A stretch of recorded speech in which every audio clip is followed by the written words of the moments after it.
shoes and walk among the groups of two. It's not ideal, it's just how we feel. It's a shame we're easily amused. The only cure for this forward motion is to make emotion fly away. The air is cold, but the water's not frozen. I see ripples rolling every day.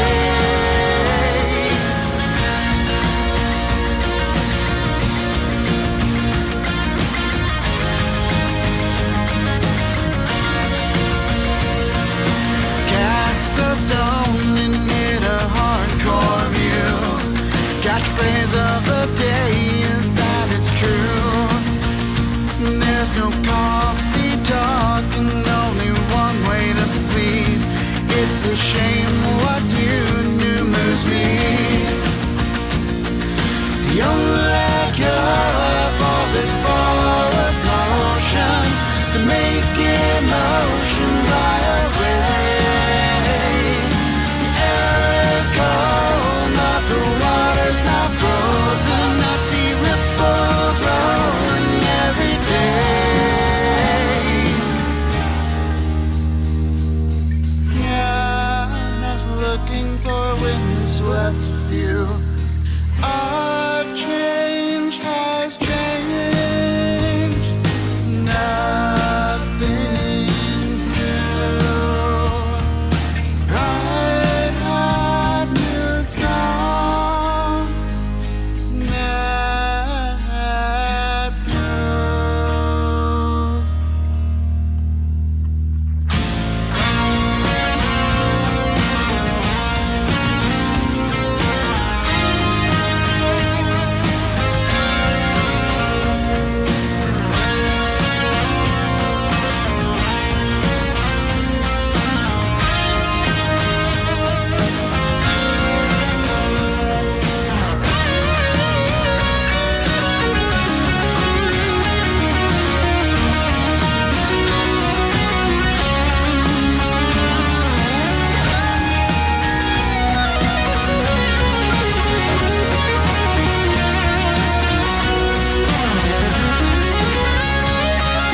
The only cure for this forward motion is to make emotion fly away. The air is cold, but the water's not frozen. I see ripples rolling every day. If I could know what would do wrong, I'd take this smile. The only cure for this forward motion is this smile. The only cure for this forward motion is this smile. The only cure for this forward motion.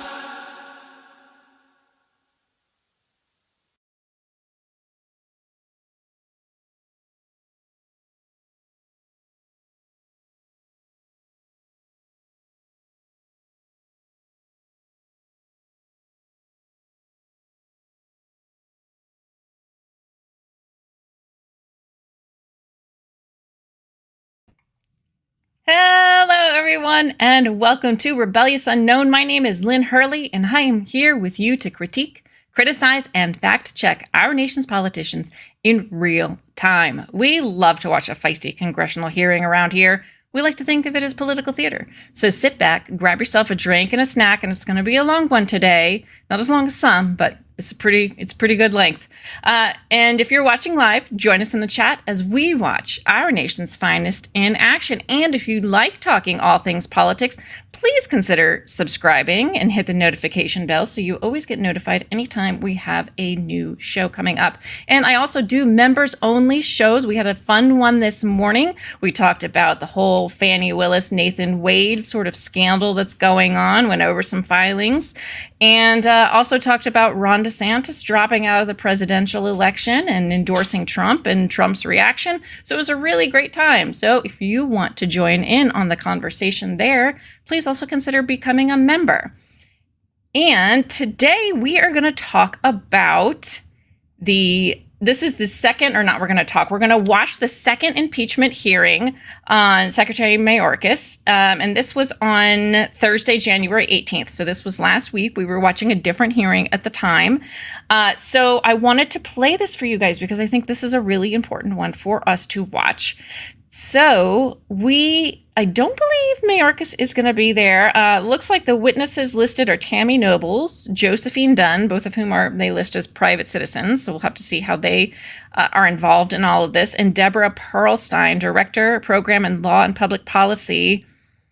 And they have this written weird. So I don't know if Charles and Marie Robertson are also a witness, because it just says Program in Law and Public Policy and Charles and Marie Robertson, Visiting Professor in Law and Public Affairs, Princeton University. So I'm not sure, the way they have it kind of all just together, it's hard to tell. So we're just going to have to wait and see. So why don't we get going? Like I said, it's about 4.5 hours, this hearing. So let's get into it. And as always, I will be here to critique, criticize, and fact check. So anytime you hear something, if I don't fact check it and you want it fact checked, just let me know. Put it in the comments and I will do that for you in real time. All right, let's get going. Let me get this all set up. There we go. And also, once I start playing it, let me know how the audio is to make sure you guys can hear it okay. Come to order. Without objection, the chair may declare the committee in recess at any point. The purpose of this hearing is to receive testimony on President Biden and Secretary Mayorkas' open border policies and how these failed policies have had a profound and devastating impact throughout our country. This is the second hearing in this committee's impeachment proceedings regarding Secretary Mayorkas. I now recognize myself for an opening statement. Last week, this committee opened impeachment proceedings against Department of Homeland Security Secretary Alejandro Mayorkas. This is not a policy difference. The truth is, Secretary Mayorkas has disregarded court orders, laws passed by the United States Congress, and has lied to the American people. Who wants a secretary that can just disregard the fundamental pillars of the Constitution? We can't tolerate that, whether they're a Republican or a Democrat. That's what we got out of our hearing last week. Today, we're here to examine the impact of those actions on the American people and launch into the substance and human cost of Secretary Mayorkas' open border policies. As a result of the reckless actions by Secretary Mayorkas, no American is safe. There is a fentanyl epidemic sweeping this nation. Roughly 150,000 Americans died from fentanyl poisoning in 21 and 22. That's more than the number of U.S. combat deaths in World War I and the Vietnam War combined. Fentanyl is ripping apart our families and destroying our communities. Over 50% of this poison is being smuggled from Mexico into Arizona before it's dispersed throughout the United States. The Grand Canyon State is on the front lines of this crisis, which is why we have had testimony by people who have related the impacts on that state. Now, you'll hear many of my colleagues on the left claim that fentanyl is a ports of entry problem. But in reality, just last year, the Border Patrol intercepted enough fentanyl between the ports of entry to kill every single American. And that's just what we've caught. We have no idea how much more fentanyl was brought in by the nearly 1.8 million known gotaways, not to mention the unknown gotaways. Border officials have told this committee in testimony that only 5 to 10% of the fentanyl coming across the border is actually seized. By redirecting so many Border Patrol agents from patrolling the border to assist with the processing and release of illegal aliens, Secretary Mayorkas has made it far easier to smuggle fentanyl across the southwest border. Because of Secretary Mayorkas' border crisis, American cities and neighborhoods are less safe. Secretary Mayorkas' refusal to enforce the law, which requires him to detain and remove illegal aliens, has tragically increased crime and endangered public safety across the country. Since fiscal year 2021, the Border Patrol arrested more than 41,000 aliens with criminal convictions, including more than 15,000 in fiscal year 23. That's up from just a little over 4,200 in FY 2019. Total convictions for assault, battery, and domestic violence among illegal aliens apprehended in FY 23 exceeded 1,200, compared to 299 in FY 19. These statistics do not reflect the illegal aliens with criminal records who have slipped through the system because agents just don't have enough time or information to vet them. Additionally, DHS has no way to determine if an alien has a criminal history in his home country unless that country reports the information to the United States government or the alien self-reports. Exactly. So keep that in mind when they say these people are vetted. DHS is mainly only screening aliens at the border to determine if they have previously committed a crime in the United States. And because many of these aliens are coming to the United States for the first time, DHS has no idea whether they have a criminal history or not.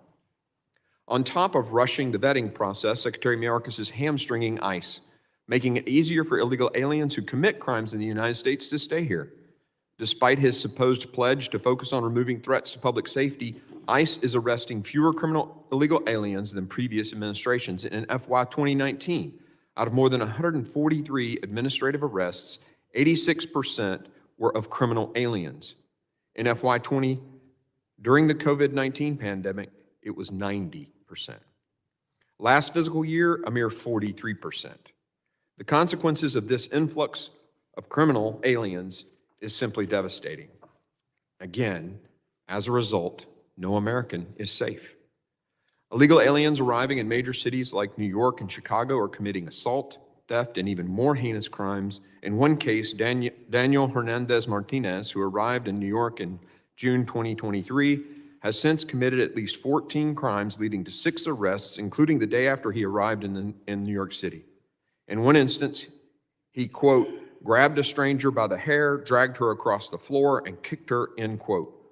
Crimes stemming from illegal migrants are also happening in small towns across America. In May 2023, a Honduran national was charged with raping a teenage girl in a restaurant bathroom in Prattsville, Alabama. He had a prior criminal record in Honduras when apprehended, crossing into Texas illegally in November 21, but he was released into the interior anyway. As we learned in last week's hearing, as many as 85% of illegal aliens are currently being released on Secretary Mayorkas' watch. And this is why I say it's an Secretary himself admitted invasion. this during a trip to Eagle Pass just last week. And how could we forget the story of the Tambunga family?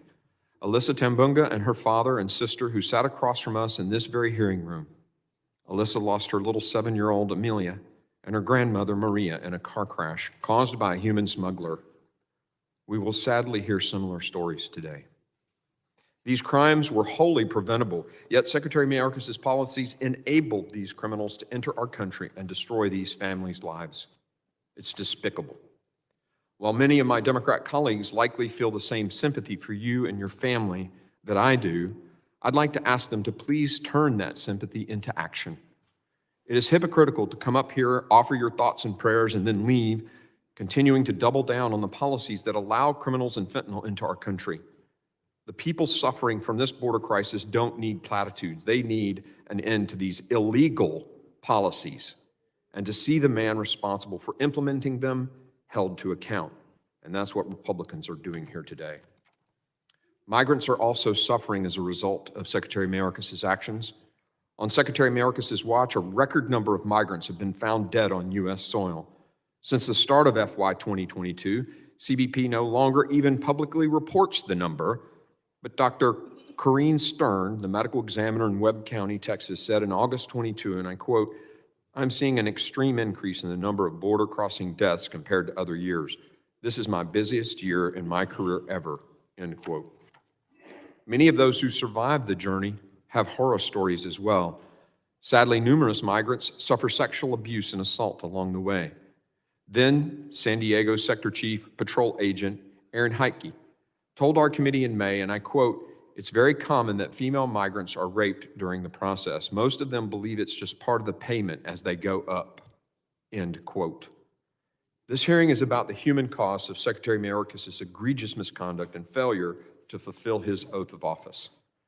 The framers of our Constitution were clear that the executive branch officials were expected to follow their duty and enforce the laws of this country, and if they willfully failed to do so, they should no longer hold office. That is why we're here today.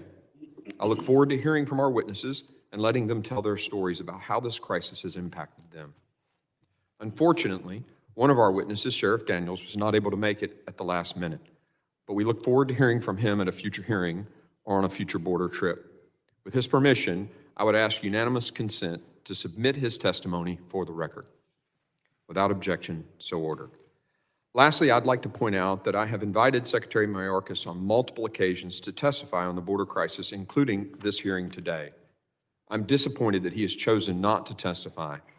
Instead, he plays games and cat and mouse, telling the media he wants to cooperate with the committee on finding a time to testify, but then refuses to work with the committee staff or offer any dates or times to which he can testify. Despite this behavior, and in lieu of his in-person testimony, I have invited him to submit testimony for the record, and I sincerely hope that he takes advantage of that offer.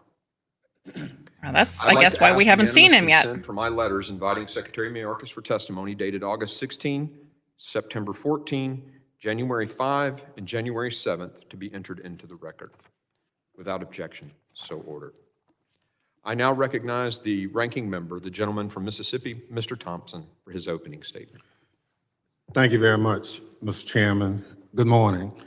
Before we begin today's hearing, I want to address misinformation my Republican colleagues are spreading, falsely alleging that Secretary Mayorkas is refusing to testify before this committee.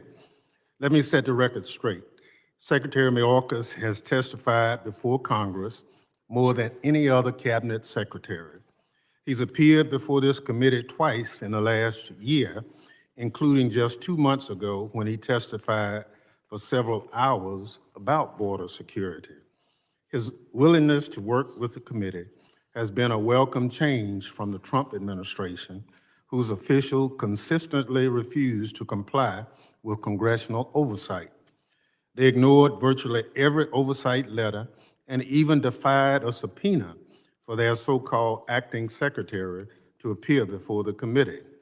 Secretary Mayorkas, however, has been forthright in dealing with Congress. In response to the chairman's request to testify at today's hearing on January 11th, 2024, the secretary sent a letter agreeing to make himself available to testify at a future mutually agreed upon date. However, the chairman has refused to accept. Instead, Republicans sent angry letters and tweets accusing the secretary of refusing to testify, knowing full well he said he would appear. Republicans are acting in bad faith. Unfortunately, that's nothing new.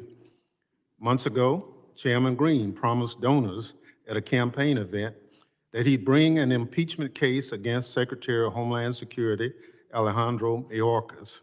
He told his contributors to, quote, "get the popcorn," and promised it's going to be fun, unquote. Before the committee had even begun its inquiry, Republicans had predetermined the outcome. But why did Republicans invite the secretary to testify only to refuse his offer to appear? The answer to that question appeared in the Hill newspaper last night. Mr. Chair, I ask unanimous consent to include in the record this article from the Hill describing how Republicans had set the date for the markup of articles of impeachment before holding the first hearing on this subject. Without objection, so ordered. According to an internal Republican memo dated January 10, 2024, Republicans had already scheduled a committee vote to impeach the secretary prior to holding a single impeachment hearing. Just as we've said all along, the outcome of Republicans' so-called impeachment investigation has been predetermined from the start. The chairman promised to follow the facts, but Republicans never really intended to do so. They are hurrying to adhere to an artificial timeline agreed in a backroom deal between Republican leadership, who's holding on by a thread, and its most extreme mega members. This isn't a real Here we go. We're going to bring Trump in. It's a mega spectacle paid for by American tax dollars for Republican political gain. But through it all, Secretary Mayorkas remained committed to doing his job. The Department of Homeland Security's mission and the men and women who served with him at DHS. The Secretary is also committed to work diligently on a bipartisan basis to secure necessary funding for border security and to prepare the department for a possible shutdown. I wish my Republican colleagues would engage the Secretary to provide the department the funding it needs. We've heard time and time again, it isn't about the funding, it's about the procedures that he isn't enforcing. Issues facing the country, and commend him for his unwavering commitment to duty even in the face of this sham impeachment. I also note for the record that when I asked at last week's hearing about providing the Secretary due process during the committee's impeachment proceedings, the chairman gave no substantive answers to my repeated inquiries. In fact, he seemed to have even considered providing the Secretary due process and appeared unprepared to respond. This is unfortunate, but not surprising. Again, this isn't a real impeachment. If I remember, according to the 27,000 political stunt. Yesterday, requests that Mr. Thompson made, Chairman Green kept saying, we will do it according to the rules and regulations, over and over again. Has already agreed to appear. That's not how contempt works. I can't help but wonder if Republicans are getting a bit desperate, especially after their hearing last week was a flop. It fell flat after their witnesses, 3 Republican politicians, rehashed old partisan talking points without so much as a shred of evidence to support their politically motivated claims for impeachment. Apparently he didn't hear it when it was repeated over and over again last week. Respected impeachment expert and constitutional scholar, Professor Frank Bowman, testified, and I quote, "Policy differences, no matter how severe, no matter how heated, are simply not grounds for impeachment," unquote. You cannot impeach a cabinet secretary because you don't like a president's policies. That's not what impeachment is for. That's not what the Constitution says. Unfortunately, Republicans are willing to damage the Constitution they claim to hold dear because they think it will benefit them politically. Which brings us to today's hearing. I want to begin by expressing my deepest sympathies to Mrs. Noble and Mrs. Dunn on the tragic loss of your children. I cannot fathom your pain. As a father and a grandfather, my heart truly goes out to you. Indeed, our hearts go out to all those who've lost loved ones to drugs and violence, and we are committed to helping prevent future tragedies. Democrats want to strengthen border security. We want to keep fentanyl off our streets. We want to keep communities safe. We want to help those struggling with addiction. But impeachment will not do any of that. The fact is, impeachment is a waste of precious time that could be used to legislate on the urgent issues if only Republicans were willing to do. The Democratic witness today, Professor Deborah Pearlstein, is a constitutional law scholar, but in addition to her knowledge of impeachment, she's great expertise on the awesome power vested in Congress by the Constitution to effect change for the American people. That power is not through impeachment. As Professor Pearlstein stated in her testimony, and I quote, "Impeachment of Secretary Mayorkas can have no impact on the administration's exercise of immigration enforcement discretion, a power the Supreme Court has repeatedly recognized is vested by the Constitution in the executive branch," unquote. Instead, Congress' power comes from its ability to legislate. As Professor Pearlstein goes on to say, quote, "No branch of government has more power under our Constitution to address matters of border security than Congress," unquote. In other words, it's up to Congress to provide funding to interdict fentanyl, fix our broken immigration system, and provide help for those suffering from opioid addiction.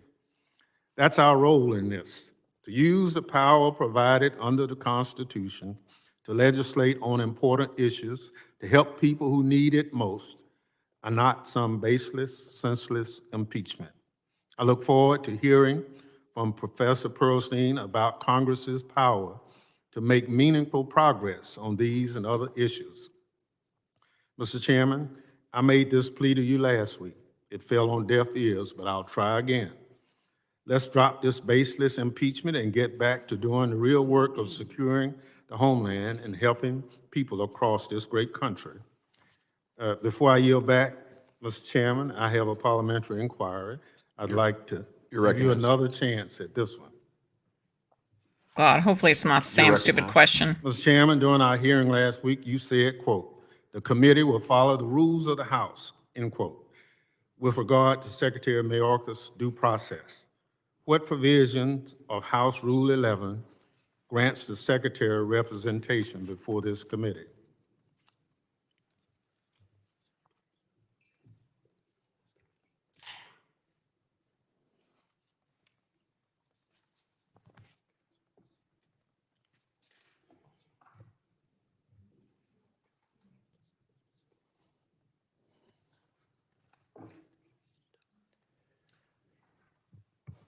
Just a question of clarification on the parliamentary proceeding. What rule are you citing? Rule 11. Rule 11. The Secretary is not appearing before the committee today, so his counsel is not necessary.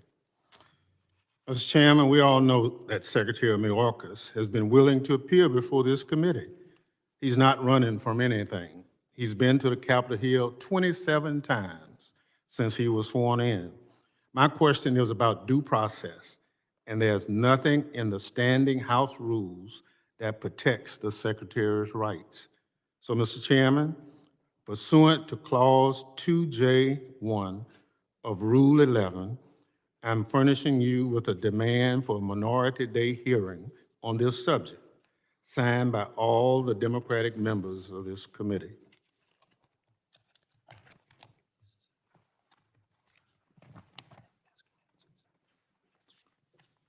So the demand is not proper. You have a witness present, so. Before, right? Yeah, this is the unanimous consent that include in the record the article, but also I have this request for the, You want this included in the record? Is that what you're asking? well, that's a request for a Minority Day for the committee. Okay.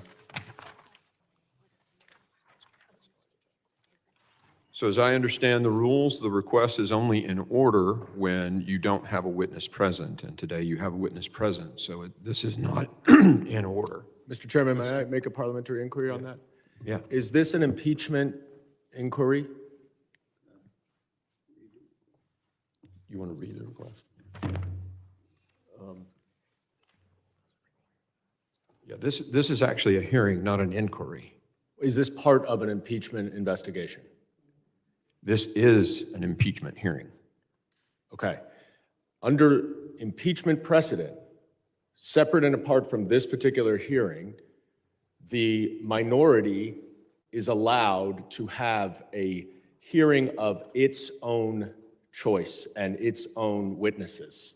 That has happened in every single impeachment in history. Of course, it's If this Dan is Goldman. going to be an impeachment process, then there have to be rights and due process afforded to the individual who is being impeached. And part of that, historically, under historic precedent, is that there is a minority day with minority-determined witnesses, not a minority witness who's added to a hearing that the majority determines. So I want to make clear this supposed misinformation about the request to Secretary Mayorkas. There have been multiple requests, 4 in fact, of me to ask him to come and be a part of this. And he has, to the press, said yes, to me, not provided any dates, at some date in the future. You can't, that's stonewalling. And so at some point after 4, I finally said, I guess it was Monday, well, just send us a testimony in writing. So far, we haven't seen that either. The effort to give Secretary Mayorkas an opportunity to come before the committee in this context has been made many times. I appreciate that the ranking member pointed out that he has been in front of our committee, but that was mandated by, the threats briefing. That's what he came for, was the threats briefing, not a part of this investigation on the southwest border. Every time we've invited him, he has refused to give us a date to come. So he's been afforded an opportunity to come. I understand that, and that's a separate issue, whether or not Mr. Mayorkas wants to take part in his own impeachment inquiry. But the question for you is that as part of the House impeachment process, there must be afforded to the minority a hearing that the minority gets to determine, because it's an impeachment process. It is not a normal oversight investigation. What Secretary Mayorkas wants to do is a separate matter. I understand your view, and I understand the ranking member has a different view. I'm sure we will get all of the different letters in the record, and I have an article here saying that the DHS letter contradicts the GOP claim that Mayorkas refused to testify, which I could enter by unanimous consent. But we're just talking right now about the impeachment process, and in this committee, where it has never been done before, it's normally in the Judiciary Committee, that there has to be a minority day with minority-determined witnesses. I appreciate the letter, and we'll take it into consideration. And Mr. Ranking Member, you're recognized for the remainder of your opening. Well, let me ask unanimous consent that be included in the record. Without objection, so ordered. So, Mr. Chairman, Rule 11 does not mention anything about having a minority witness at any given hearing. It only provides for a minority day. I refer the chair to page 599 of the House Rules Manual.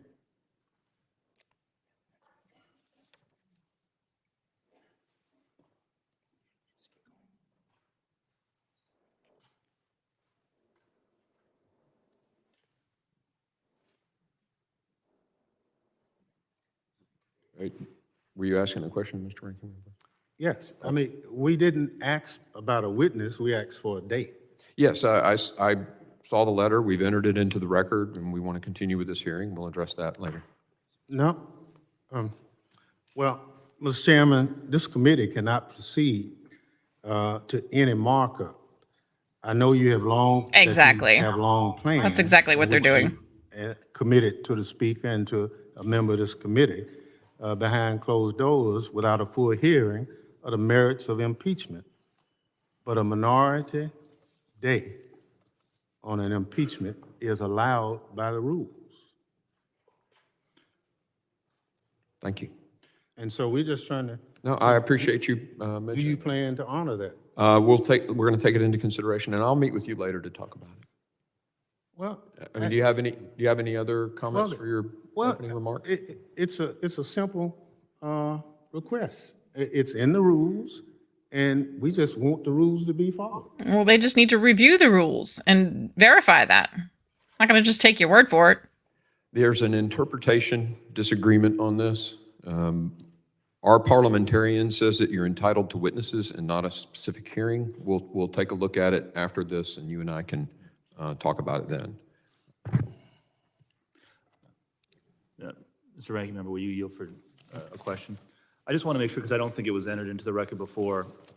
The Ranking Member referred to the letter that that Secretary Mayorkas sent to the committee on January 11th. If I could, Mr. Magaziner, this is his opening statement, not his 5 minutes. He can yield time to you in his 5 minutes. Okay, I was just going to ask unanimous consent that the letter be entered into the record, but I'm fine with that. We'll break protocol here just a second. If there's no objection, so ordered. Mr. Ranking Member, you're recognized still. The Ranking Member yields. Thank you.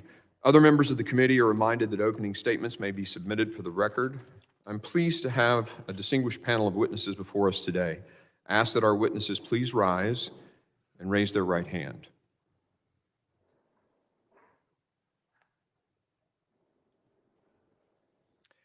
Do you solemnly swear that the testimony you will give before the Committee on Homeland Security of the United States House of Representatives will be the truth, the whole truth, and nothing but the truth, so help you God? Let the record reflect that the witnesses have answered in the affirmative. Thank you. You may be seated. I would now like to formally introduce our witnesses. Ms. Tammy Nobles. Ms. Nobles is the mother of a young Maryland woman, Kyla Hamilton, who was raped and murdered in July 2022, allegedly by a 17-year-old El Salvador native and MS-13 member who had illegally crossed the southwest border in March 2022 as an unaccompanied alien child. Ms. Dunn is an Arizona mother who lost her 26-year-old daughter, Ashley Dunn, to fentanyl poisoning in 2021. Since her daughter's passing, Josephine has become an advocate working to stem the scourge that fentanyl is wrecking in the United States. Ms. Deborah Pearlstein is the director of the Princeton Program in Law and Public Policy and Charles and Marie Robertson Visiting Professor of Law and Public Affairs. Before joining Princeton, she was professor of law and co-director of the Florsheim Center for Constitutional Democracy at Cardozo Law School, Yeshiva University, and held visiting appointments at the University of Pennsylvania Law School and Georgetown University Law Center. I thank all the witnesses for being here today, and I now recognize Ms. Nobles for 5 minutes to summarize her opening statement. Good morning, and thank you for having me here today. My name is Tammy Nobles. I am the mother of Kayla Hamilton. July 24, 2002 was one of the best days of my life. I gave birth to a beautiful baby girl and named her Kayla Marie. She loved to smile and laugh. She always kept her friends close and never forgot anyone. She was kind, caring, thoughtful, and funny. She loved God. She loved life and God. She showed the world that being yourself was okay and you didn't have to follow everyone else. But sadly, on July 27th, 2022, I received the worst news that a parent doesn't want to hear, that my newly 20-year-old daughter, Kayla Hamilton, was murdered in her own room and left on the floor like trash. The illegal MS-13 known gang member brutally raped and murdered my daughter by strangling her with a cord and robbed her of $6. During the attack, Kayla called her boyfriend for help but went to voicemail. The voicemail of the murderer strangling Kayla was 2 minutes and 30 seconds long. DHS employees failed to visually inspect the assailant by lifting his shirt to check for gang-related tattoos. Had DHS employees performed a visual inspection of the assailant's body, they would have seen MS-13 gang-related tattoos on his body, disqualifying him from entering the U.S. DHS employees failed to make a simple phone call to the El Salvador government to verify if assailant was on an MS-13 gang affiliation list. Had they done so, El Salvador government officials would have confirmed that the assailant was a known MS-13 gang member with a prior criminal history. DHS supervisors have failed to train and supervise DHS employees to properly screen minors attempting to enter U.S. soil from El Salvador. The operational neglect committed by DHS carried over into DHS, whose operational neglect further sealed my daughter's fate. DHHS's operational neglect included its employees violating clearly articulated protocol requiring a minor to be placed with a verified relative before entering the U.S. DHHS employees neglected and recklessly failed to verify a legitimate family member of the assailant or sponsor before allowing him to enter U.S. soil. There were clear inconsistencies in the DHS and DHHS records regarding the identity of the relative to whom the assailant was released. Ultimately, HHS's failures, the MS-13 gang member as a minor, to rent a room in a trailer park from another individual who was also an illegal immigrant. There was also a lack of transparency by DHS and DHHS, including but not limited to DHHS failure to provide House of Representative Chairman Jim Jordan a copy of its audit report. Let's take a moment and think about how Kayla felt that day, how scared she must have been that day knowing that she was dying, if she was going to see her mommy again, her baby sister, her brother, or her cat Oreo. Kayla fought for her life that day with all that she had, and in the end, she lost to an individual that wasn't even supposed to be allowed in the country. For me, this is not a political issue. This is a safety issue for everyone living in the United States. This could have been anyone's daughter. I don't want any other parent to live the nightmare that I am living. I am her voice now, and I'm going to fight with everything I have to get her story told and bring awareness of the issue at the border. If we had stricter border policies, my daughter would still be alive today. Nothing will bring my daughter back nor fix the pain of not having her here. But I want to prevent this from happening to someone else's child. This isn't about immigration. This is about protecting everyone in the United States. Thank you. Thank you, Ms. Nobles. I now recognize Mrs. Dunn for 5 minutes to summarize her opening statement. Good morning. Before I begin, I wish to thank you all for the gift of your time. I want to thank you for allowing me to share my beautiful daughter's story. As painful as it is for me to do so, I wish to spare as many parents the unfathomable pain and debilitating grief that I carry every single day. My daughter Ashley has left this earth 967 days ago. Today would have been her 29th birthday.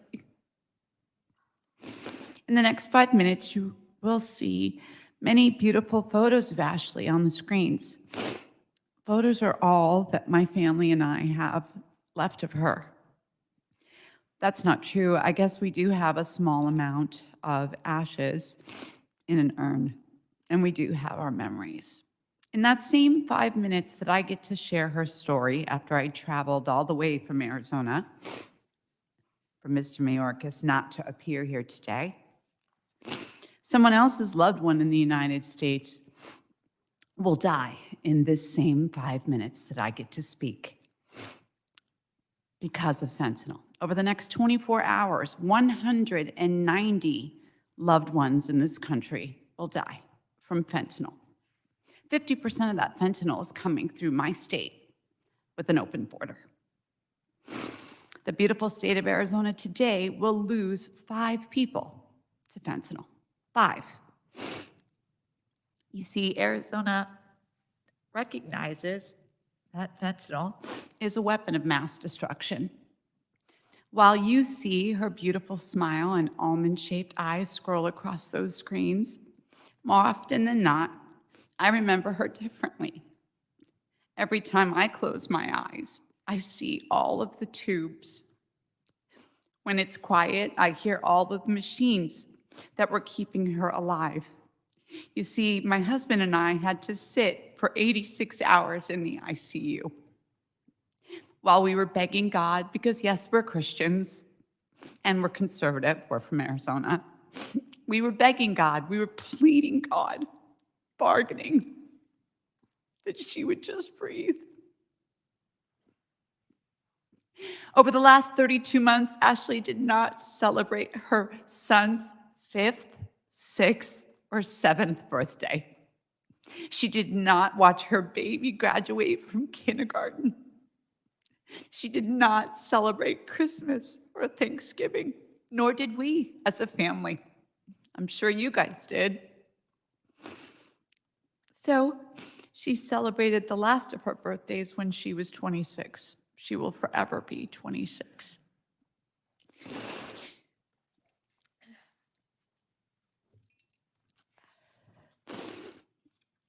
Before you decide how you feel about my family and about fentanyl, understand that fentanyl affects all walks of life. By the time my testimony is over, please know that one person will have died. Ashley had brown hair and the most beautiful eyes. Ashley, with one smile, would steal your heart. Ashley had a kind heart and a gentle soul. I understand that the mission of the Department of Homeland Security is to secure our nation's air, land, and sea borders, to prevent illegal activity while facilitating lawful travel and trade. In my humble opinion, Mr. Mayorkas' border policies is partially responsible for my daughter's death. His wide open border policy allows massive quantities of poisonous fentanyl into our country. Arizona is the fentanyl superhighway into the United States. I personally feel Mr. Mayorkas is responsible for opening that border to allow more than 10 million illegal border crossings since February of 2021, which supports most of the illegal fentanyl into this country. This weapon of mass destruction has killed over 100,000 Americans on our soil for 2 years in a row. Under Secretary Mayorkas' leadership, or lack thereof, fentanyl is an invasion. The weapon of mass destruction has caused unimaginable numbers of deaths, unmeasurable damage to our country's families, including my own. My family is broken. My heart is broken, and he couldn't even be here to face me today. Whatever he's doing that is more important than facing me today, I don't know what that could be. Our country deserves a secure border. Our country deserves to feel safe. Our country deserves to be free of fentanyl. We need to close the fentanyl superhighway. We need to close the border. Thank you. Thank you, Ms. Dunn. I now recognize Ms. Pearlstein for 5 minutes to summarize her opening statement. Thank you very much, Chairman Green, Ranking Member Thompson, members of the committee. Thank you for the invitation to participate in the committee's consideration of whether constitutional grounds exist to impeach Department of Homeland Security Secretary Mayorkas. I've been a professor of constitutional law for more than a decade, a director of 2 different academic centers focused on the study of constitutional democracy. I've studied, written, and taught about the unique role impeachment plays in our system of government. As a mother and a former human rights lawyer, I couldn't take the subject matter in front of the committee today more seriously. My expertise, however, is in the field of constitutional law, not in immigration policy as such, and my testimony, solely in my personal capacity, is thus limited to questions of constitutional authority that are relevant here. While my written statement goes into greater detail, in these few minutes I'd like to highlight just 2 points. First, impeachment is a narrow remedy for a specific kind of misconduct limited by the Constitution to addressing offenses against our system of government that cannot be solved through ordinary channels of redress. Second, no branch of government has more power under our Constitution to address matters of border security than Congress. Although the framers of the U.S. Constitution were convinced that impeachment would have to be retained from the British regime they had just overthrown as a remedy against the most egregious offenses of public officers, They were determined to limit the scope of the power to ensure it remained consistent with the new design of our constitutional democracy. Central to our system is this principle of separation of powers. Each branch of government remains independent, with none empowered to fully control the members of the others. Because impeachment was a potentially dangerous exception to that overriding principle, the framers significantly narrowed the scope of the impeachment power as it existed under the law of the king. Above all, the framers significantly narrowed the grounds for which officials could be impeached. And as now, treason and bribery were recognized as the most serious offenses against a system of government in which the American people were asked to entrust elected leaders with acting in their interest. Treason was a betrayal of the interests of the American people in favor of the interests of a foreign enemy. Bribery involved a public official placing his own interests in personal power and enrichment above the interests of the public. By labeling the other category, other high crimes and misdemeanors, the framers signaled that they meant to include only those offenses that posed a similarly severe threat, not to a particular area of public policy, but to the very system of government that depends on officials acting in good faith on behalf of the people who place them in office. Policy differences could be addressed through elections. Impeachment was to be, and largely has been, a last-ditch mechanism to address offenses against constitutional democracy by a single individual that can't be adequately addressed through ordinary channels of government. Second point, the first and most important remedy the Constitution provides to address perceived failings of the president and the executive branch remains the separation of powers, including Congress's authority to effect policy change itself. When it comes to immigration in particular, the Supreme Court has long described congressional power in the field as plenary. Article 1 of the Constitution grants Congress the power to set the terms and conditions by which a foreign national may become a U.S. citizen, sweeping authorities to provide for the common defense and general welfare of the United States, the power to make all laws necessary and proper for carrying out these duties. And Article 1, Section 9 gives Congress the exclusive power over how the U.S. government allocates its resources. These vast powers, which the Constitution sets out in its very first article, remain among our democracy's most fundamental checks on the exercise of executive power. Despite these vast reserves of constitutional authority, a spike in partisan polarization in recent decades, a refusal to work across partisan lines to solve common problems, has meant the power to address pressing national problems has gone unused.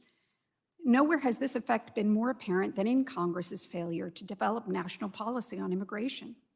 Despite all that has changed, the last significant piece of comprehensive immigration legislation to pass Congress with bipartisan support was in 1986. The action under consideration here, impeachment, isn't a tool of policy change, particularly the impeachment of a single cabinet official who can be replaced by another official given precisely the same role, will have no effect on the heartbreaking problems we have heard described. Without taking a position on the wisdom of any particular bill now under consideration, I understand that multiple pieces of bipartisan legislation are today pending in the House, very active negotiations underway in the Senate. The framers of the Constitution well understood the acute difficulty of embracing compromise with their domestic political opponents, but for the purpose of actually addressing the needs and easing the pain of the people who live in this country, the framers of the Constitution thought that no one in government could do more to make a real difference than you. Thank you. Thank you, Ms. Pearlstein. Members will be recognized by order of seniority for their 5 minutes of questioning. An additional round of questioning may be called after all members have been recognized. I now recognize myself for 5 minutes of questioning. Ms. Pearlstein, in 2019 on a New York Public Radio podcast, you were asked what you took away from a congressional hearing on impeachment standards. Your response was as follows. So this is an exchange that came out of and really belonged in the panel in which the constitutional law professors were appearing. And there, the professors were reasonably uniform, right, in recognizing that it doesn't have to be a crime, that is to say an impeachable offense, doesn't have to be a crime as currently embodied in the federal criminal code as enacted by Congress.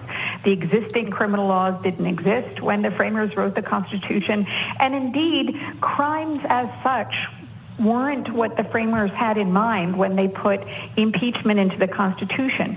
What they were thinking about with the impeachment remedy were serious offenses against the public trust. That is, certain things that only the president and other senior officials could do that abused their authority. In other words, the idea of abuse of power is sort of the death.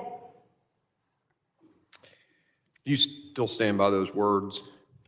Yes, just a yes or no quick question. It is absolutely the case. The Congress doesn't have to show a violation of Okay. Title 18 of the U.S. Code. It has to show that there was a high crime or misdemeanor. Reclaiming my time, I think the words that are very interesting to me is serious offenses against the public trust. Ms. Nobles, Ms. Dunn, do you think that our open border policies, which have allowed fentanyl to pour into this country, 1.8 million gotaways, unknown gotaways, is an offense against the public trust of this country? Yes, definitely. Ms. Dunn? Yes. Ms. Nobles, the committee has been focused, well, first, before I ask you your question, one of the things that was very interesting in your opening statement, Ms. Pearlstein, was about the power of separation, the separation of powers. And you talk about Congress having the remedy to make laws to fix the immigration issue and the border issue. But see, we passed a law that says shall detain. Mr. Mayorkas has basically completely reversed that. So you're right, we could pass more laws. In fact, we tried. We passed H.R. 2, but it won't pass the Senate because they refused to take it up. But yes, we have the power to pass more laws. They're not even following the laws that are already written. And that, from my standpoint, is basically a refusal to understand the separation of powers, that we write the laws and they enforce them. But the Secretary doesn't seem to care about that, nor does he seem to care about the 4 court orders, which have told him he's doing that and said cease and desist with these policies that are absolutely subverting the law, and he refused to follow those court orders. Ms. Nobles, the committee has been focused on the Biden administration's refusal to secure our southwest border and vet alien arrivals. A report from the House Judiciary Committee pointed out multiple vetting failures with your daughter's killer. Its report shows that your daughter's murderer was arrested for association with the MS-13 well before he came to the United States, something the United States officials verified easily after the murder occurred. The report also noted that the alien was released after he was arrested for murder. Do you think that Secretary Mayorkas has done an adequate job of vetting illegal aliens coming across our southern border? No. And may I say that it took the local detectives to find out that he was an MS-13 gang member. Homeland Security and then Department of Health and Human Services did not know that until after he killed my daughter. And then they try to write it in there after the fact, but it was already let out that they failed to know that he was an MS-13 gang member. Ms. Dunn, do you believe Secretary Mayorkas genuinely cares about the well-being and safety of U.S. citizens like your daughter, considering that his actions are directly responsible for aggravating and fueling the ongoing fentanyl crisis? Absolutely not. Thank you. I yield. I now recognize the ranking member for his 5 minutes of questioning. Thank you very much. Let me say from the outset, every opportunity to provide resources for the Department of Homeland Security, Democrats on this committee have always given them what they've asked. The majority of Republicans on this committee, they've not given them resources. So when we interview people in the department, the number one issue that comes up is we need more resources, technology, sometimes manpower, sometimes just the ability to interdict. And that is what we've tried to provide on a regular basis. And I encourage my colleagues that when the next opportunity comes to fund the department, let's listen to the men and women who work in the department who say they need the resources, and let's give it to them.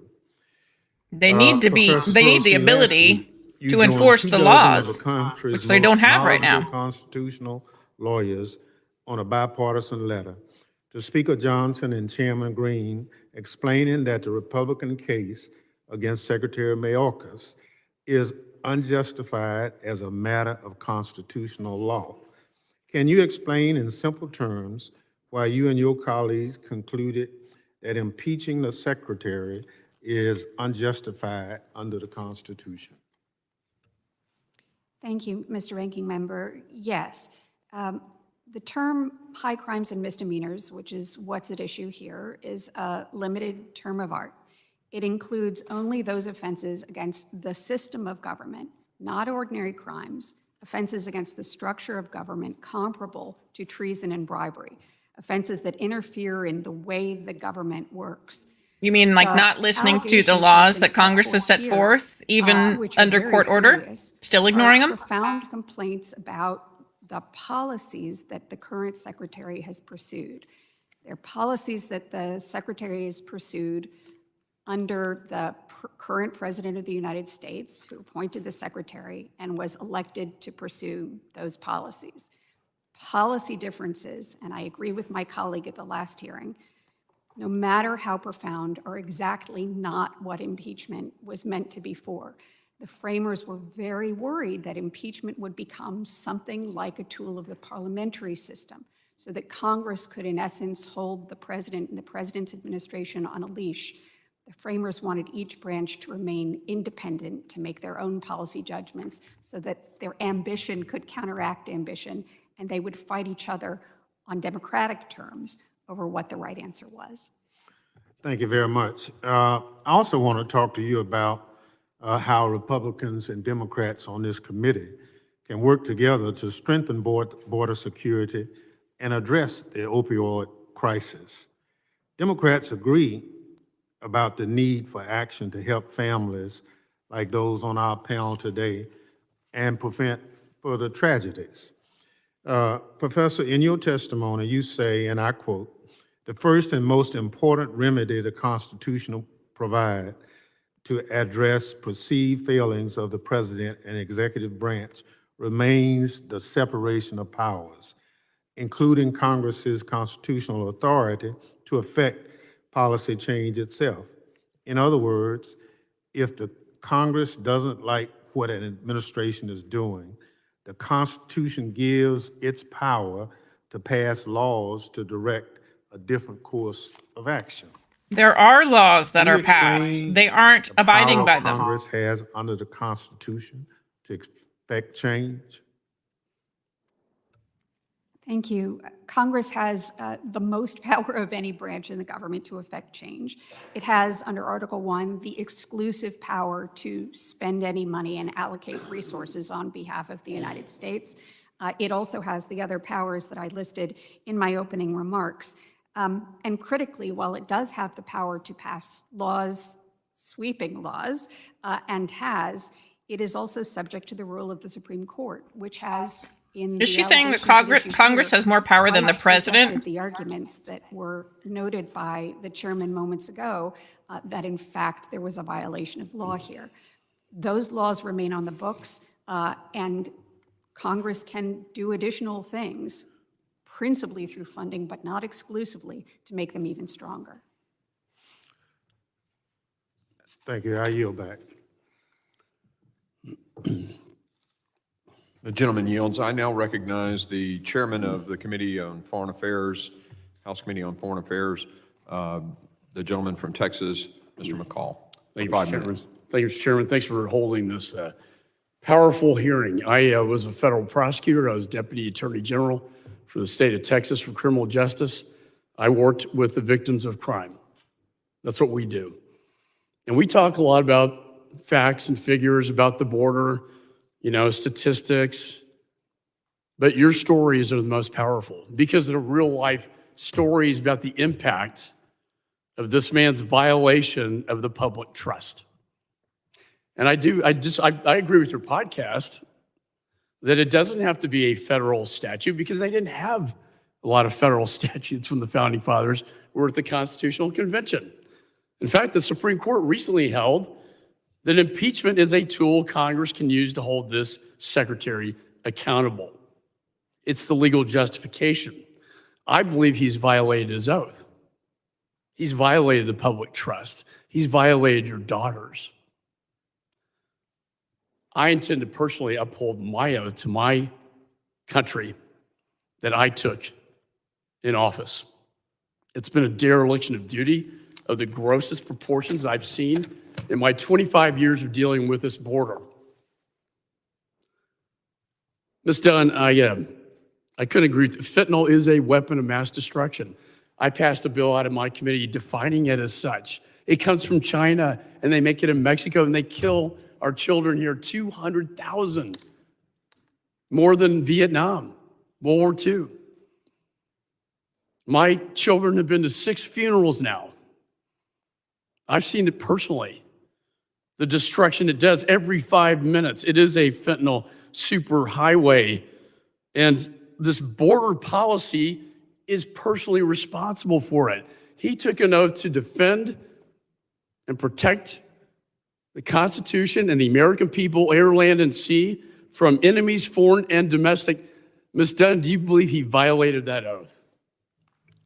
Yes, sir. I flew from Arizona to meet him and face him and ask him why. And he's not here today.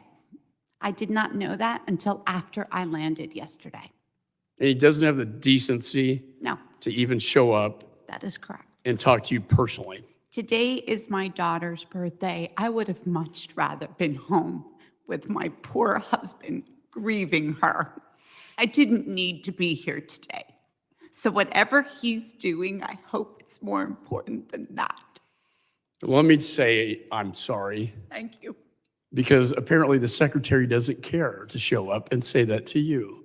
No. Do you know he's meeting with Mexican officials today? Exactly. How does that make you feel? Oh, you have no idea how I feel.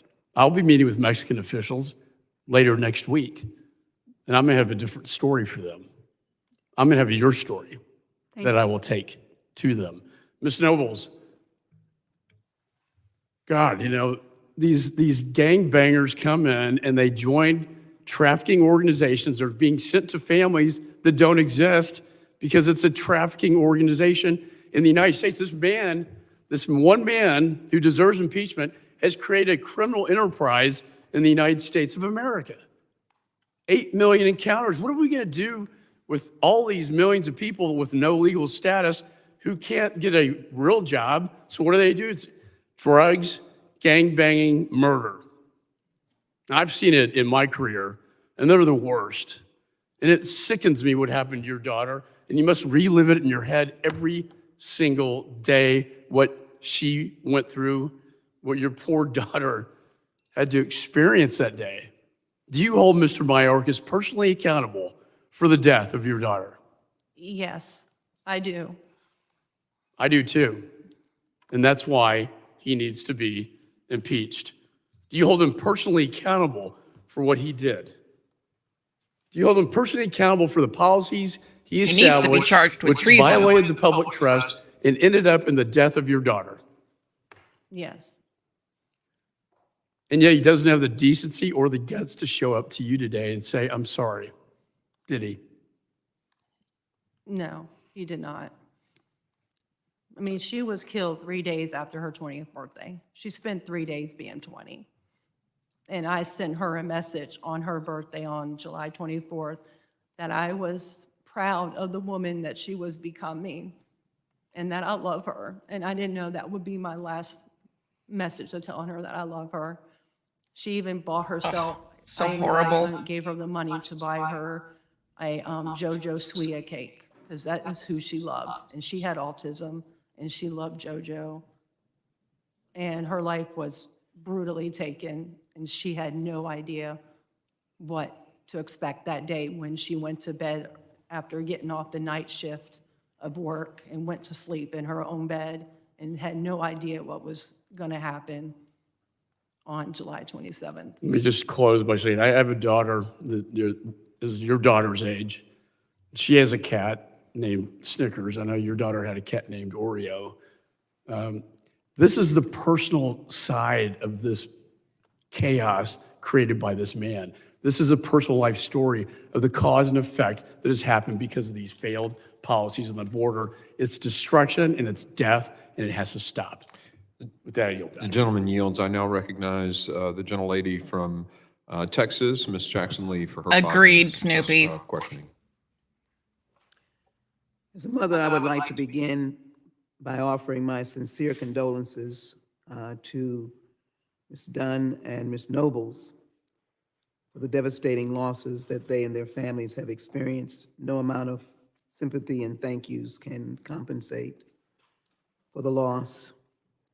No one should ever have to experience the loss of a child.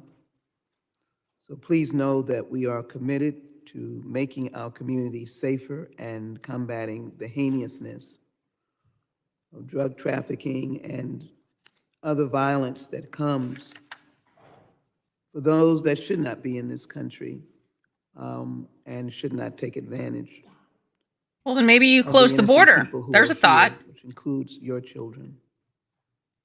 Mr. Chairman, the stories of Ms. Dunn and Ms. Nobles are gut-wrenching.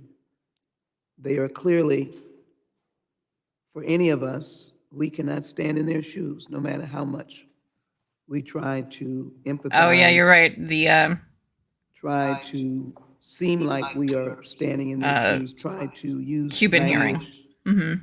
that would create hysteria to seem like we have the same pain. No one can express the pain that a parent that has lost a child can feel. It is gut-wrenching. But you brought them here, unfortunately, where our solutions may not be the solutions that they seek. Under the false pretense that impeaching Secretary Mayorkas would be in any way prevent what happened to their children from happening to someone else's. Yes, it could wouldn't, if and I you think you prevent know the that. people from coming into the country. What is worse is that the Republicans on this committee are not leveling with Americans about the actions that they have taken or not taken to secure the border and combat drug trafficking. The truth is, at every opportunity, Republicans at the federal and state level have pursued politics over policy and obstructed efforts to improve conditions at the border. We need more resources. We need more skilled personnel. We need more ways to keep bad guys out of here to ensure the protection of the innocent, precious children of these two mothers. In Washington, all but 9 of my Republican colleagues voted against the FY 2023 omnibus, which provided much-needed increases on Customs Border Protection funding to increase personnel along the border and improve fentanyl detection. Republicans have refused to act on the president's supplement request, sitting right here, waiting for us to act, which would provide additional resources, not only for CBP, but also for communities receiving migrants.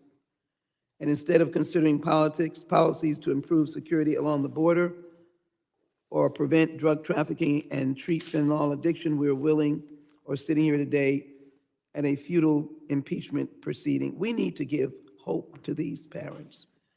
We need to give love that shows action. So let me quickly ask Professor Pearlstein.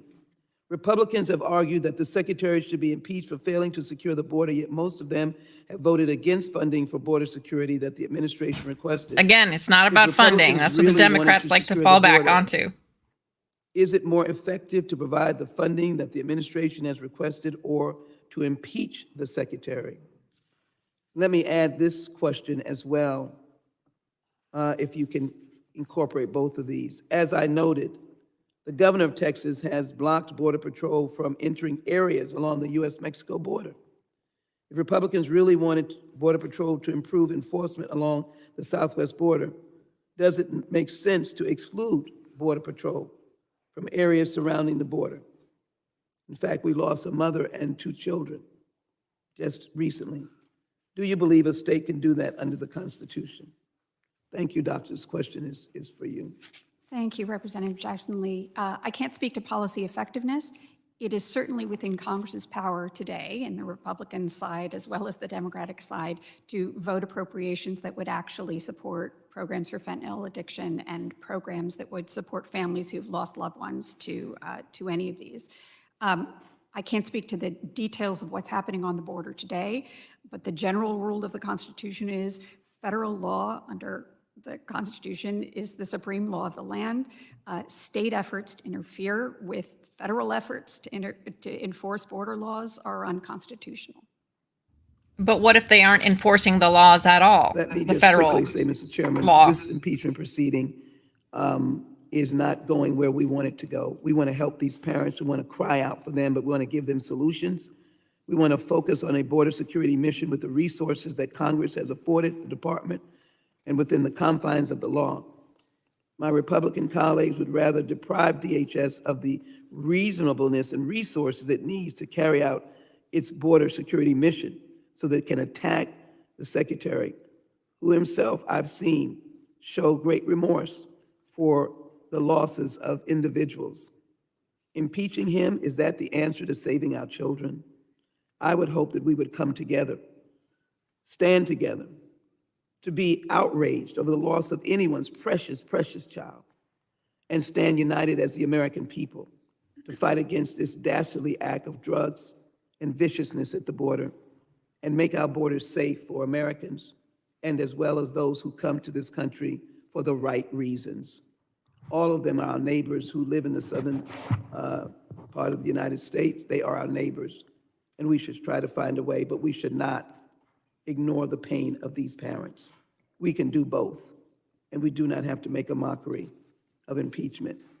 We can work with the Department of Homeland Security and our Secretary of Homeland Security and this president who cares. With that, Mr. Chairman, I yield. The gentlelady yields. I now recognize Mr. Higgins for his 5 minutes of question.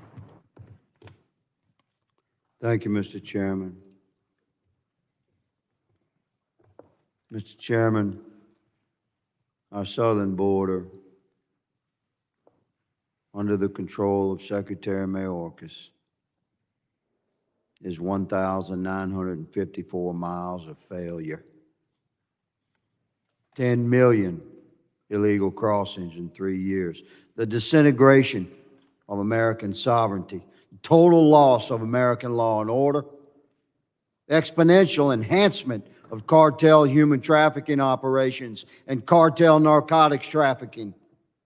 Millions of American families crushed by financial loss and the unspeakable grief of unprecedented loss of American lives to drugs and violent crime. This is the legacy of Secretary Alejandro Mayorkas, and as God is my witness, we will impeach that man in this committee. We will hold him accountable for his colossal failure, and we will take no pleasure in doing so because it closes the chapter of a disastrous era of American history. We've largely lost our country down there. This body should be discussing sending massive military aid to Texas, not to Ukraine.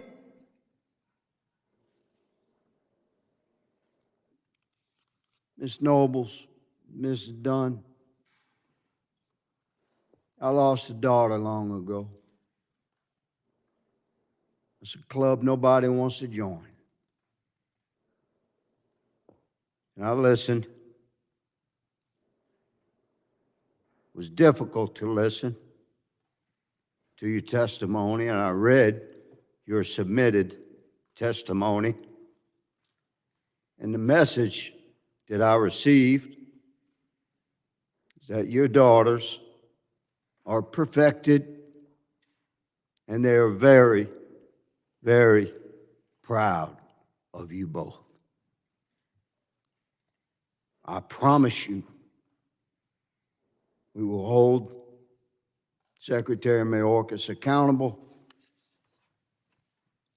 and further the administration that he serves. Ms. Nobles, I'm going to ask you to reflect upon a particular policy that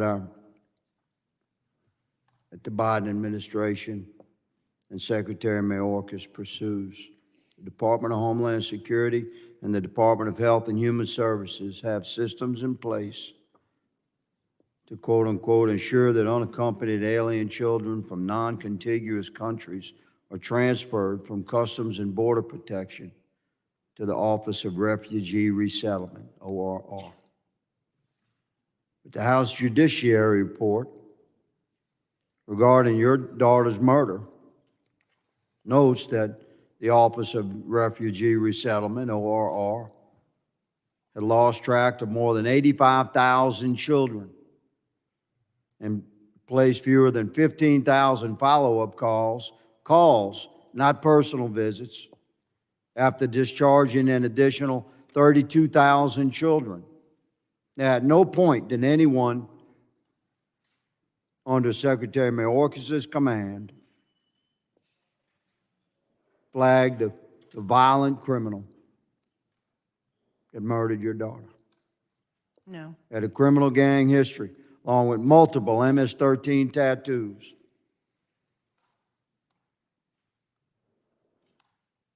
What would your daughter say about a Secretary of the Department of Homeland Security who facilitates a system that has lost over 100,000 children, mostly young teenage girls? Mrs. Nobles?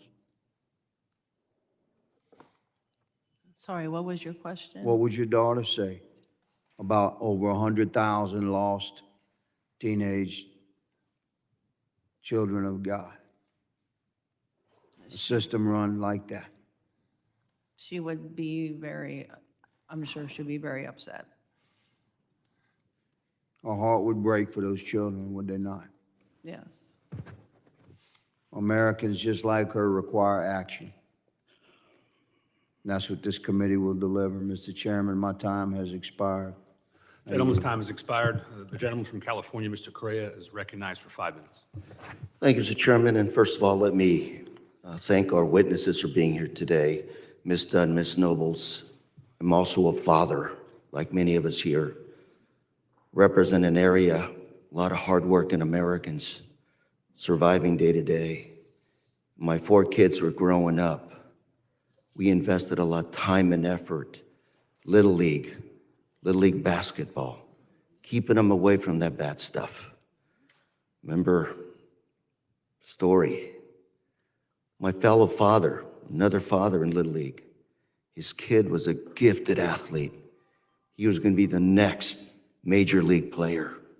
His dad was there every day pitching to him bucket after bucket of baseballs.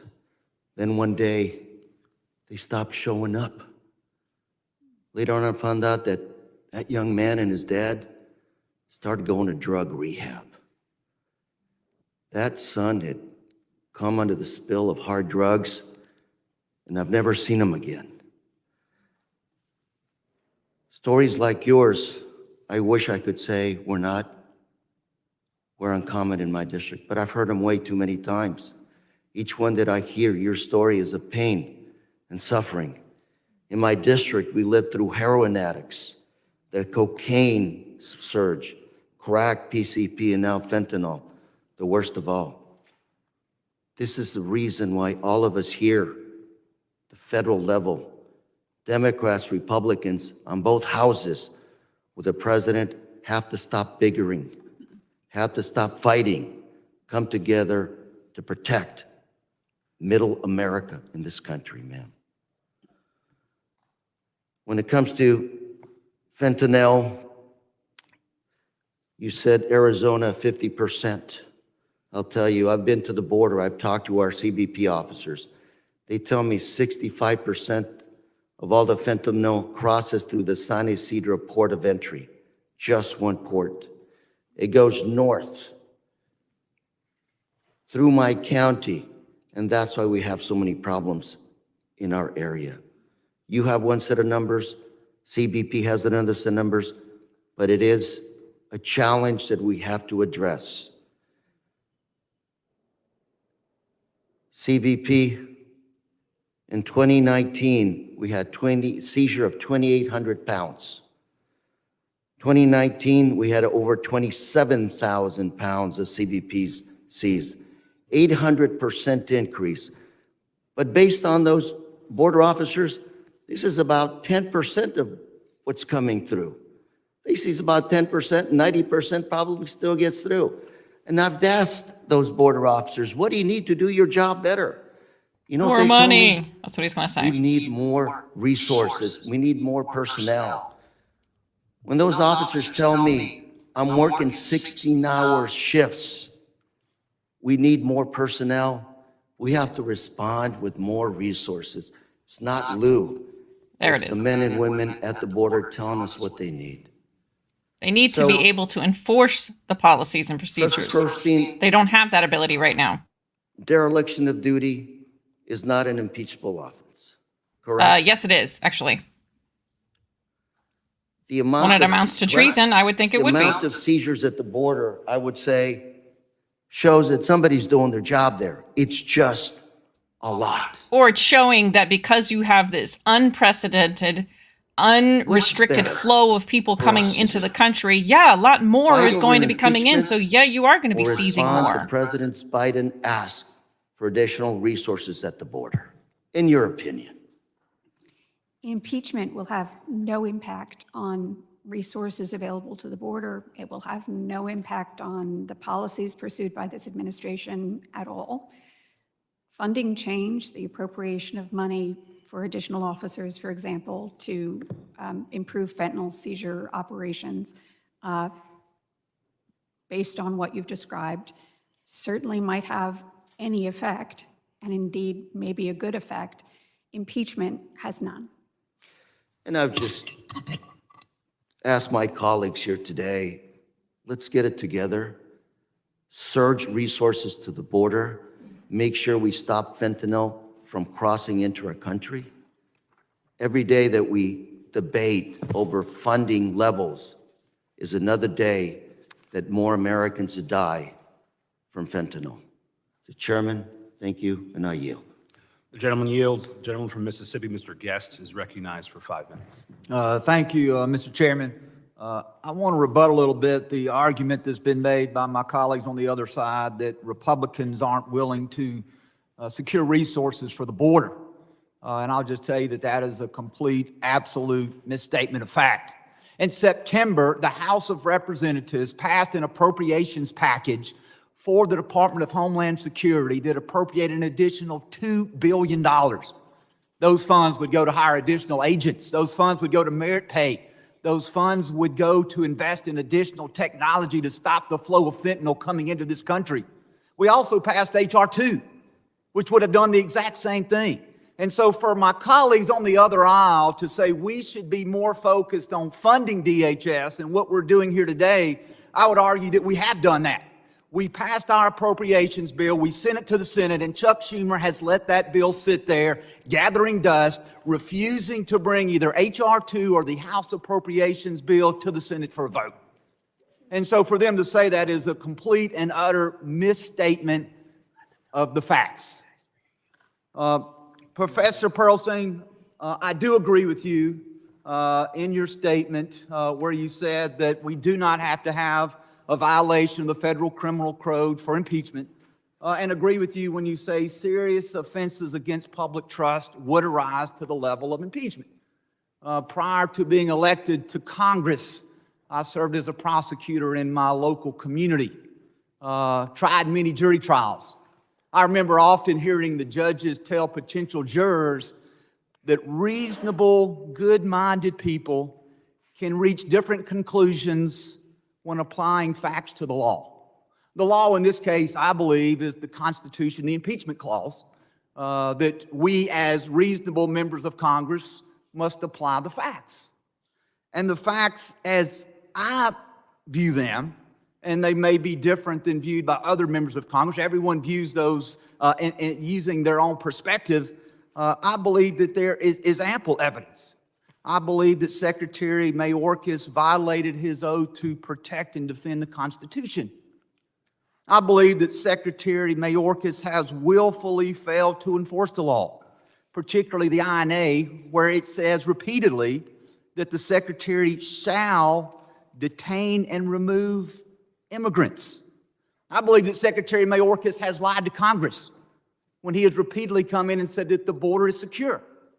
I'll tell you an example. Just last year, in April of last year, as Secretary Mayorkas came and he sat there where you were sitting, Ms. Dunn, I had the opportunity to ask him, are all 9 sectors of the southwest border secure? And his answer was yes. Now, his answer contradicted the answer given just 3 weeks prior by his chief of Border Patrol, Chief Ortiz, when Chief Ortiz said 5 of the 9 sectors on our southwest border are not secure. So I believe he's violated his oath to protect and defend the Constitution. I believe that he has willfully failed to enforce the law, and I believe that he has lied to Congress.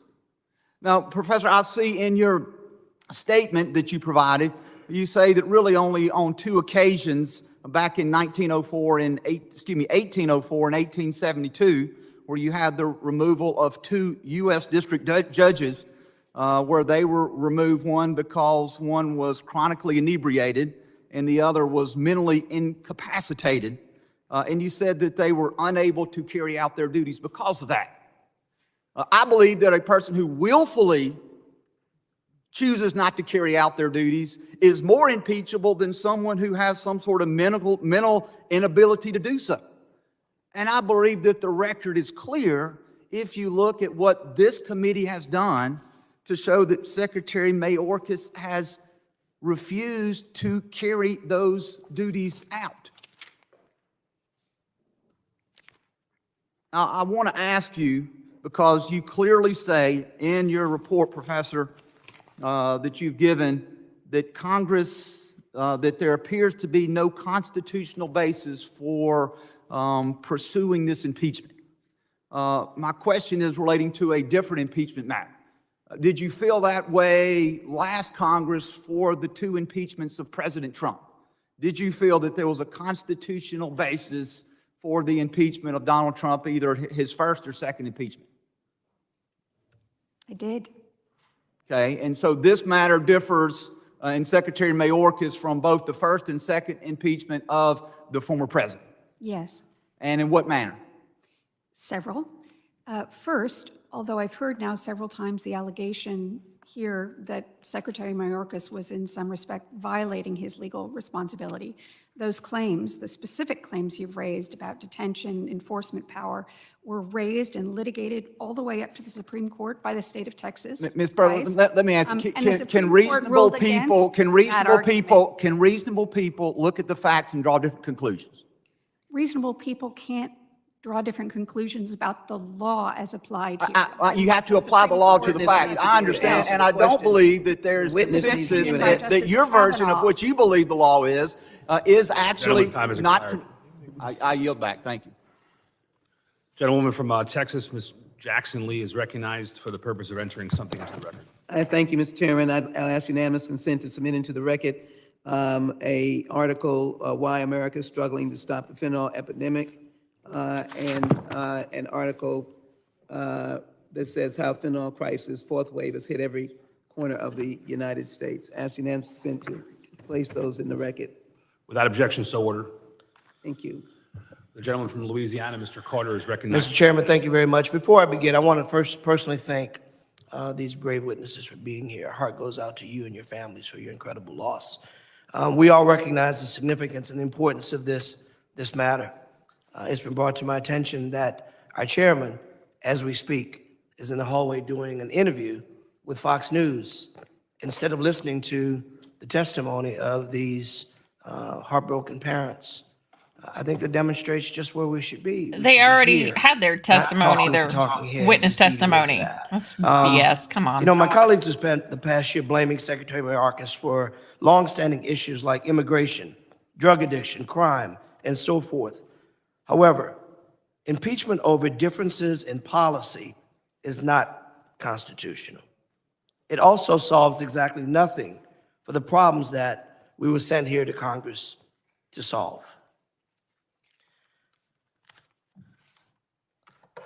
It's high time that we, as members of Congress, must come together to pass laws that combat fentanyl in our communities and fund drug treatment programs to help save lives, not to determine who has the biggest megaphone or the biggest political voice to exact vengeance. Our job is to serve and to come up with solutions together, Republican and Democrat, to solve our nation's problems. Professor Pearlstein, would impeaching Secretary Mayorkas over policy differences between the Biden administration and House Republicans solve any problems facing our country? I don't believe it would. The president retains exclusive constitutional power to replace Secretary Mayorkas with another official who he would charge with pursuing exactly the same policies here.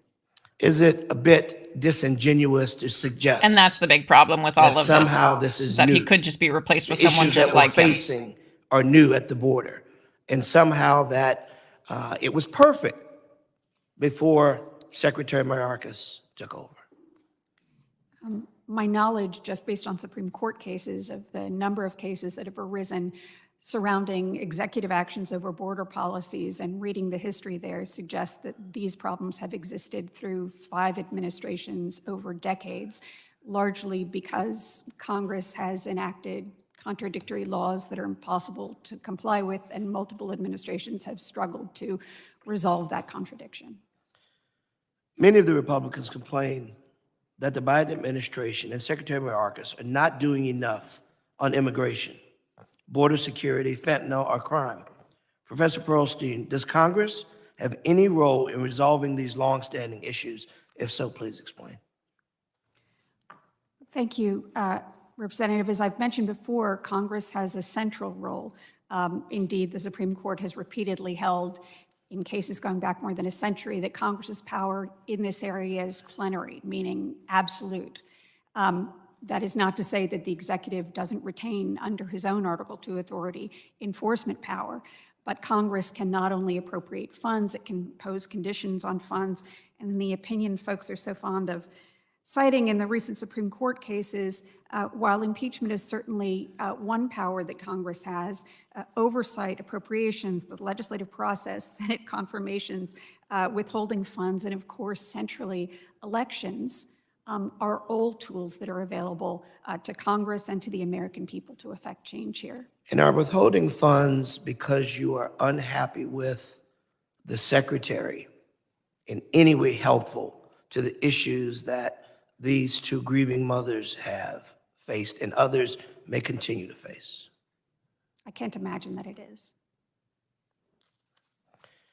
Mr. Chairman, I'd like to enter this into the record. So the problem with her Synthetic argument is that the opioid Secretary of overdose Homeland deaths Security isn't elected, while he's Trump was appointed. president. Not my words. This report, March 2nd, 2023. Without objection. Between 2019 and 2020, the last year of Trump's presidency, the increase in drug overdose deaths from synthetic opioid was at 55%. Between 20 and 21, the first year of Joe Biden's presidency, the increase in drug overdose deaths from synthetic opioid was at 25%. Not my words. I'll enter this into the record. Thank you, Mr. Chairman. But I will tell you this. This is nothing to be proud of, that one president had higher than another, but it is a fact that requires discussion.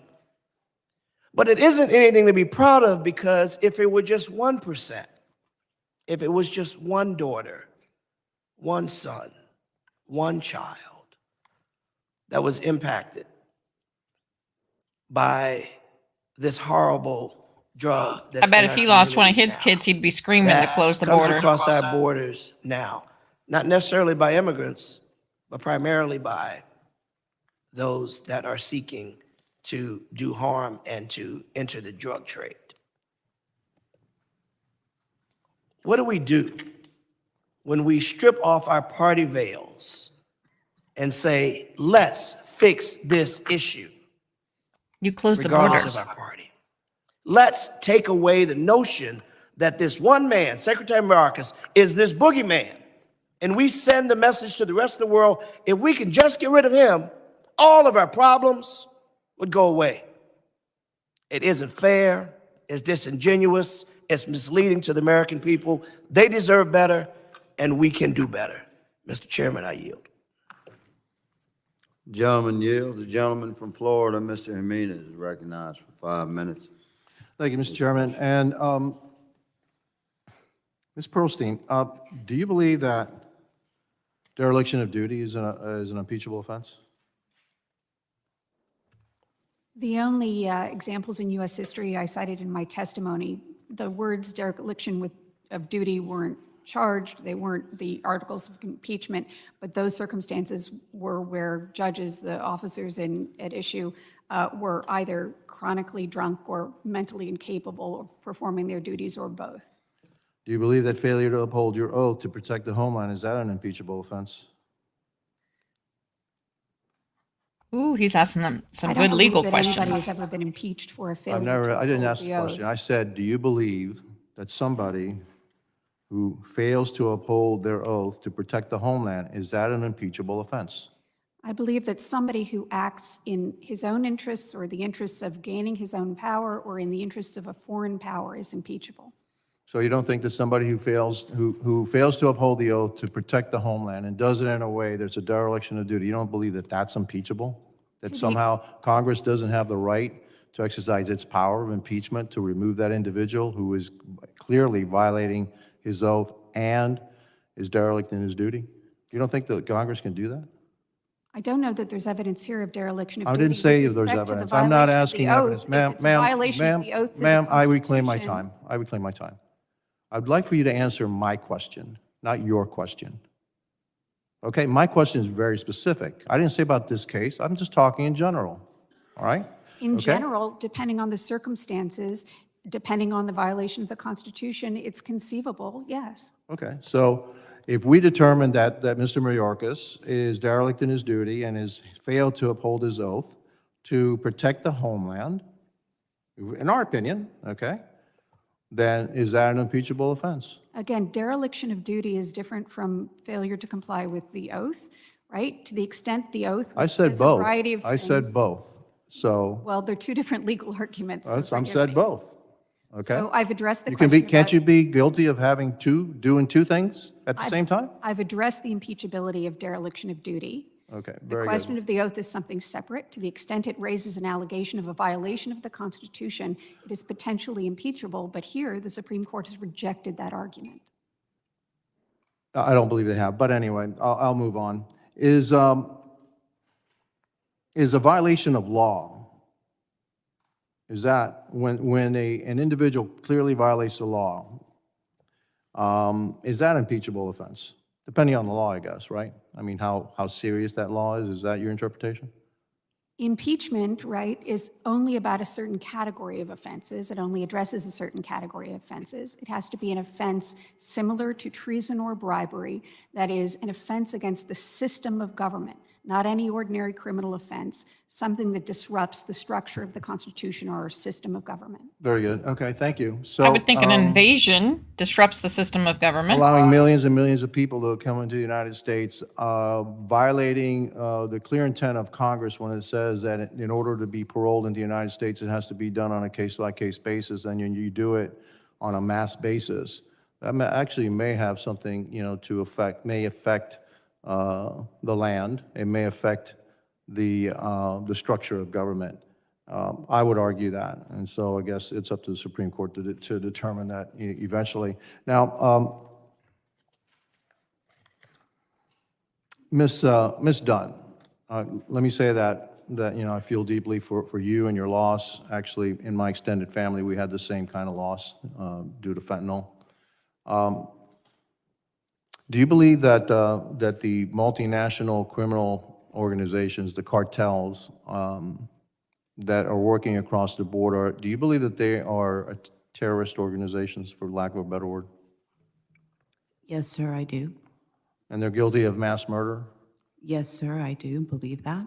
And I do too. And I believe also one of the things that Mr. Mayorkas has shown to be derelict in his duty is the absolute failure of this administration to combat what I consider to be terrorist organizations, which are the the Mexican drug cartels that control the border. And by the way, I also believe the Biden administration is actually helping those organizations by not stemming the flow of illegal immigration. They are enriching those multinational organizations to the tune of billions of dollars, which allows them to produce more fentanyl, which allows them to kill tens of thousands of American citizens. And so for that, too, I believe that Mr. Mayorkas has failed miserably in his duty to protect the homeland. And with that, my time has expired, and I yield back. Thank you. Gentleman yields. Mr. Magazine. Mr. Thanadar is recognized for 5 minutes for question. Thank you, Mr. Chair. And I want to thank all of our witnesses here today. My sincere condolences to our witnesses. As a father and a grandfather, I sympathize with your unimaginable loss. As a member of Congress, I realize it is my duty and my colleagues' duty to do all we can to prevent tragedies like this from impacting our communities. That is why one of my first acts as a freshman member of Congress was introducing an amendment to the Republicans' H.R. 2 border bill, which they are now threatening to shut the government down over, which aimed to bolster the Department of Homeland Security's efforts to combat cross-border threats posed by transnational criminal organizations. This amendment, which would have strengthened DHS's ability to combat organizations engaging in criminal activity, such as drug trafficking and human smuggling, was voted down by every single Republican member. Sitting in this hearing room today and on this committee. While Republicans voted this and every other Democratic amendment down, I know enacting meaningful legislation is needed to address the issues at the southern border. That's why I have introduced the United Against Transnational Criminal Organizations Act. Several of my Democratic colleagues on this committee have signed on to this bill, which directs DSS to take a range of actions to combat illicit criminal cartel activity that undermines our homeland security. The bill directs DHS to establish a joint task force bringing together multiple agency components to conduct operations to combat cross-border threats posed by TCOs and organizations engaged in the trafficking of fentanyl and its materials across the land border of US. This bill directs DHS to establish an integrated border intelligence analytical cell to improve information sharing regarding the concentrated surge of migration, smuggling, and trafficking. And since we know a vast amount of fentanyl is trafficked through our ports of entry, it requires DHS to issue a strategy to improve the effectiveness of the screening of vehicles, persons, and cargo at land ports of entry that are at high risk of being related to transnational criminal organizations. My question to you, Professor Polston, would you agree that a legislation such as my United Against Transnational Criminal Organizations Act is a more effective measure to solving the issues at our border versus impeaching a secretary over policy differences? Thank you, Mr. Tanadar. Again, I'm not an immigration policy expert, but the bill that you propose is certainly within Congress's power to enact. The Democrats keep using that it's over policy differences when that is not what this is about. Yes, Thank you. they disagree with Mr. the Chair, I yield policies back. of the Biden administration, but there is so much more to it.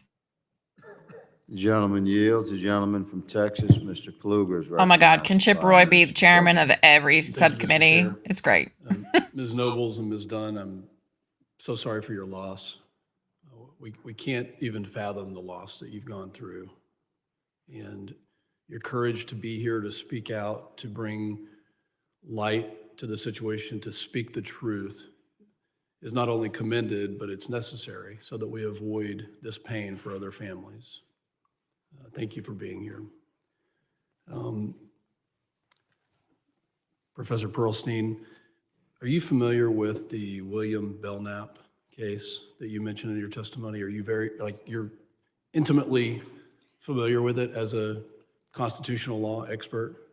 I'm generally familiar with the Belknap impeachment, yes. You wrote about it in your testimony, correct? I did, yes.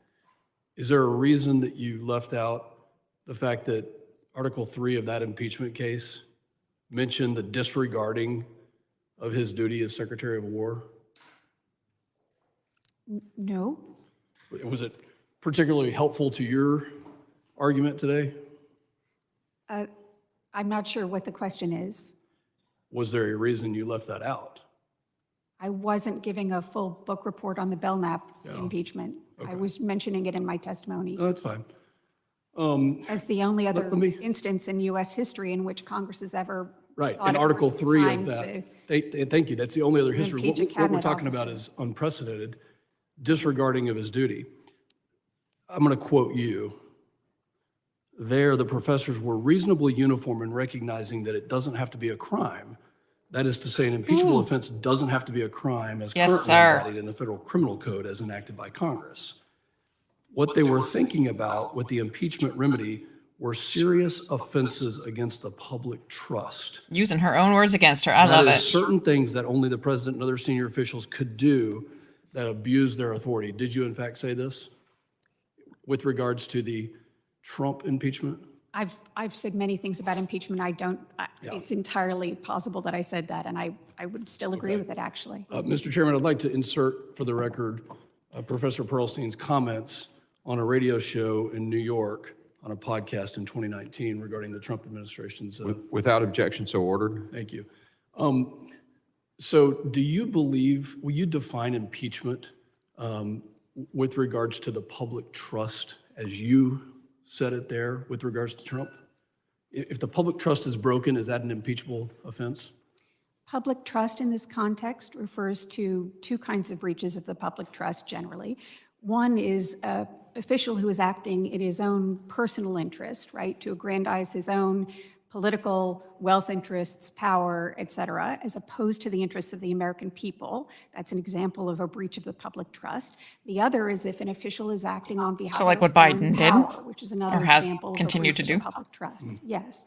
And I thought those you- issues were both implicated in the Trump-Ukraine impeachment. Do you believe that public trust has been broken with regards to the common defense of our country? As a general matter, The collective defense of our country? as a general matter, I'm not sure I can answer that question that broadly stated. Has the public, I'm not aware of any evidence, for example, the Secretary Mayorkas has been acting for his own personal wealth or Okay. aggrandizement. That's fine, but in general, is breaking the public trust in an egregious manner grounds for an impeachment proceeding? In the way I just defined breaking the public trust, that is, acting on behalf of one's own interests as opposed to the interests of the public, yes, that can be an impeachable ground if What- there is evidence of that. Are you licensed in a state? Am I a member of the bar, do you Of the mean? bar, yeah. Yes, I'm a member of the Bar of the State of California, and I'm a member of the Bar of Washington, D.C. Is it your responsibility to uphold the laws in those states in which you are a member of the bar? I have all of the same ethical obligations that any attorney has. When you take the oath of office as a cabinet member to well and faithfully execute the duties of the office, does that infer a responsibility to uphold the laws as well? Anybody who takes an oath to take care that the laws are faithfully executed has an oath to take care that the laws are faithfully executed, yes. Did you condemn the attacks by Hamas on Israel?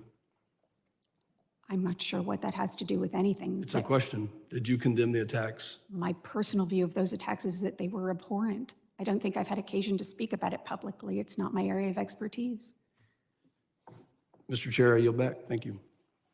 Gentleman yields. I now recognize she's Mr. pissed. Magaziner for the gentleman from Rhode Island for his 5 minutes of questioning. Thank you, Chairman, and I want to thank our witnesses for having the courage to share their stories and their expertise today. We have real challenges at the border. I've been there, I've seen it, and I know that the American people are counting on Congress to act. Unfortunately, too many of my Republican colleagues are more focused on playing politics instead of working together to address our problems. The Biden administration has requested $14 billion to secure the border, funding that would hire more than 1,300 Border Patrol agents and more than 1,000 CBP officers. House Republicans have refused to call a vote on this funding for nearly 4 months. They have sat on this proposal for nearly 4 months, undercutting their claim that they really care about border security. If you care about it, call a vote. No, And if you don't why? like all of the proposal, Why call a have vote they on the not parts voted that on you it? do like. Why? When They'll House just sit there Republicans saying they're were undercutting asked it. why they won't call a vote on the president's border funding request, one of them said, quote, "Let me tell you, I'm not willing to do too damn much right now to help a Democrat and to help Joe Biden's approval rating." That tells you all you need They to know. always use that He was more one concerned about Joe quote Biden's every approval time rating we've than had about fixing these hearings problems at the border. And he's not the only because they one. have nothing else to use. Laura Ingraham on Fox News said that Republicans should not accept any border deal because it would be, quote, a victory for Biden.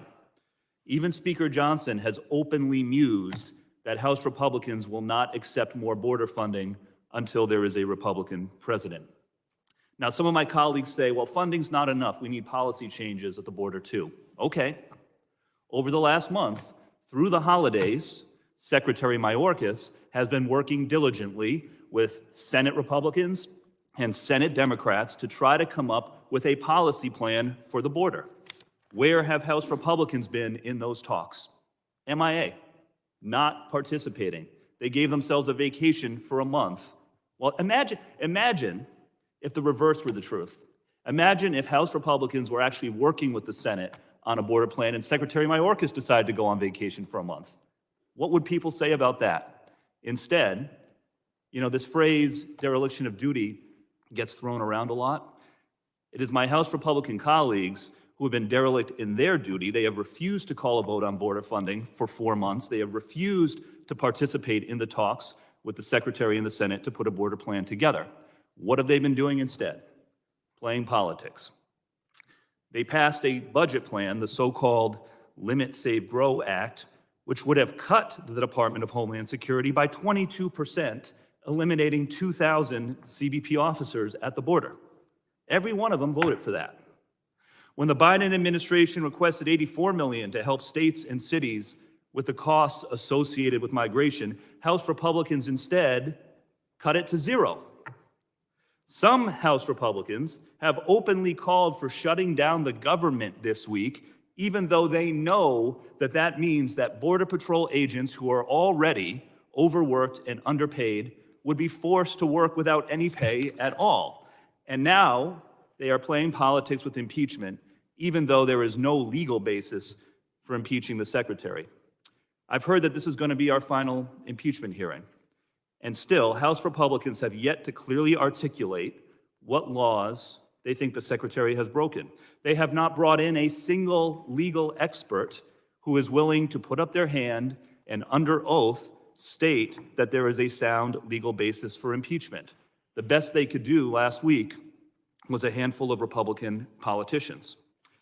They invited the secretary to appear in a hearing to defend himself against their ambiguous charges. And then when he sent a letter back on January 11th saying that he would appear, they reneged on his invitation and disinvited him. But the sad thing about That's these not true. They political have had games legal is that experts this come is in. wasted time. This is time that we could be spending to work together on real solutions for the border, real solutions to solve the fentanyl crisis, real solutions to combat the cartels and create a safe and orderly system at the border. Senate Democrats are working on it as we speak. Senate Republicans are working on it as we speak. The Secretary is working on it as we speak. And it is only House Republicans who are putting politics ahead of doing the work to solve our problems. Professor, for those of us who are serious about trying to improve the situation at the border, is impeachment Congress's most effective tool to do it, or are there other powers that Congress has that would be better suited to fixing the situation at the border? Thank you, Congressman. As I've said, impeachment in this context will have no effect on administration or American border policy. Congress has a host of tools at its disposal, as the Supreme Court recently listed, and as I've testified to, including, of course, appropriations, oversight hearings, the legislative process, Senate confirmations, withholding funds, and then, of course, as I've mentioned before, elections. There are others as well. Thank you, Professor. I yield back. The gentleman yields. We're going to take a 10-minute break to give our witnesses an opportunity to take a break, and we will reconvene at, we'll say 11:40. The committee is adjourned, or is in recess. The gentlelady from Georgia, Mrs. Green, for her 5 minutes of testimony. Thank you, Mr. Chairman. So far today on this very important historic hearing, we've listened to Democrats complain that Republicans have done nothing to stop the border security crisis, pretending that we didn't pass H.R. 2, the strongest border bill that has ever been passed in Congress. All of our Democrat colleagues voted no to that bill. My Democrat colleagues today are complaining that they need more money. Well, it seems to be from listening on this committee most of the time, they want more money to help more migrants come into the country. It's unfortunate that it's about migrants. It should be about Americans. I've also listened to them talk about impeachment. Talking about impeachment, saying that impeachment is not the right thing to do when it comes to Secretary Mayorkas complaining about impeachment hearings. But I'd like to remind everyone that when they impeached President Trump, they introduced articles of impeachment on January 11th, held 0 hearings, and then passed these articles of impeachment on January 13th. Oh my, the hypocrisy. But let's talk a little bit further.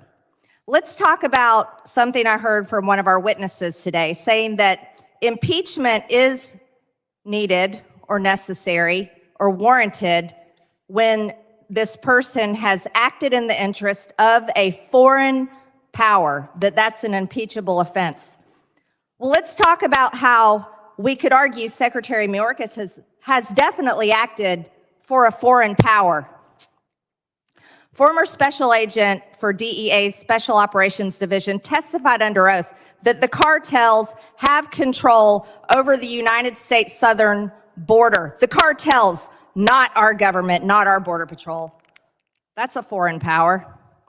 Cartels and coyotes are making around $13 billion a year in human trafficking alone off Joe Biden's open border policies and Secretary Mayorkas's willful disobedience in his job. The revenue is 26 times more than cartels earned under President Trump. 26 times more. That would definitely be helping a foreign power. I'm sure that money's spent in countries like Mexico. That helps their economy. Cartels control approximately 40% of Mexico. The cartels do. That means that this border crisis and the laws that are being broken are definitely in the interest of a foreign power. Now, we're also hearing a debate back and forth about policy. Is it a policy difference, or is it Secretary Mayorkas's disobedience and his willfulness to break our federal laws?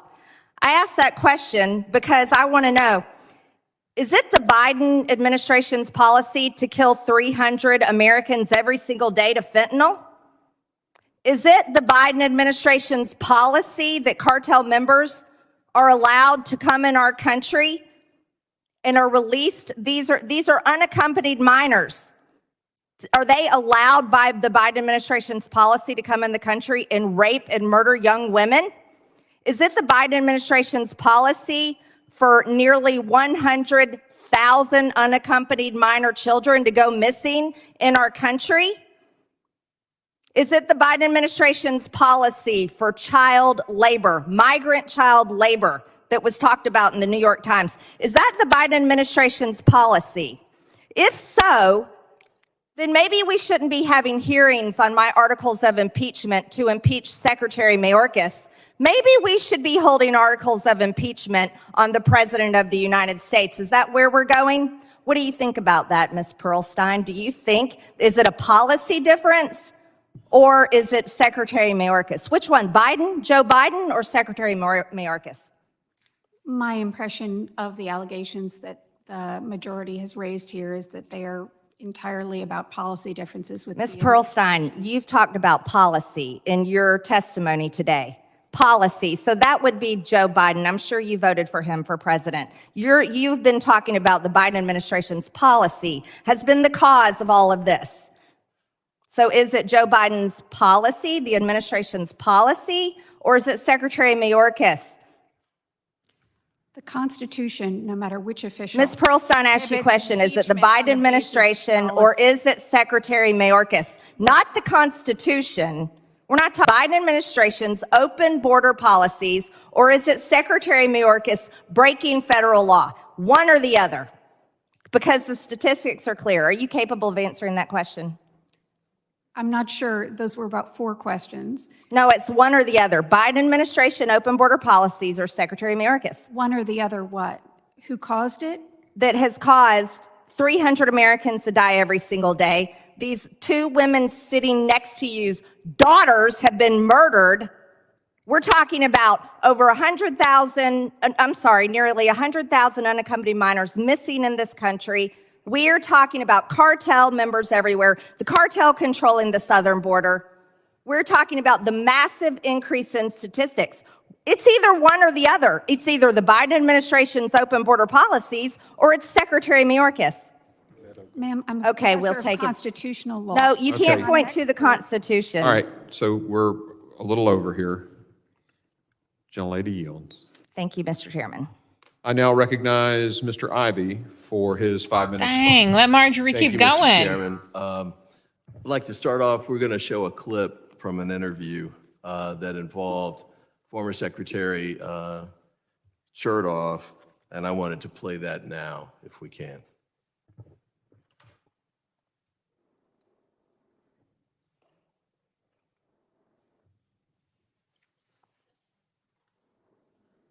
I'd like for you both very quickly to weigh in on what happens if the Republican-led Congress goes ahead with this vow to impeach or try to impeach the current Secretary of Homeland Security. Does that mean all the things you suggested don't happen and Congress is just tied in knots? Secretary Chertoff? Well, it would be a very sad day if in search of what is, again, a political stunt, threatening to impeach Secretary Mayorkas, Congress didn't do the things, for example, that Secretary Johnson just suggested. Maybe adjust the standard with respect to asylum, create more resources that are available to adjudicate, and work out additional ways to fund the effort to undermine the cartels and the smugglers, which are a big part of this. So it would be basically putting stopping form letting over that many substance people come to in? go through a big performance on impeachment that's never going anywhere. They make this so much rather more than actually complicated than it working needs with to the be. administration to solve the problem. Thank you. And then shortly after that, former Secretary Johnson said, "We can't have a secretary who's distracted by a stunt in Congress and an attempted impeachment." Is this the same guy who was worried that an island would flip over I think from too much weight being on it? Is that this Congressman guy? Ken Buck, a Republican congressman, who's raised similar concerns about, well, who stated basically there's no grounds for impeachment. Also, Professor Jonathan Hurley, who testified. And Hurley's important here because he's the witness that the Republicans called to testify at the oversight hearing that Ms. Green, I think, was referencing with respect to President Biden.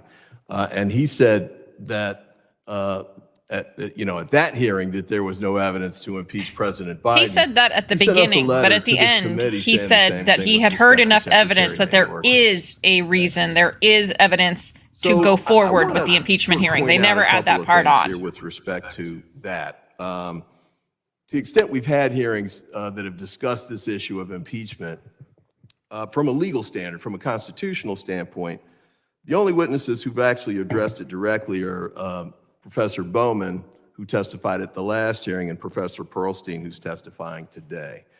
There's no testimony to the contrary that they've provided that was given by the witnesses. What about the three attorney generals that the Republicans had at the last have called. hearing? And I suggest that that's in part, or maybe in whole, because they don't have experts who will come in and say, legal experts, constitutional So now you're scholars who are saying that experienced state with respect attorney to generals impeachment are not will legal come in and experts? Is raise that their what this right guy is hand and saying? swear under oath that the Constitution justifies impeachment with respect to Secretary Mayorkas in this case.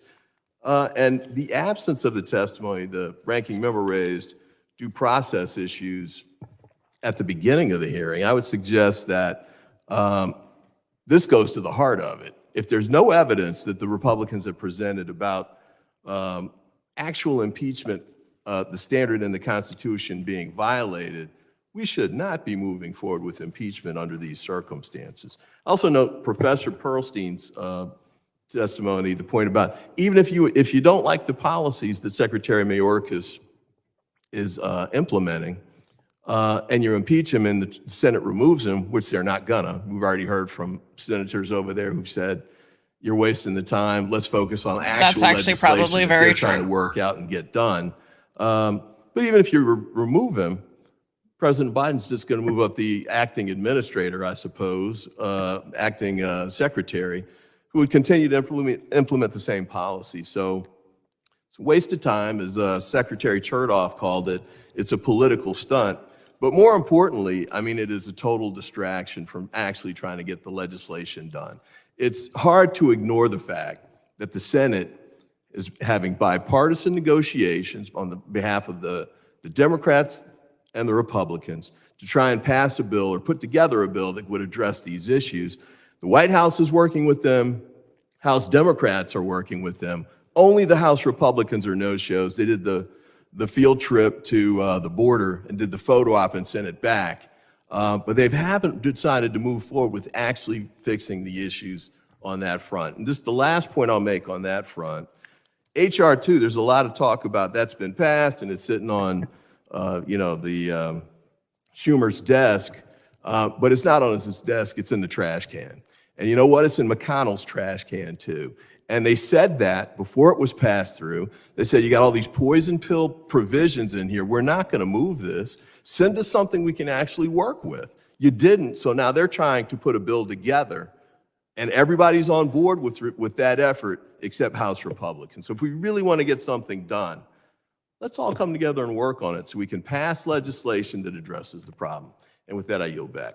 Gentleman yields. I now recognize Mr. Ezell, the gentleman from Mississippi, for his 5 minutes of questioning. Thank you, Mr. Chairman. And thank you all to our witnesses today for being here and providing this important information that we need. Ms. Nobles, thank you for joining us here today. And I can't imagine how tough it is, must be discussing this over and over again about the Mayorkas failed border security policy. I genuinely appreciate you sharing the challenging stories and emphasizing the importance of border security. Americans are demanding we do something. Well, over 40 years in law enforcement, including as sheriff, I truly understand how challenging it is to ensure the safety of our communities. I never stopped, slowed down, and prevented my officers from enforcing the law. I swore an oath to protect the citizens of my community. Somehow, Secretary Mayorkas is making this tough job even tougher for our men and women of Border Patrol. Ms. Nobles, a report from the House Judiciary Committee pointed out several failures in vetting your daughter's killer when he crossed the border. The report showed your daughter's murderer was arrested for associations with MS-13 long before he came to the United States, something that could have been verified with a simple phone call. But our members of Border Patrol are not being allowed to do their jobs. They told me this personally when we were down there last year. Instead, they are nursemaiding and making sandwiches for criminals while all this stuff goes on. And, the buck stops at the top. This could have immediately disqualified this killer from getting in the country had they been able to do their jobs, but they have been hired to do. The report also noted that he was released after he was arrested for murder. Ms. Noble, do you have any reason to believe that Secretary Mayorkas has taken these reports seriously? No, he hasn't. To me, the reports are clear. His policies are failing. Do you believe he's trying to change the process of the vetting illegal aliens coming across our border? No, if he was, then my daughter would still be here today if they did their jobs. They did not do their jobs. It's no secret how gruesome and violent the cartels are. I've seen it personally myself. In many cases, they are even better armed than local law enforcement. In your opening statement, you quote, "This isn't about immigration. This is about protecting everyone in the United States of America." Again, the American citizens are demanding that we take action. Yes, Ms. we Noble, are. do you believe that Secretary Mayorkas' policies are strengthening the cartels? Do you believe that his policies are strengthening the cartels? No mother or father should ever have to endure hearing chilling news that their child has been a victim of such a violent, heinous crime. Unfortunately, as a sheriff, I have delivered these devastating news to families. It's one of the most difficult things you'll ever do as a law enforcement officer. To end, I will simply ask, do you believe this crisis has been created by the Biden administration's policies? Yes. Thank you again, and thank you all for being here today. We will continue to be your voice. We will continue to take action. And no matter what the other side says, we're going to do something to stop this. Thank you, Mr. Chairman. I yield back. The gentleman yields. I now recognize Ms. Ramirez, the gentlelady from Illinois, for her 5 minutes of questioning. Thank you, Chairman and Ranking Member. I want to begin by acknowledging the losses here today. Ms. Nobles, Ms. Dunn, I am grieved that you have endured losing your daughters. Kayla, Marie, and Ashley, no parent should ever have to go through this loss. No parent. I also want to acknowledge the losses that Is anybody are not else described feeling today. the same way that the I'm gonna name a Democrats are couple just of those. showing a false Victorma de la sense of Santa sympathy? Cerros, Certainly not empathy. 33-year-old It just mother. doesn't seem Yorley Ruby, 10 years old. doesn't seem And Jonathan genuine. Agustin Briones de la Sancha, 8 years old. They lost their lives when cruel policy choices and willful obstruction of intergovernmental coordination by the Abbott administration in Texas kept Border Patrol agents from responding to rescue a drowning mother and her children. Mr. Chairman, I would like to ask unanimous consent to enter these two articles into the record. 3 migrants, including 2 children, drowned near the Texas border, and an 8-year-old migrant died after a week in U.S. detention. Without objection, so ordered. Thank you. Anadit Reyes Alvarez, an 8-year-old who passed away on May 2023 at a CBP detention facility in Texas. Well, you know what? Maybe when if they weren't medical staff invited to failed come in review here medical and that the documentation border would be and provide open, they would access get to free health physician insurance, they emergency wouldn't care. have tried to cross There the are border. so many examples of the consequences of a cold disregard for our shared humanity in the absence of compassion. There's just so much pain. And it's across our How about a communities. cold disregard for the immigration American statuses, citizens? Political This identities. woman. When it comes to the humanitarian crisis within our borders and the cost of congressional inaction. You see, I just got back from Guatemala, where I heard painful stories that underline the need to act beyond our borders to address the root causes of migration. What causes a 12-year-old to cross all of Guatemala, Their all parents? of Mexico, in hope to get to our southern border? What do we do to create legal pathways? And how do we understand the root cause of migration?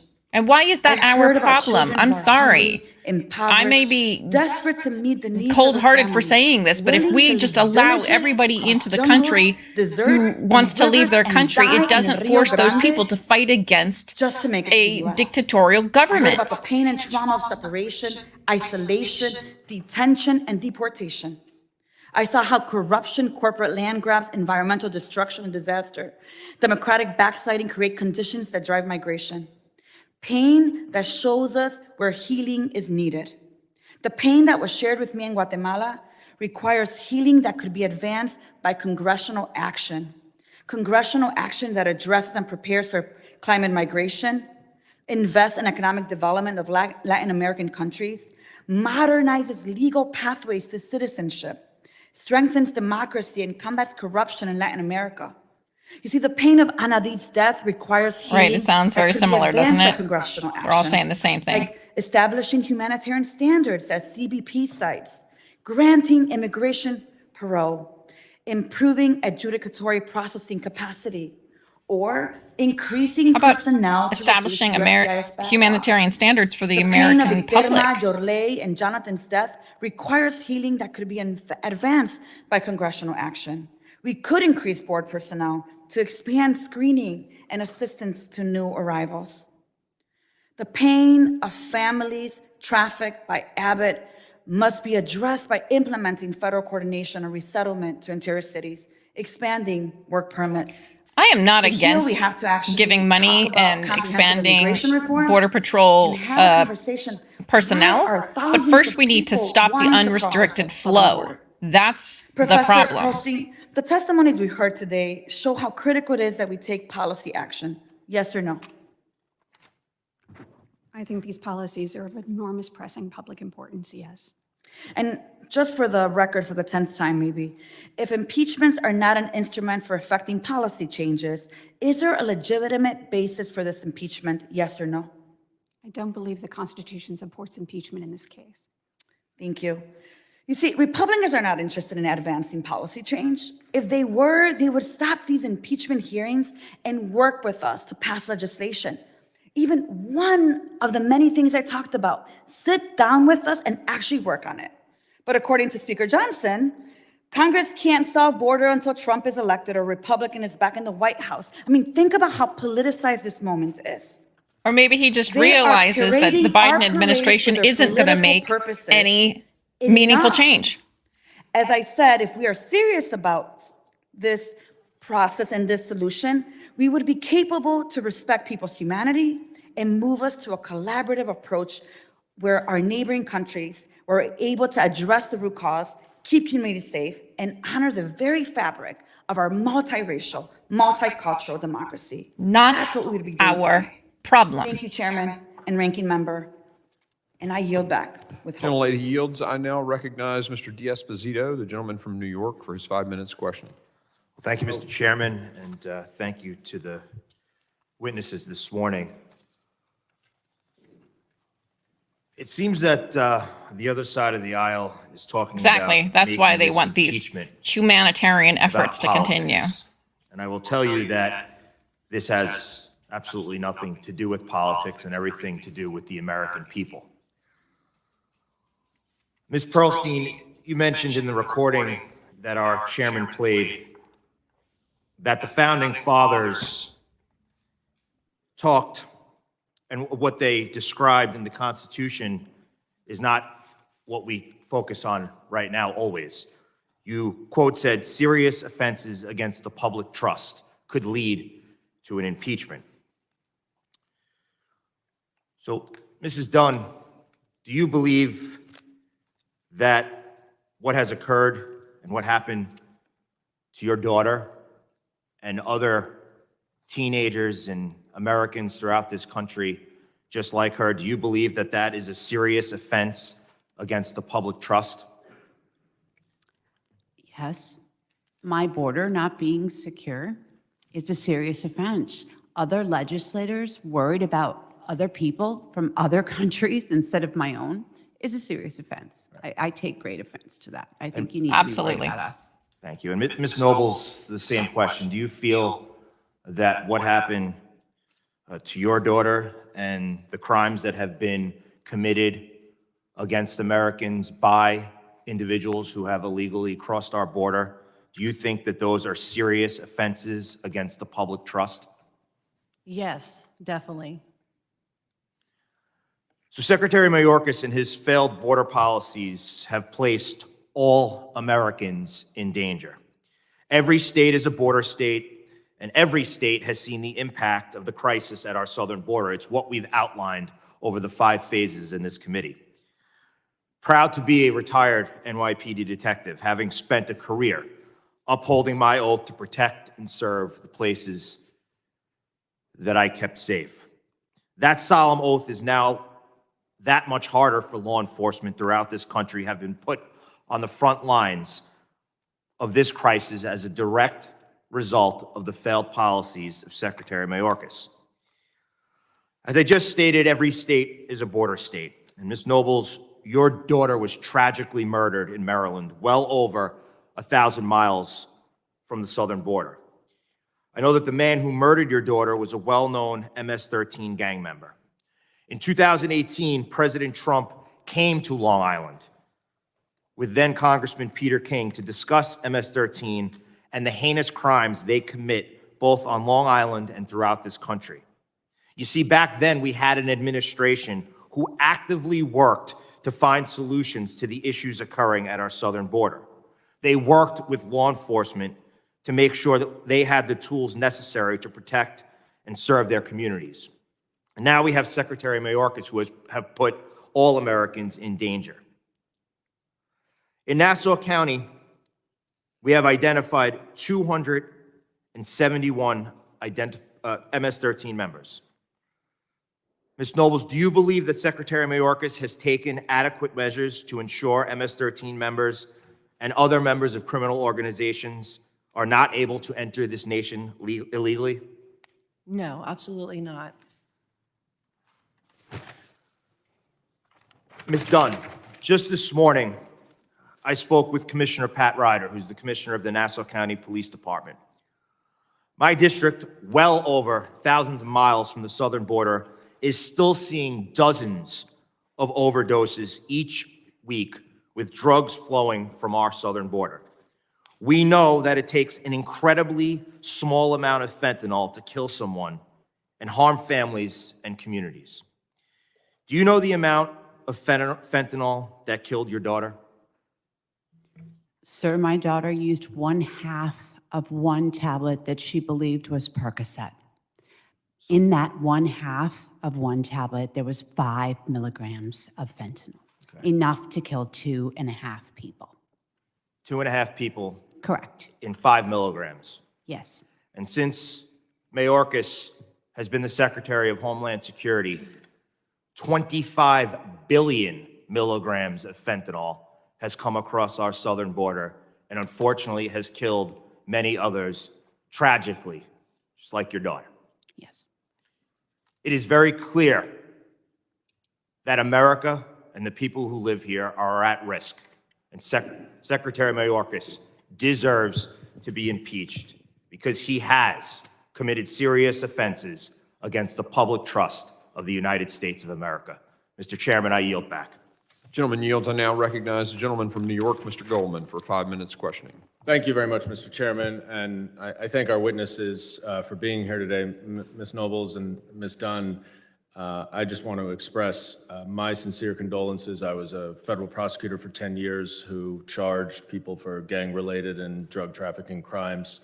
Unfortunately, this is not the first time I've had to interact with families of victims, and my heart goes out to you. And I want to apologize in some ways to you that you are here really to share your story, but you're being used as a God, he is such a slime ball. I can't stand this guy. Investigation, and obviously, given what your experience has been, you don't have. Oh, the good. I hope they background, rip him a to new asshole. understand what a high crime misdemeanor is and how it relates to this, and so I hope that you're handling that okay.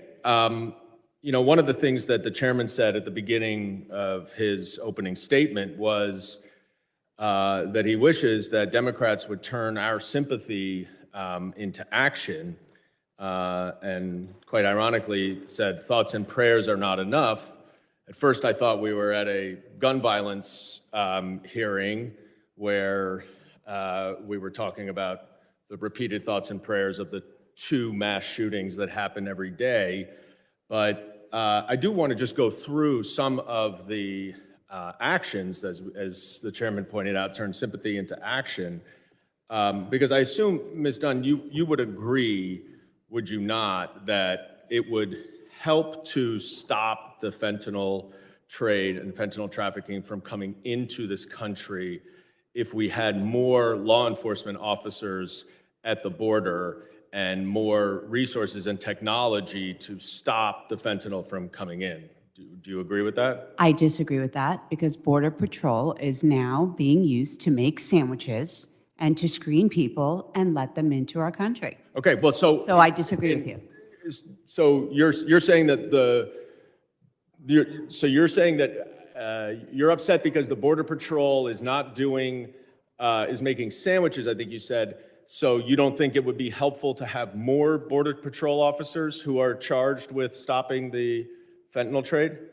I would like the Border Patrol to be able to do the job that they were hired to do. Well, Every Border Patrol officer that I have spoken to has told me that their hands are tied by this administration and Mr. Mayorkas. I've been to the border, sir. Have you? Have you? Excuse me, I'm asking the question. I'm just wondering. And the problem with that is that in Congress, this Congress, we have interviewed 9 senior officials under DHS in a variety of different capacities. Every single one of them has said that it would be helpful to provide more resources at the border to stop the flow of fentanyl coming in. That is not what every single one of them has said. That is exactly what President Biden has done. In last year's Well, then budget, clearly that's not the fiscal answer year if that's what he's 2023, done. The appropriations it included 300 additional U.S. Border Patrol agents, which was the first increase since 2011. Included 125 Yeah, it's not more their CBP fault. officers, They $70 aren't million able to do for what they need to do non-intrusive because of inspection, douchebags like this guy. and 200 House Republicans, including every single Republican serving at the time who currently sits on this committee, voted against that bill. Under the Biden administration, the Department of Homeland Security has seized more fentanyl and arrested more criminals for fentanyl-related crimes in the last 2 years than in the previous 5 years combined. And even in this Congress, when we had the Department of Homeland Security appropriations markup, Mr. Correa offered an amendment that would provide more money and more resources for the border to stop the fentanyl trade, and every single Republican voted it down. But that's not it. Even with the supplemental request from the White House, they requested $1.2 billion to crack down on the trafficking of dangerous and lethal illicit drugs like fentanyl, including over $300 million for the most effective non-intrusive inspection systems. And of course, 90% of fentanyl comes through the ports of entry, so having those inspection systems would do it. Yeah, so you know what Again, else would do it, douchey Dan? Republicans will Is not stopping the flow, support the border with unregulated additional flow of resources people to do coming the through job those ports. that the secretary wants to do. And so we are here yet again for a political stunt to make On an your part. argument that this administration is not doing anything, even as it is negotiating to try to address the problems at the border, and even as it is trying to increase the number of border agents and technology to address the fentanyl system. Let's stop this sham impeachment hearing, and let's go negotiate with the Senate and the White House, who are doing that right now with Secretary Mayorkas to address the problems at the border. I yield back. The gentleman yields. I now recognize the gentleman from North Carolina, Mr. Bishop, for his 5 minutes questioning. Thank you, Mr. Chairman. Ms. Dunn, I was watching you as we listened to my friend from New York just now and heard what you said. You did a fantastic job sort of defeating his point in the little bit of time he gave you. But as he was saying, that they make the issue that Republicans aren't sending more money to the border. What every jurisdiction in the United States, notably New York, Chicago, and others are suffering is a deluge of immigrants that the country cannot assimilate, that are not prepared to be assimilated culturally, by linguistic background, by experience. We can't get the job done that way. The only proposals that Democrats have offered, let's go down on record. The only proposals that have been offered is to send more money to the border, which will be used to process more immigrants faster into the country, number one, or number two, to legalize them all, grant them amnesty, as if that would somehow address any of the problems that we're experiencing. Not one of them would be addressed. So I appreciate Ms. Nobles, you, and Ms. Dunn, you for being here. It must be particularly infuriating to hear that when you've suffered the ultimate victimhood from the violations of law that the Secretary of Homeland Security has administered. So, Professor Pearlstein, I want to go to you, though, because I want to talk about that victim, the rule of law.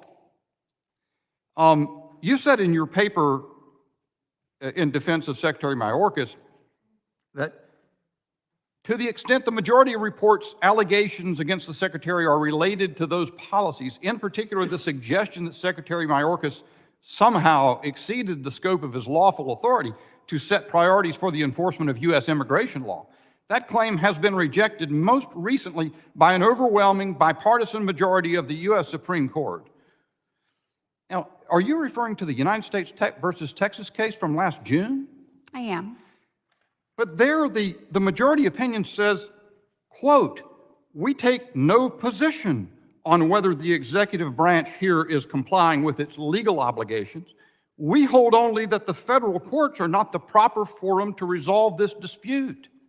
So when you read that language, how do you come to the conclusion that the court decided that Secretary Mayorkas is acting in accordance with his legal responsibilities? The basis of the court's ruling on standing that you just described was, as Justice Kavanaugh's opinion for the majority said, the authority to decide how to prioritize and how aggressively to pursue legal actions against defendants belongs to the executive branch under Article 2.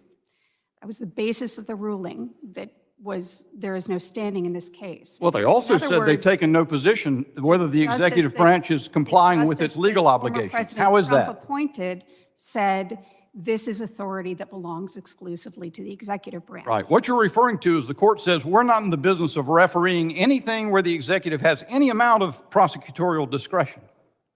But they also say we're not deciding here whether the executive branch is complying with its legal obligations. Both of those propositions are true. They're both in the opinion, are they not, ma'am? The court found that there was no standing because— No, ma'am. I asked you a question. This proposition is in the opinion as well, correct? I read it. It's accurate. The court found there was no standing. That is also true. I didn't ask you about standing. I asked you whether this language that I just read, where the court said we're not determining whether the executive branch is complying with its legal obligations, that's also in the court's opinion, correct? That may be in the court's opinion, but that's what I asked. Said— Thank you. Let me ask you this. At the oral argument, this was Justice Kavanaugh's question to the Solicitor General.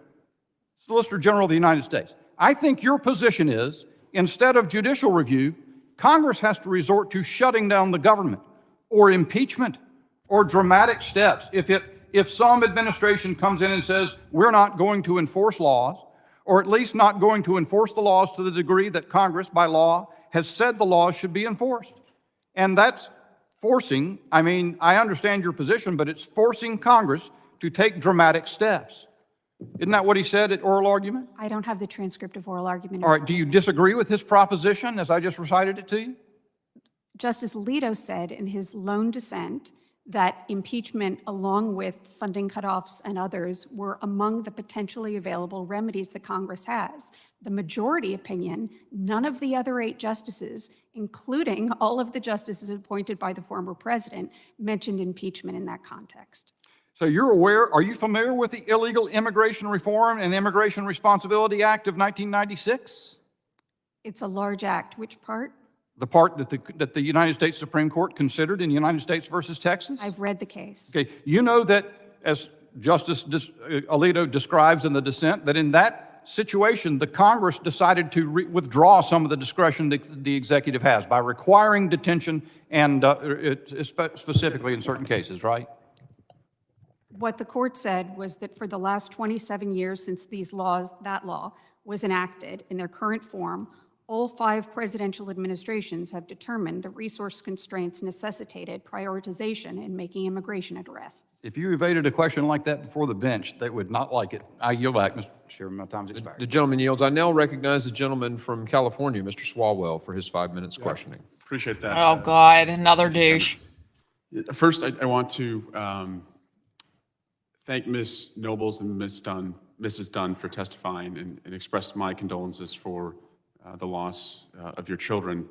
And Sounds very to tell you that sincere. I have constituents as well who have lost children to fentanyl. And I know it's not easy to come to Congress and to talk about it.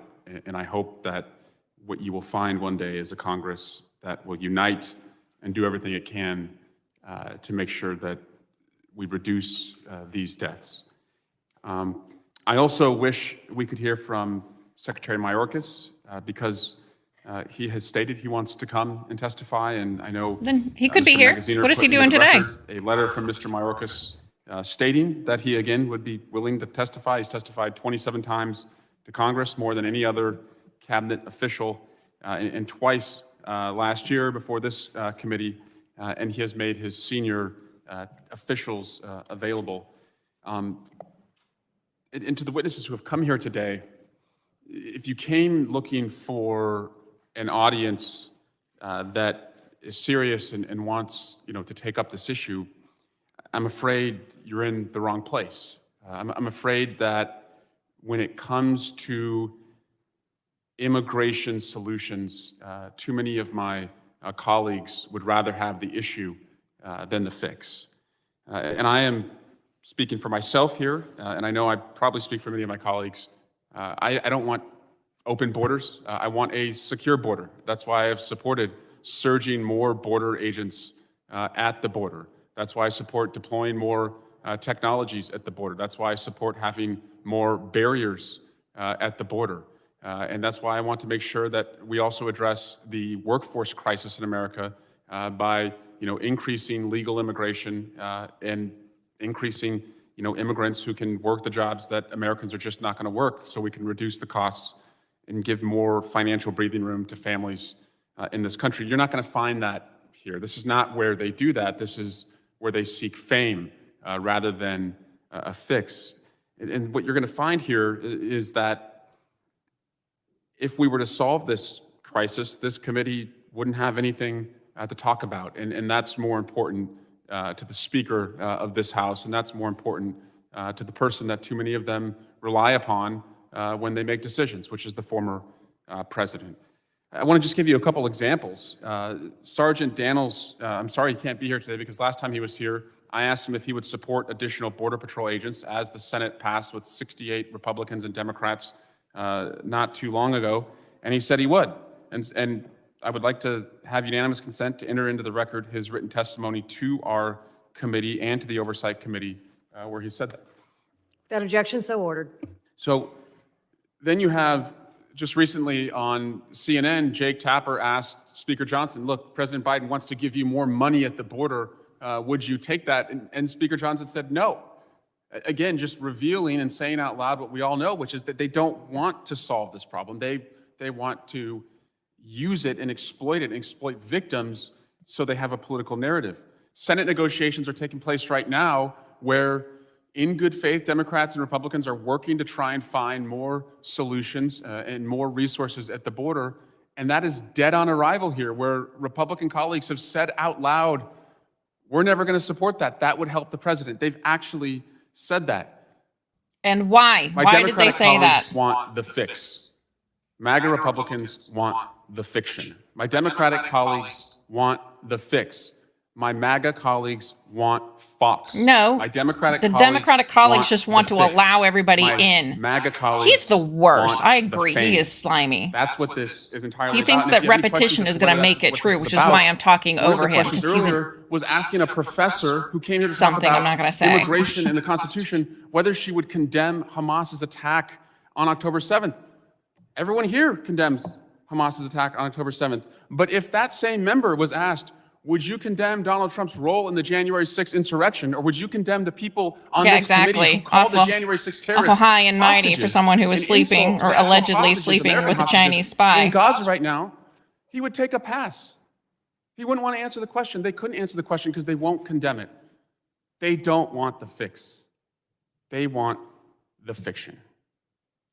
If they were not willing to hold Donald Trump accountable for his impeachable crimes, I don't really want their Gentleman's hot time has take. expired. The I don't want gentleman their hot from take New York on Secretary Mayorkas. is recognized Yield for back. 5 minutes of questioning. Thank you, Madam Chair. Ms. Nobles, Ms. Dunn, I'm very sorry for your loss. Agreed. Losses. But of course he's going to say it is. I don't have children. I couldn't. Because they imagine got to have their what rhetoric. they've gone through. But Ms. Nobles, I want to start with you. The Department of Homeland Security and the Department of Health and Human Services have systems in place to ensure that unaccompanied alien children from non-contiguous countries are transferred from Customs and Border Protection to the Office of Refugee Resettlement, ORR. House Judiciary The Democrats report seem regarding unaware your of that. daughter's murder notes that ORR lost track of more than 85,000 children and placed fewer than 15,000 follow-up calls after discharging an additional 32,000 children. At no point did anyone from CBP or HHS flag this violent criminal who had a criminal gang history along with multiple MS-13 tattoos.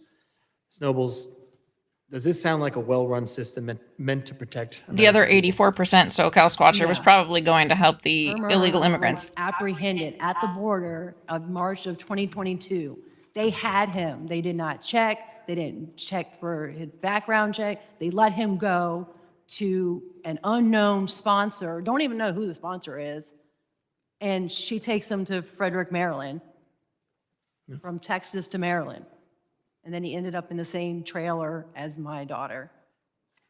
As you said, as it turns out, the murderer was a known gang member, was a 16-year-old known gang member affiliated with MS-13 in El Salvador. And since the current administration's open border policy began, we've seen a sharp increase in the number of known criminals crossing our southern border. That has included members of MS-13, whose motto is kill, rape, and control. My district on Long Island has suffered from high levels of gang activity, especially MS-13, for years. Under this administration, it probably is normal to have an unknown sponsor, sadly. When he increased FBI and cooperation and police protection on Long Island, so we were They actually can't keep winning track of how the many battle people for a they're letting while. through. But unfortunately, that's starting to change again. And just this summer, a member of MS-13 pled guilty to the murder on Long Island, pled guilty to the murder of 2 teenage girls who were attacked with baseball bats and machetes. This is just one of the many examples. Do you think border security and proper alien vetting is a national security issue? Yes. And supposedly he's 16. We don't know his real age. Exactly. But they're treating him as a juvenile. But That's true. One of the for the UACs, one of the times I went to the border, because I've been several times. CBP was saying that when they were processing people who were trying to be under, show that they're under 18, they actually found real documentation showing they were between the ages of 25 and 30. So we don't know exactly how old it is, like you said. no. This committee has been focused on Biden administration's refusal to secure our southwest border and vet alien arrivals. A report from the House Judiciary Committee, like I mentioned before, pointed out multiple vetting failures with your daughter's killer. Its report shows that your daughter's murderer was arrested for association with MS-13 well before he came to the United States, something that the U.S. officials verified easily after the murder. Unfortunately, it was after. And like you said, the report also noted that the alien was released after he was arrested for murder. Do you think Secretary Mayorkas has done an adequate job vetting illegal aliens coming across our border? No. Because if he was vetted, he would have never been allowed in. He would have never been allowed to come here and commit that horrific crime on my daughter. Thank you for your answers, and again, I'm very sorry for your Thank loss. you. I'm not yelling at you. I'm just talking loud. It's okay. I'm from New York. It's sometimes Oh, our tone okay. I'm not yelling. This is just how I talk. Well, no, I was telling you that I wasn't yelling at you. No. I was just, Ms. Dunn, quickly, the United States is in a fentanyl crisis. We all know that. And it's being inflamed by the open southwest border. Illicit narcotics have resulted in hundreds of thousands of deaths in just the past few years. Fentanyl is highly addictive, incredibly potent, and easy to make, which is why it's a favorite drug for the cartels and drug traffickers. I'm sure you've answered this already today multiple times, but I think it's worth getting it on the record multiple times. Do you believe that Secretary Mayorkas' open borders have exacerbated the fentanyl epidemic? Yes. I believe so. Do you believe that Secretary Mayorkas is doing enough to fight the scourge of fentanyl? Not at all, no. Why not? He needs to lock down that border. Everyone keeps saying, give them more money. Those poor Border Patrol agents are now the welcoming committee. They are ordered to be the welcoming committee. They don't want to be the welcoming committee. They're told to do that by Mayorkas, by this administration. Just like the young lady next to you had said, it's either Mayorkas or the Biden administration. Somebody is telling the poor Border Patrol to not do their job. No matter how much money you give them, they're still not going to be allowed to do their job. Gentleman's time has expired. Thank you. Gentleman from California is recognized for 5 minutes of questioning. Thank you very much. Thank you to our witnesses. Want to just get back to where we're here. This is, of course, another effort, and this hearing is really about demonizing migrants and, again, smearing Secretary Mayorkas. Professor Pearlstein, thank you for being here. Not. Are there any grounds, Not again, at all. for impeaching Secretary Mayorkas under the Constitution? I should have known it was I don't believe Garcia. the Constitution supports impeachment in this case. Thank you. And as far as I'm concerned, that's the most important question and really gets to the heart of why we're here today. We talked a lot about the fentanyl crisis and fentanyl in this committee and today, but the fentanyl crisis we know is a tragedy. But we also, it's important to remember who didn't end the fentanyl crisis. That was actually Donald Trump. Mr. Chairman, I ask unanimous consent. This guy to is use so this full of article BS, it's leaking titled out of his ears. Synthetic opioid overdose Ridiculous. deaths soared while Trump was president. I also would like to, into the record, put this other article, Opioid Crisis, Critics Say Trump Fumbled Response to Another Deadly Epidemic. And I bring these documents up because I think it's really important to note that during Trump's presidency, the fentanyl crisis had already been a huge challenge across this country. In fact, Trump said before the 2016 election, he said the opioid crisis was destroying lives and shattering families. And he said, quote, "We are going to stop the inflow of drugs into New Hampshire and into our country 100%. 100%, Trump promised. In 2017, Trump's first year in office, more than 42,000 Americans died from overdoses linked to heroin, fentanyl, and prescription opioids. That's nothing compared to how many people are dying of fentanyl now. Was president. The administration didn't even bother to issue a national strategy on fentanyl in his first 2 years in office. So I think it's crazy that the majority is trying to turn this into a public health crisis that somehow new or began during the Biden administration. Unfortunately, this is about much larger issues that we have, because our conversation today isn't about the Constitution or the law. It's not even about securing the border. The majority is not interested in solutions. Donald Trump, as Actually, that's always, exactly says what a the quiet part conversation out should be loud about right now. when he said immigrants, and I quote, are poisoning the blood of our country. Is Donald Trump As we know, present this is at this rhetoric, hearing? He's that can not. I'm going to answer compare that question to right Hitler there. and He's kind of not rhetoric there. that he used. So stop Extremists deflecting. here in Congress also continue to push issues like the Great Replacement theory. And we should be clear, immigrants are some of the most patriotic and hardworking people there are in this country. I just heard a Nobody has an member issue with say, and I immigrants. We have quote, an issue with illegal they are immigrants. not prepared to be assimilated. Talking about immigrants, I'm an immigrant. Again, this I is think I'm another way pretty they well twist assimilated here. words, I am a right? member They of twist the Congress. meaning, saying And so we're I think against it's very immigrants. un-American to attack Point and blank, demonize which is not migrants, true. The way that some in this majority continue to do. Immigrants aren't here to poison or victimize the American people. I also want to just touch on this issue of crime. Some in the majority continue to talk about crime, and crime is a horrific tragedy. Clearly, I feel horrible for our witnesses that are here that have lost members of their family. But let's No, you look at don't. real Don't even data as pretend well. like you do. Both undocumented and documented immigrants are much less likely to commit crimes or be incarcerated than native-born American citizens. Our border communities are often safer from violent crimes than many interior cities. And according to FBI crime data, crime in border communities was measured to actually be 15% lower than the national average. So from a crime perspective, more crime is being committed by American citizens than those folks that are undocumented or that are immigrants.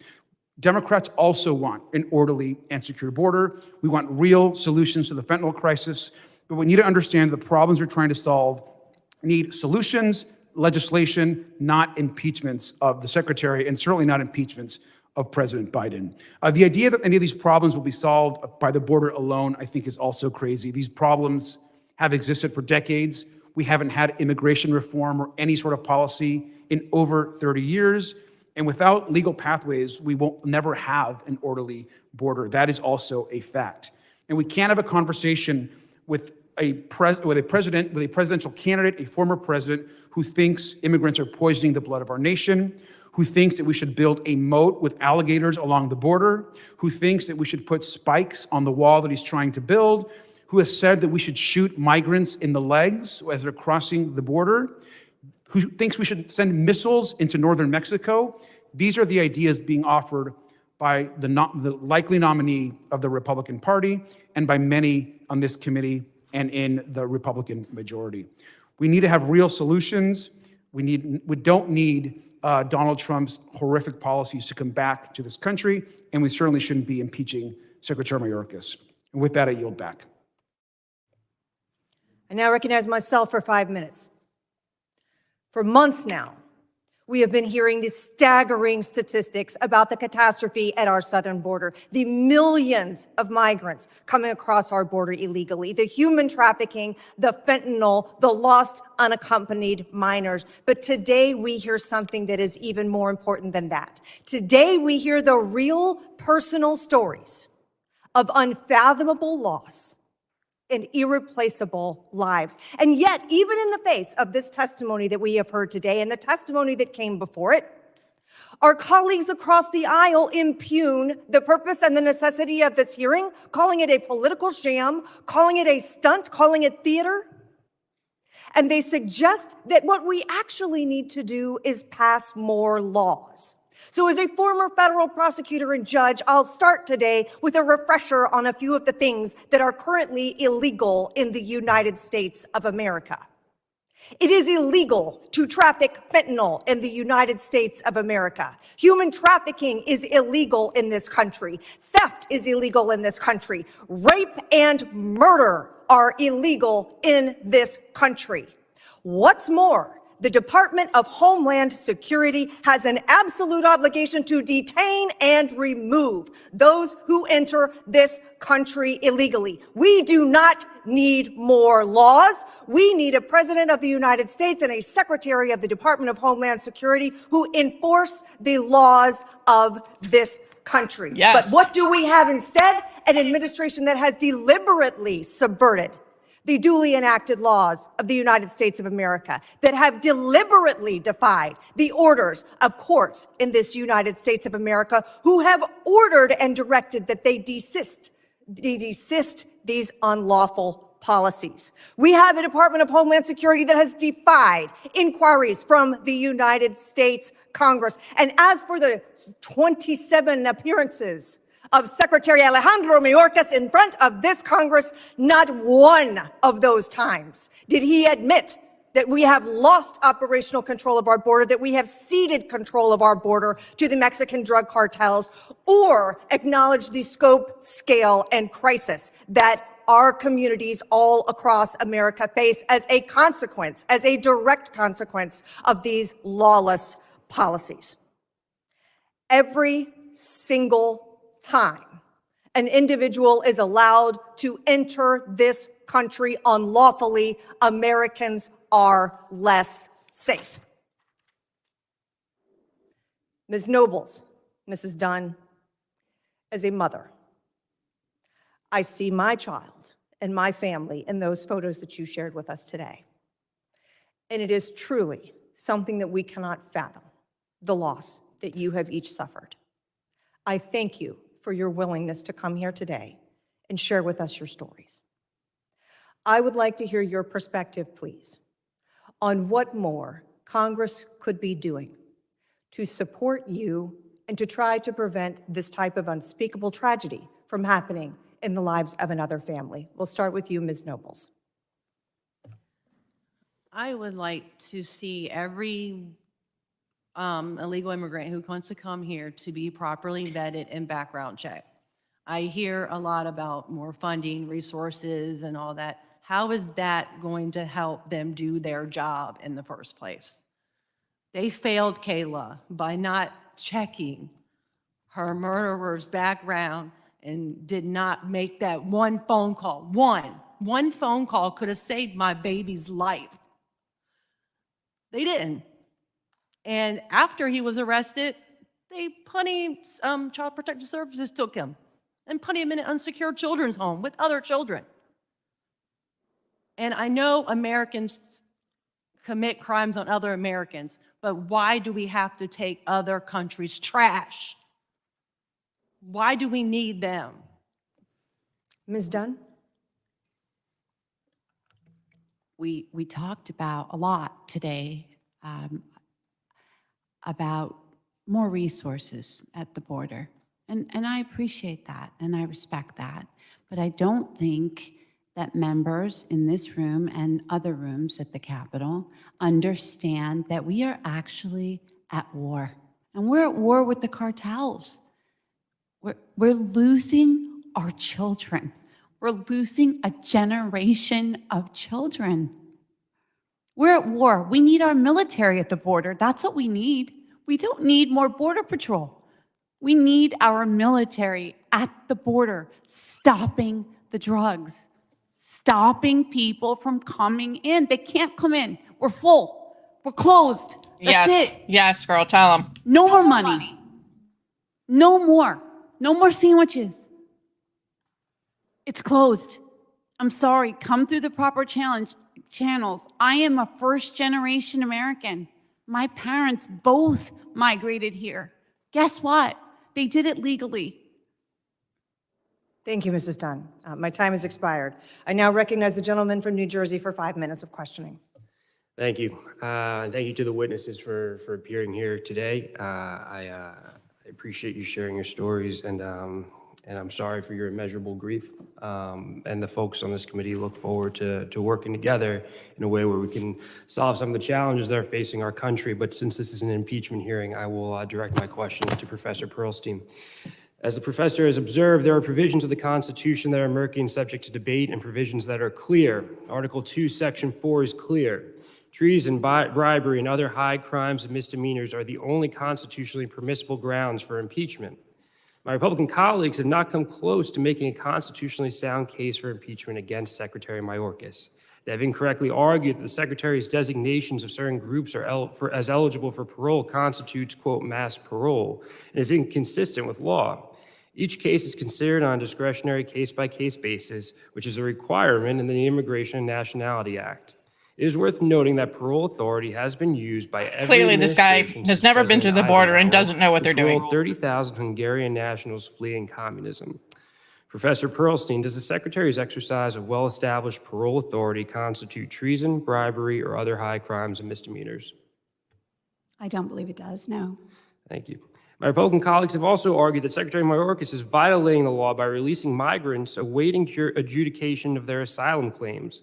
That claim is not true, and that practice is not new. In fact, DHS released hundreds of thousands of individuals at the U.S.-Mexico border under President Trump.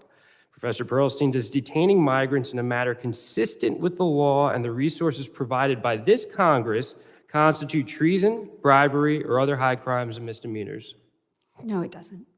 Finally, my Republican colleagues have also incorrectly criticized the Secretary's guidelines for the enforcement of civil immigration law, which prioritize enforcement actions based on national security, public safety, and border security. But as Justice Kavanaugh observed in United States v. Texas, Article 2 of the Constitution confers upon the executive branch the, quote, authority to decide how to prioritize and how aggressively to pursue legal actions against defendants who violate the law, and that principle extends to the immigration context. Professor Pearlstein, does exercising well-established authority to prioritize immigration enforcement actions constitute treason, bribery, or other high crimes and misdemeanors? No, sir. Thank you. This committee has engaged in months of so-called investigations into the administration's border security policies. Despite all of the time and resources committee Republicans have invested, they still cannot make a case for impeaching the secretary that meets constitutional muster.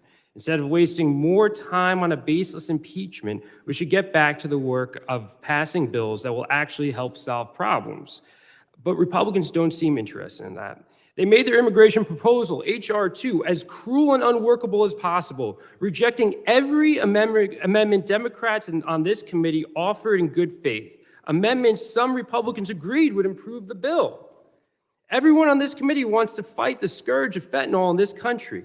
That's why during our markup of H.R. 2, I offered an amendment to authorize the Biden administration's Operation Blue Lotus, an aggressive strategy for fighting drug trafficking with a proven record of stopping fentanyl from being smuggled into the country.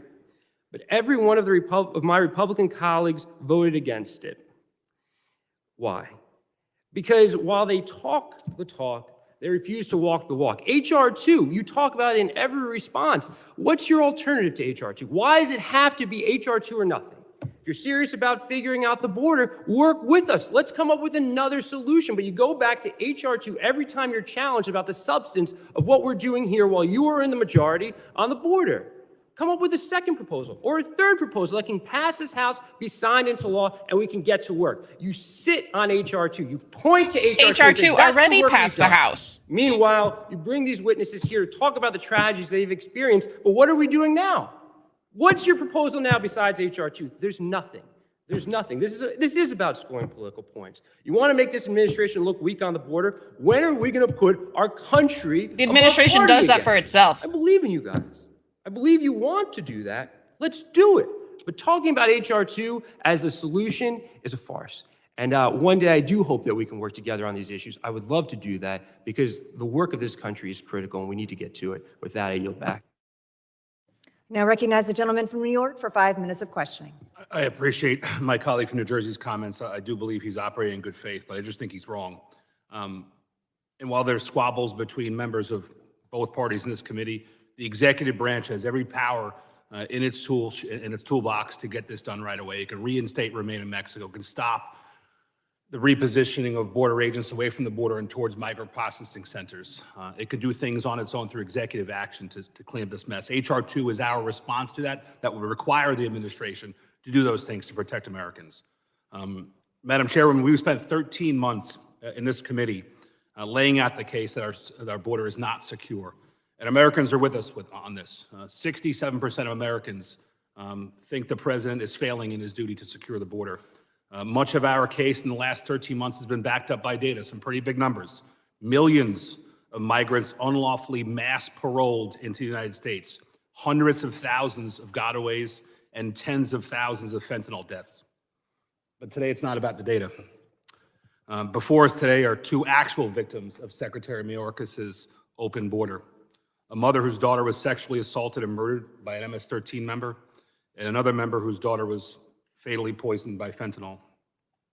Ms. Dunn and Ms. Nobles, as a father of 3 young girls for whom I would do and give anything, I can literally not imagine what you're going through. I appreciate you being here today, ripping off some of the scabs of the wound that has been caused and telling us your story so that we can be more informed and help solve this problem. Appreciate you being here today. Madam Chairman, if we had a more secure border, these horrific tragedies could have been avoided. If Secretary Mayorkas stopped paroling mass groups of migrants into the United States, these tragedies could have been avoided. If Secretary Mayorkas stopped repositioning border agents away from the border just to sit behind a desk to process more and more unvetted migrants into the United States, we would have less grieving mothers. Madam Chairman, the Biden administration has often falsely claimed that 90% of all fentanyl comes through ports of entry. I actually have a video of Secretary Mayorkas claiming that, and if we could play that, please. And people should understand, it is not in between the ports of entry that the majority of fentanyl is sought to be smuggled. It's not through the migrants that we encounter in between the ports of entry. It's through passenger vehicles, through commercial trucks at our ports of entry where the substance is concealed in compartments. Congressman, the U.S. Customs and Border Protection data evidences that more than 90% of the fentanyl that enters this country is coming through the ports of entry. The Secretary is wrong, and he's smart enough to know that he's wrong. 90% only accounts for what is seized and not what actually makes it across the borders. Only the cartels probably, who are profiting millions, tens of millions a month, know how much fentanyl is actually making it across the borders. In fact, Border Patrol officials have told this committee they believe that only 5 to 10% of fentanyl is actually seized. The fact that there are more than 70,000 deaths in our country in 2022 from fentanyl should be a telltale sign that fentanyl is flooding into this country, not only through ports of entry, but in between ports of entry as well. Ms. Dunn, do you think that pulling Border Patrol agents away from the border just to have them sit behind a desk to mass process more and more migrants into the country is a wise decision? No. Do you think that that decision leads to more opportunities for the cartels to traffic fentanyl into this country? Yes. Thank you. And what impact, and I know you have the most personal of experience, but what impact do you think that fentanyl has had on the public health of the United States? Well, the most obvious one that I can see is I have a grandson that doesn't have a mother. He has other family that is able to raise him, but we haven't even begun to talk about the foster care system and how many children have lost their parents. Little babies under 18 that are now wards of the states. Where's all that money coming from? And let's think about the traumas and sadness and what it's like to not have parents because their parents died from fentanyl. Ms. Dunn, the Secretary knows your story, and he knows of other stories like yours, and he hasn't changed his policies. He hasn't insisted those border agents stay on the border. He hasn't canceled the mass parole of migrants to the United States. What could you say with respect to the Secretary's likely approach and his care for situations like yours, given that he hasn't changed his policies?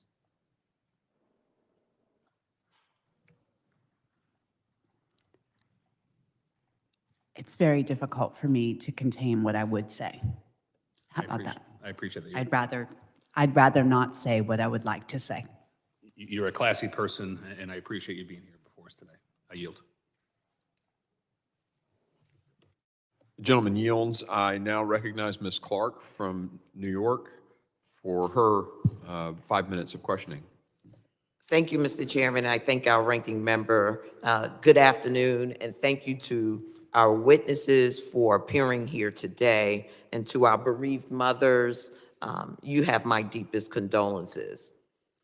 Earlier today, my colleagues discussed Republican opposition to providing CBP much-needed resources in the FY 2023 funding bill. But that isn't the only time Republicans have opposed resources to secure our border. In October, President Biden sent Congress a supplemental funding request for FY 2024, which included an additional $13.6 billion for border security. It would provide an additional 1,300 Border Patrol agents to work alongside the 20,200 agents already funded by the requested FY 2024 budget, 375 immigration judges, teams to strengthen the immigration court system, 1,600 asylum officers to speed up processing of asylum claims, 1,000 CBP officers with a focus on countering fentanyl, new detection technology for ports of entry, more immigration detention beds, additional investigative capabilities to combat fentanyl trafficking, and $600 million more in grants to help communities receiving migrants, among other investments. As Secretary Mayorkas and bipartisan members of the Senate are in negotiations to get these much-needed resources enacted, House Republicans are just absent. Instead, they are focused on impeaching Secretary Mayorkas. Professor Pearlstein, do impeachment resolutions change policy? No, ma'am. Do they provide resources or authorize funding? No, ma'am. Even if House Republicans attempted to impeach Secretary Mayorkas is successful, the Senate would have to convict. Isn't that correct? Yes, that's true. And how many senators are required to convict the secretary? Conviction requires 2/3 of the Senate. After a conviction, what happens next? The person would be removed from office, and the president has the opportunity to appoint someone new. The secretary would be removed, and for a period of time pending confirmation of a new secretary, another official would serve as acting secretary. Is that correct? That's correct. Would that individual be obligated to execute the administration's policies? Yes, he serves at the pleasure of the president. So functionally, nothing would change. That's correct. If instead, House Republicans decided to negotiate and pass the president's supplemental appropriations, what effect would that have on resources and policy? Congress could pass laws today that have enormous effect, not just on the availability of resources, but how those resources are allocated. So if Congress is unhappy with, for example, where officers are placed, Congress can impose conditions on existing funds that require the president to do something different.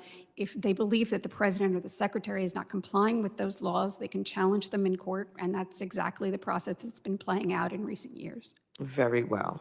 Mr. Chairman, Republicans have a choice. They can continue to pursue this sham impeachment of Secretary Mayorkas, which will change nothing, and in fact could slow down efforts to address challenges at the southwest border, or they can work with the White House and bipartisan members of the Senate on legislation to improve border security and reduce drug trafficking. I urge my colleagues to get back to work for the American people. And with that, I thank you and I yield back. The gentlelady yields. I now recognize Mr. Strong for his 5 minutes questioning. Thank you, Mr. Chairman. Ms. Nobles, my heart goes out to you for the loss of your daughter. Thank you for being here with us today and for sharing her story. As you've been told, this committee today, the man that took Kayla's life was in this country illegally. He was originally from El Salvador, where he was a known member of the MS-13 gang, a fact which was later easily verified, both by his gang tattoos and by a simple call to the El Salvador government. Ms. Nobles, does it concern you that Secretary Mayorkas has not made any significant changes to his border policies, especially ones that make it easier for illegal aliens to enter and continually be released into our country without proper vetting? Yes, very concerning, because I don't want this to happen to someone else's daughter or child. Thank you. In August of 2023, there was an individual arrested in Alabama whose background is stunningly similar to Kayla's murder. He was an El Salvador illegal here in the U.S. He was also a member of the MS-13 and on El Salvador's top 100 most wanted list. He earned a spot on this list for aggravated kidnapping, attempted aggravated homicide, aggravated extortion, and terrorist organization. He was previously deported, yet Mayorkas opened the border and was able to make it back into this country.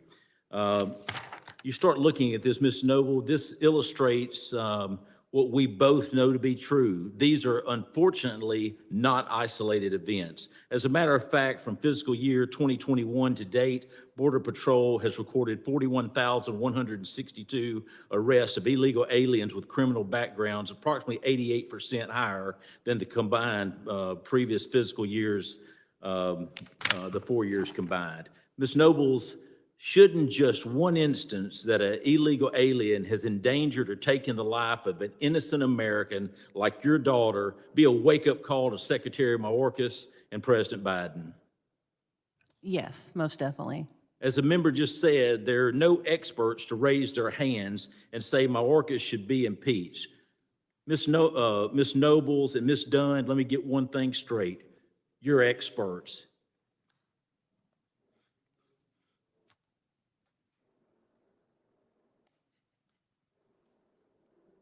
You lost it all.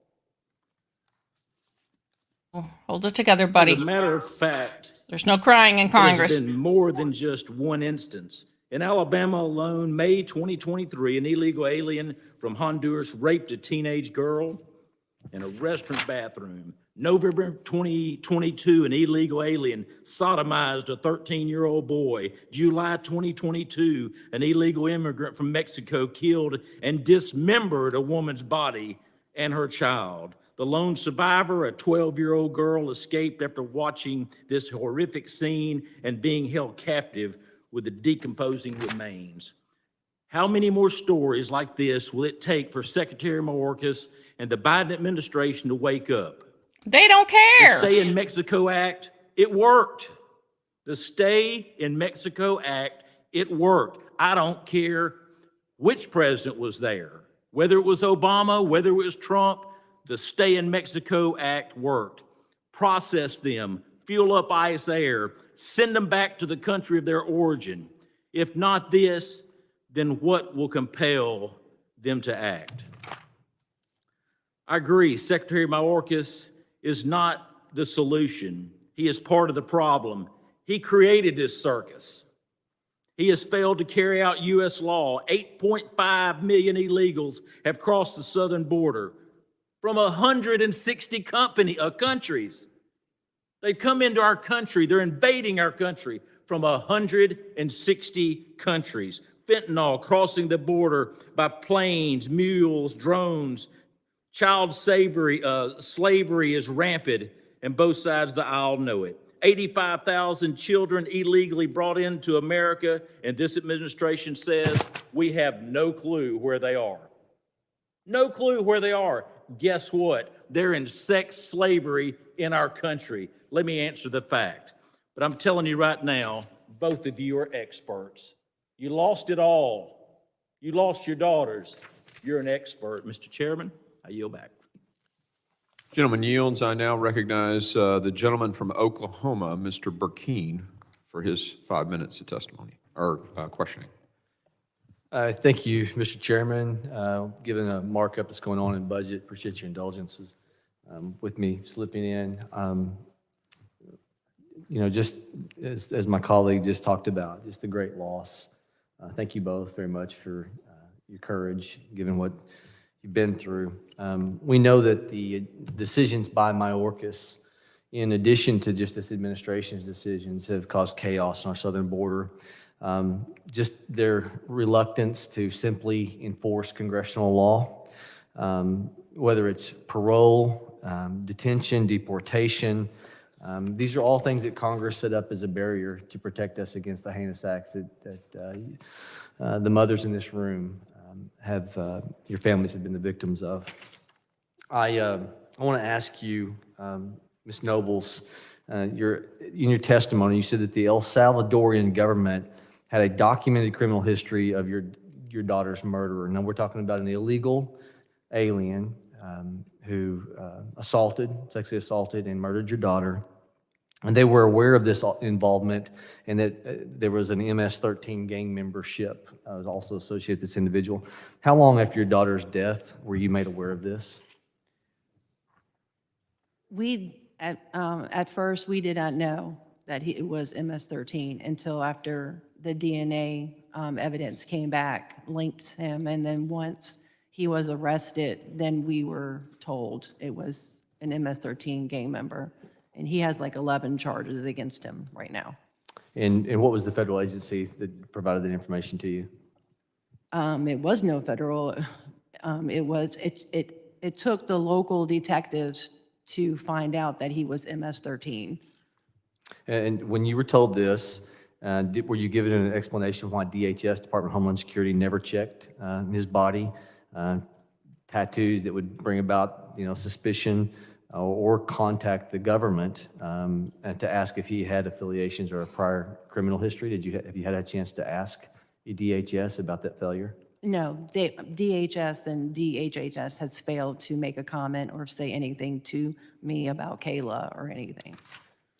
Let me ask you, do you think, Ms. Nobles, that the Secretary is doing everything he can to secure that southern border? No. Yeah. I know it comes across as a question that that anyone who's lost what you've lost, you have the utmost right to be heard by the American people.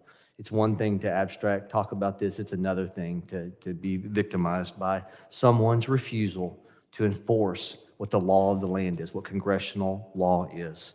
If you were able to speak to Secretary Mayorkas, which, my inclination is he probably is paying attention, even though he's refusing to come and be a part with the invitation that our chairman sent him, what would you say to Secretary Mayorkas, and what questions would you ask him? And I'll give you all the time you want. I'm gonna end my conclusions there. When you get done, Ms. Nobles, if there's time, Ms. Dunn on the clock up here, I'd love to hear your comments as well. What would you tell the secretary? I would ask him, how did you allow a known gang member to be allowed in this country? How can anyone be okay with a known gang member to come into this country and to end up in Maryland? And I also wanted to know what else DHS and DHHS is hiding. I was told that her murderer's file is so thick that Jim Jordan only had 2 hours to even look at the file. What else are they hiding about this murderer? I want to know. I mean, I'm not, I want to know what they're hiding about this murderer. That's why he is being protected, why everything about him is being protected. We haven't even got to trial yet. Her trial is set for June 28th of this year, and they have 4 or 5 thick binders full of a bunch of evidence that we haven't even know yet. We don't even know over half of the stuff that was done to her in that room. I'm going to ask you, as a follow-up, I've got 30 seconds left. There's a statement that talks about, I actually quoted this to Mayorkas when he was before this committee. It actually comes out of the Old Testament, or the Torah, where it talks about blood on your hands. If you see destruction coming, talking about a watchman, and you don't cry out, do you think the secretary, based upon him knowing what is happening, letting people come into this country, do you think he has blood on his hands? Yes, he is responsible for my daughter's death. Ms. Dunn? I know that Secretary Mayorkas has 2 daughters, and they're grown adults. And I just don't know how he would feel if it was one of his daughters that he lost to either one of these situations. We talked a little bit today about resources, okay? I have a resource in my purse. It's Narcan. It costs $45 in a pharmacy in Arizona. It's not free. You want to spend some money? You want to spend some of my tax dollars? Give this away for free. Everywhere. Anywhere. Absolutely. Everywhere. That's what you need to spend your money on. I don't want to spend any more money on illegals. I want to save lives. Thank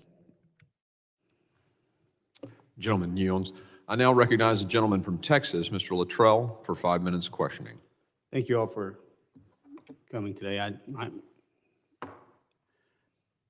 Everyone in here said it. I spoke to my Democratic colleagues and my Republican colleagues, and our hearts are with you. And I hope that doesn't seem meaningless coming from where we're sitting today. Unfortunately, you've got to experience what Congress is all like right here in real life. And normally when you're watching C-SPAN, you can usually turn it off. But this is how we interact with each other, unfortunately. But thank you, and I'm very, very sorry for your loss. I was a military man in my former life, and when forward deployed overseas, tasked with securing any given area, we followed that under the Constitution as military men, because we raised our right hand and swore to defend the Constitution of the United States. And sometimes our jobs were to prevent movement through any given space. Our job was to protect our men and women that were tasked underneath us, wholeheartedly, unconditionally. And in war, you lose, men and women, you do. It's just part of the conflict. There's nothing that can be said to anybody when that happens, but it's absolute warfare. But as a military man, as an officer, if any given space that I was defending, if it was rushed by individuals and overtaken, I would be relieved of command. Plain and simple, my leadership would look down at me and like, you failed, we're gonna relieve you of your duty. If I lost lives, and most likely, if it was negligent, I would be relieved of duty. Depending on the surge of numbers and however that played out, there could possibly have been a court-martial. And I lived by that. We all do. So when I see these numbers, and this is where I sit, why I'm going after the impeachment, is when I look to the leader that's supposed to be defending our country, and just numbers. I don't care if Democrat, Republican, just sheer numbers. Yearly, since the secretary has been in position, the numbers have grown exponentially. They have. Numbers of which, if that had happened to us overseas, it'd have been catastrophic. Because if my leadership didn't take control and act accordingly, the Navy would have. And then it would have grown and grown and grown until we were held accountable. Each year, since Secretary's been in place, those numbers for fentanyl deaths, sex trade, gang members, not to mention the amount of addiction. We talk about deaths, but the addiction rate is astronomical. If those numbers were dipping down, that's one thing, but they're progressively getting worse and worse. They're out of control. Professor, I have a question for you. I know that you don't support the impeachment of Secretary Mayorkas constitutionally. Do you support the removal, given the sheer numbers that we're seeing? Do you support the removal, or would you support the removal, period, of Secretary Mayorkas because of his failures to lead the Department of Homeland Security? I'm simply not an expert on immigration policy. No, it's a personal question. I really don't have a position on the removal of Secretary Mayorkas. Well, As a matter of law, I don't think the basis No, this is a under personal. the I know you say constitutionally that is not the case. You don't support that. And I understand that completely. I understand your perspective and I appreciate it. But the United States is one of the leading countries in sex trafficking. Houston, Texas is the worst city in the country, which is in my district. I represent over 700,000 men and women in District 8 in the great state of Texas. And they are demanding the removal of Secretary Mayorkas, demanding it. And I'm the voice in Washington, D.C. to say, hey, I'm speaking for my people, and this is what they are demanding. So since the administration, President Biden will not remove Mr. Mayorkas constitutionally or however he sees it, and I understand your perspective, what I want to hear is, do you think Mr. Mayorkas needs to be removed because of his failure, in my opinion, in his role? What I think you should tell your constituents in response to their demands is that they should vote for a different president. Well, that's It doesn't solve the problem right now. I'm sure with that exact statement. But I do every day have to sit in front of the mothers and fathers of them that have lost their babies. And they're never going to get their babies back. And I can tell them to vote all day long, but 4 years is an extremely long time to have somebody failing us in protecting our borders. So the Republican Party is having to act and act accordingly. And that's why this impeachment process is happening. I understand. Mr. Chairman, I yield back. The gentleman yields. I now recognize the gentleman from Arizona, Mr. Crane, for 5 minutes of questioning. Thank you, Mr. Chairman. Ms. Dunn, Ms. Nobles, thank you so much for coming here today. Thank you for your courage. Ms. Dunn happens to be a constituent of mine.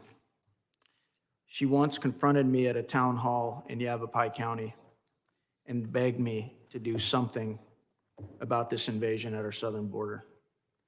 Honestly, I couldn't blame her one bit.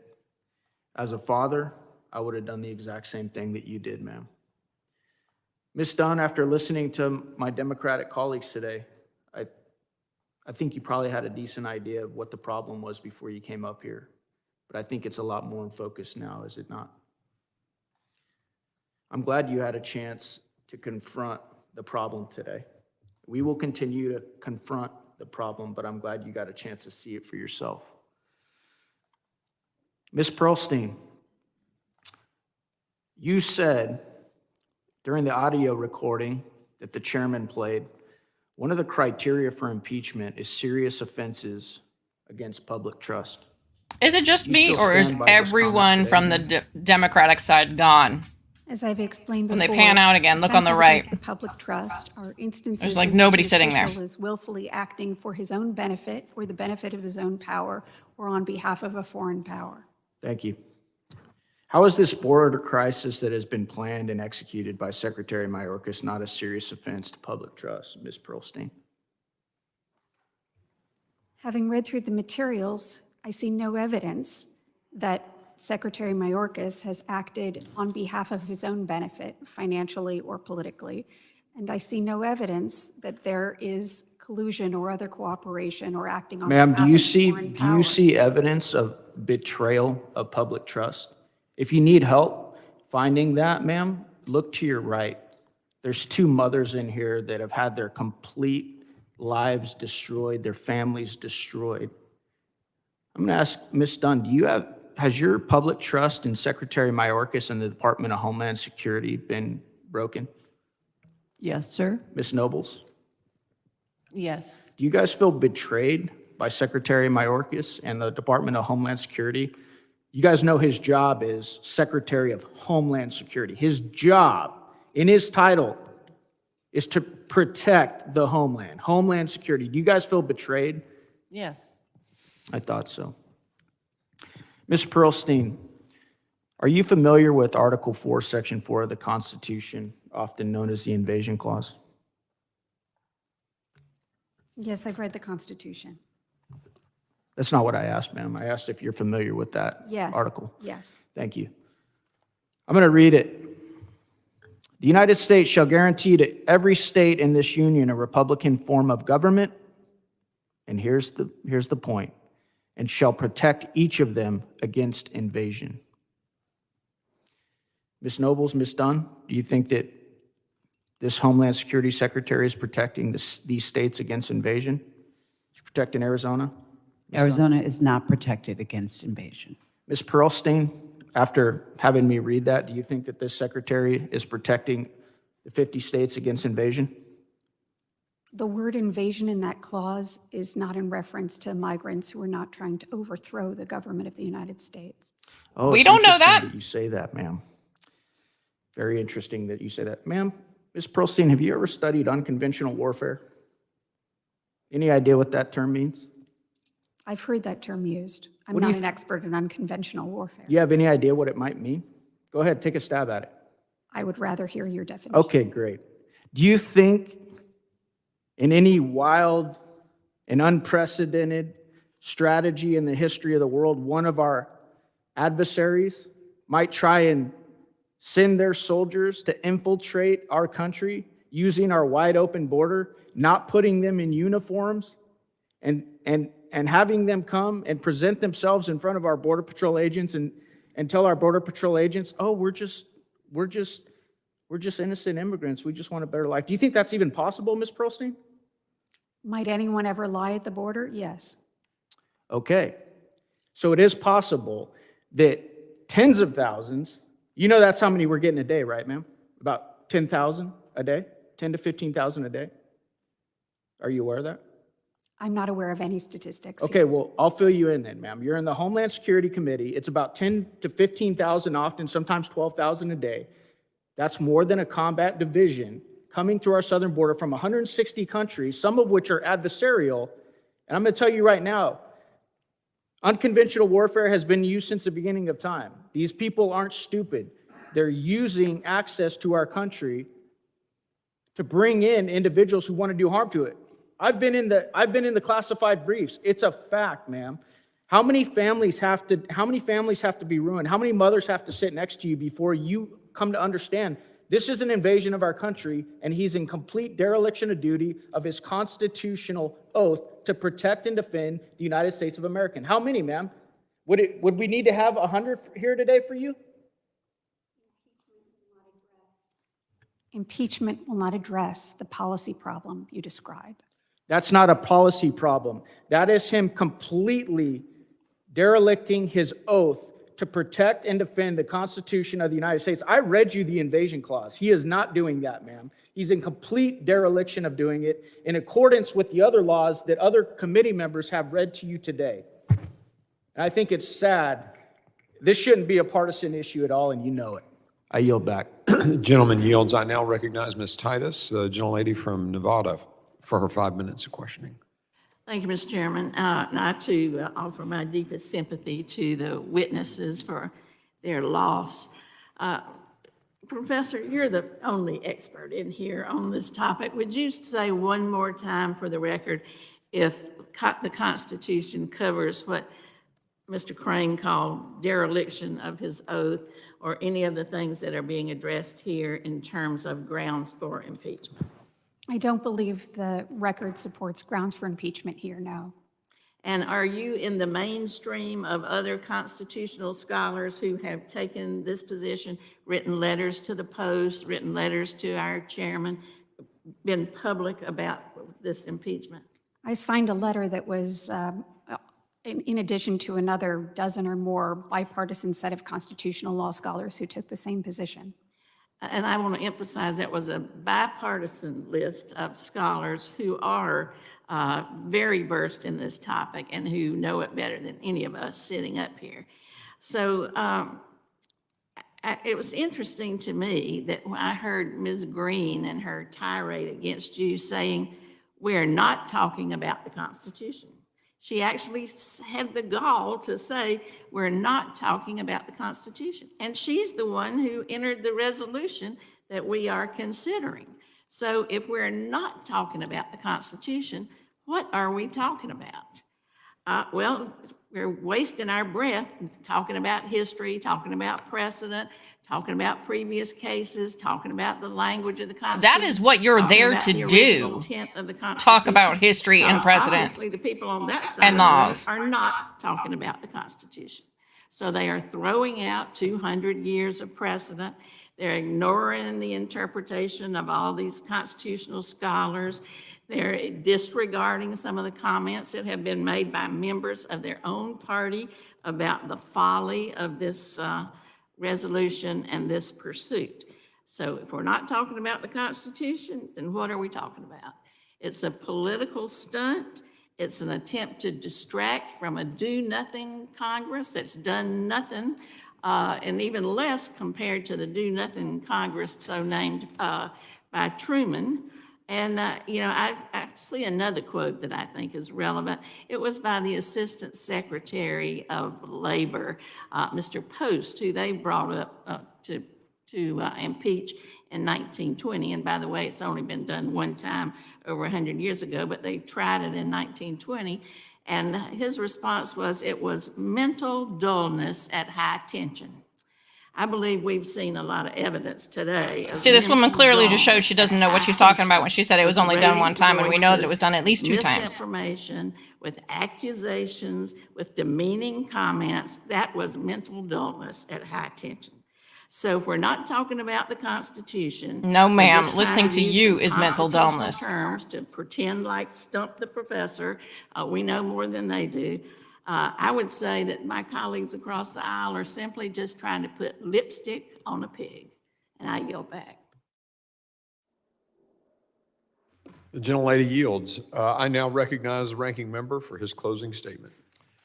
Thank you very much, Mr. Chairman, and I compliment the gentlelady from Nevada, even though you sound like you're from Mississippi with your accent. Let me just say that we've had about 4.5, 5 hours of hearing today on this so-called impeachment. It's unfortunate because we've not heard any solutions being offered in the course of this hearing. And because of that, whatever the problem is will still be there unless we as Democrats and Republicans come together and work on solutions. But I'd like to start by thanking our witnesses for being here today and share their stories and expertise. Losing a loved one to drugs or violence is devastating, and our hearts go out to you and your families. Most of us here are family people, and we can only give you our prayers for the devastating loss that you've incurred. But I want to make sure that the record is clear. Secretary Mayorkas informed the majority last week of his scheduling conflict for today. And I'm sorry if the majority neglected to share that information with our witnesses.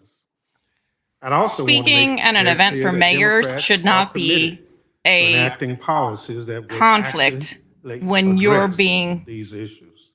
Impeaching Secretary when you're Mayorkas being will do impeached. nothing to You make prevent that other room in your schedule. families from suffering similar Priorities. And tragedies. he's just proving once again that he doesn't Only have it them. were that simple. These problems are not new. They will require serious policy making. Not an impeachment vote will do nothing but undermine our constitutional system. If my Republican colleagues were serious about addressing these issues, they would be working on legislation, collaborating with our Senate counterparts and the White House. Right now, Congress has a pending request from President Biden to fund additional Border Patrol agents, additional law enforcement personnel, and increased fentanyl detection technology. House Republicans have refused to consider this request. Instead of pursuing solutions to these problems, my colleagues on the other side of the aisle are chasing an illegitimate impeachment and using tragedy to score political points. This entire process has been conducted in bad faith with a predetermined outcome.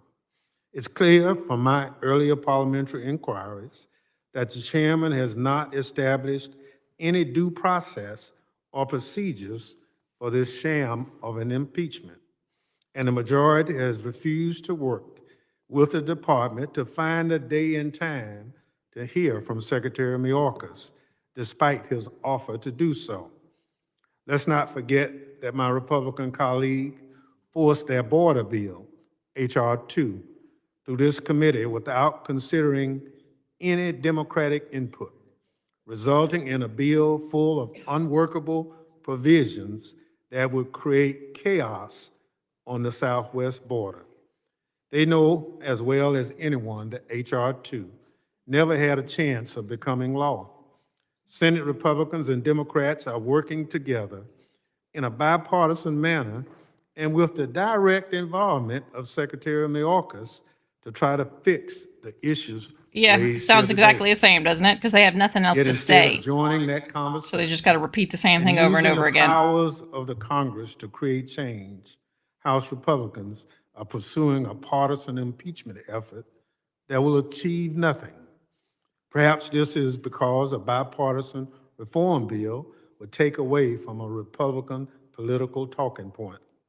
As one Republican member told CNN earlier this month, he has no interest in trying to pass border legislation that might help Joe Biden's approval rating. And that's really what this impeachment sham is all about. A political game to make it seem like the do-nothing Republican caucus achieved something while attacking the Biden administration.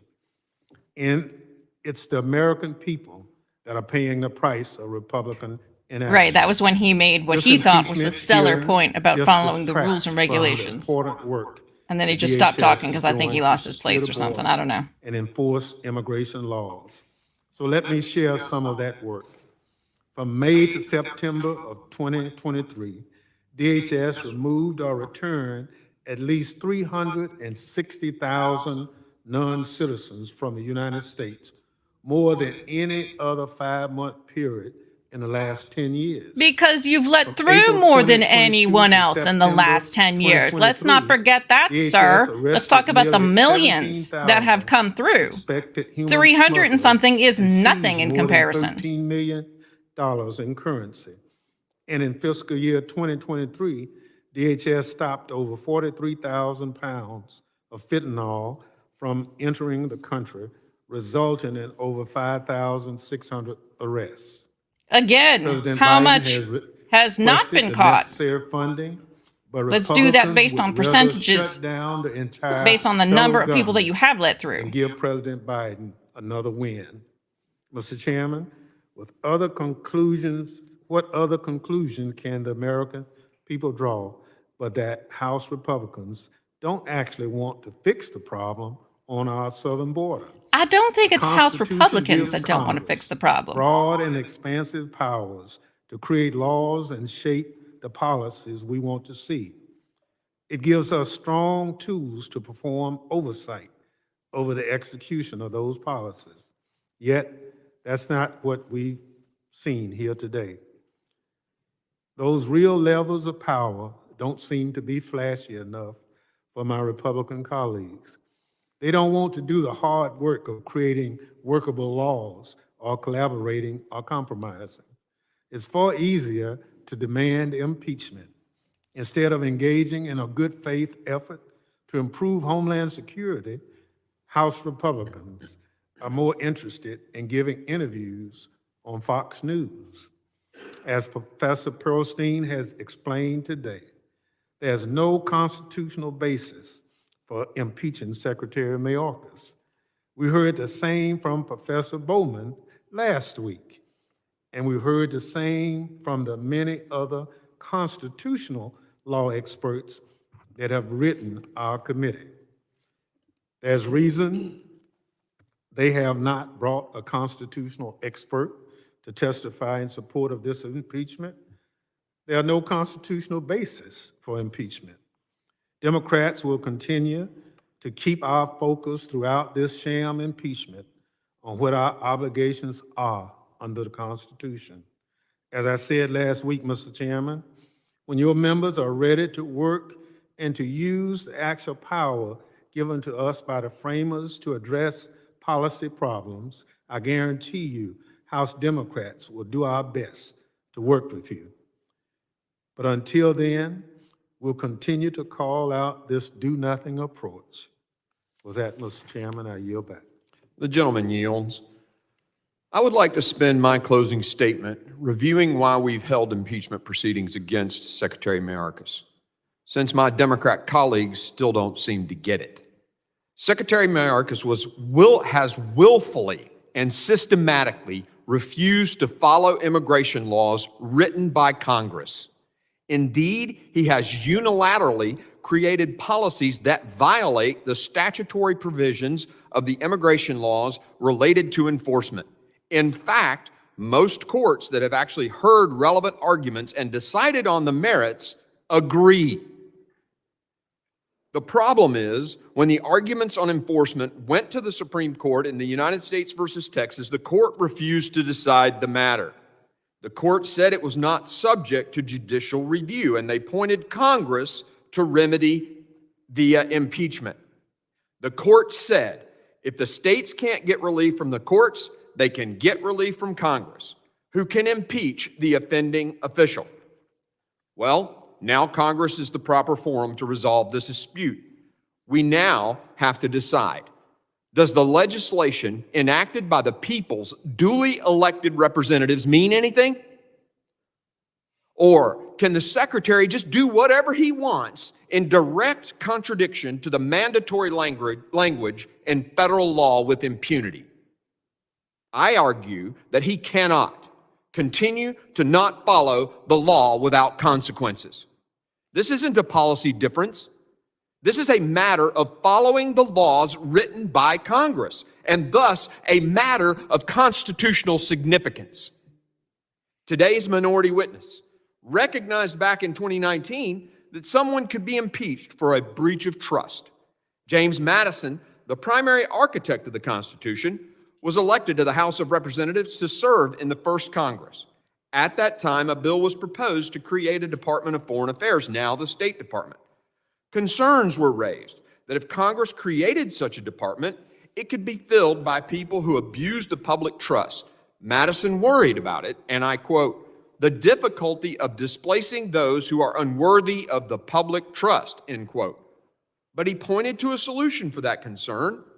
He said on the House floor, and I quote, if an unworthy man be continued in office by an unworthy president, the House of Representatives can at any time impeach him, and the Senate can remove him whether the president chooses or not, end quote. Now, I don't know about you, but I trust the interpretation of the father of our Constitution. more than the interpretation of those desperate to defend the indefensible for political gain.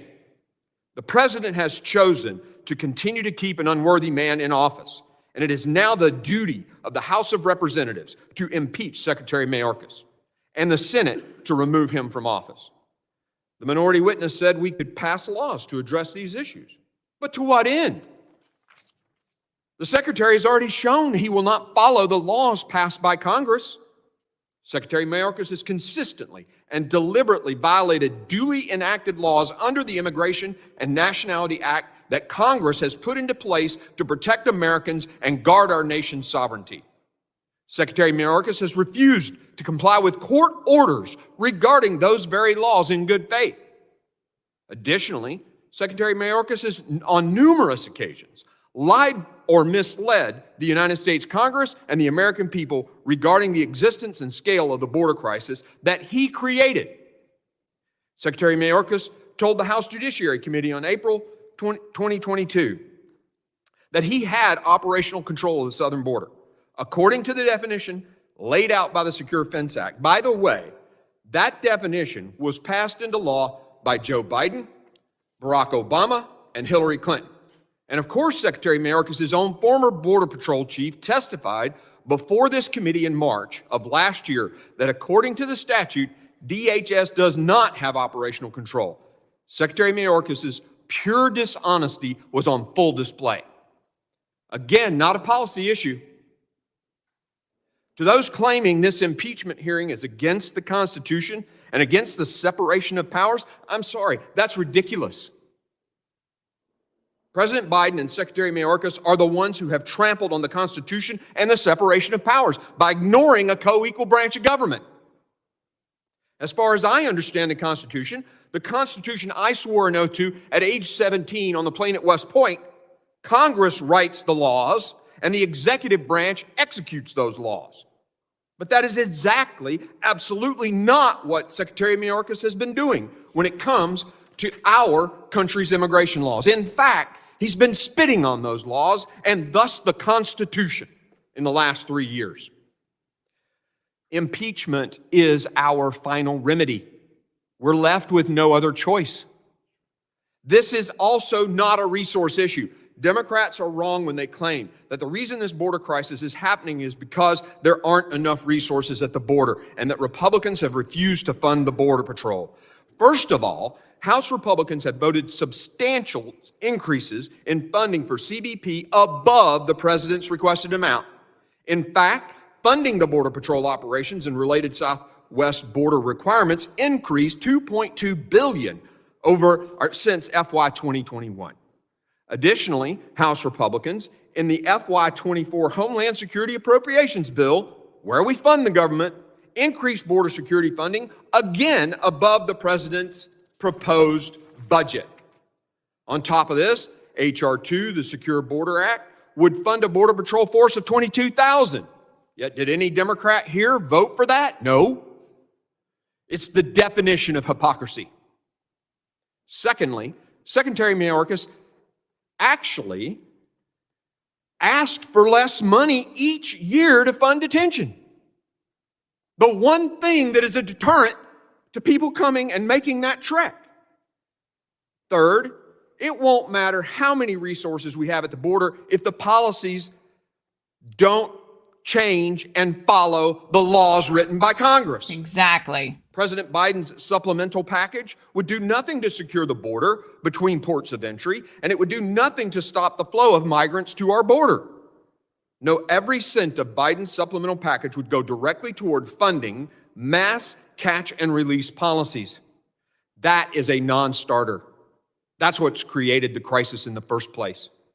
This is clearly not an issue of funding. DHS had less funding under the Trump administration for border security, yet our border was far more secure.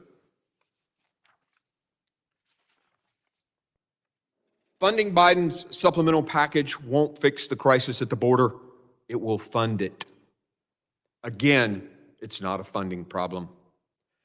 Secretary Mayorkas' complete disregard for the laws passed by Congress have had a devastating impact.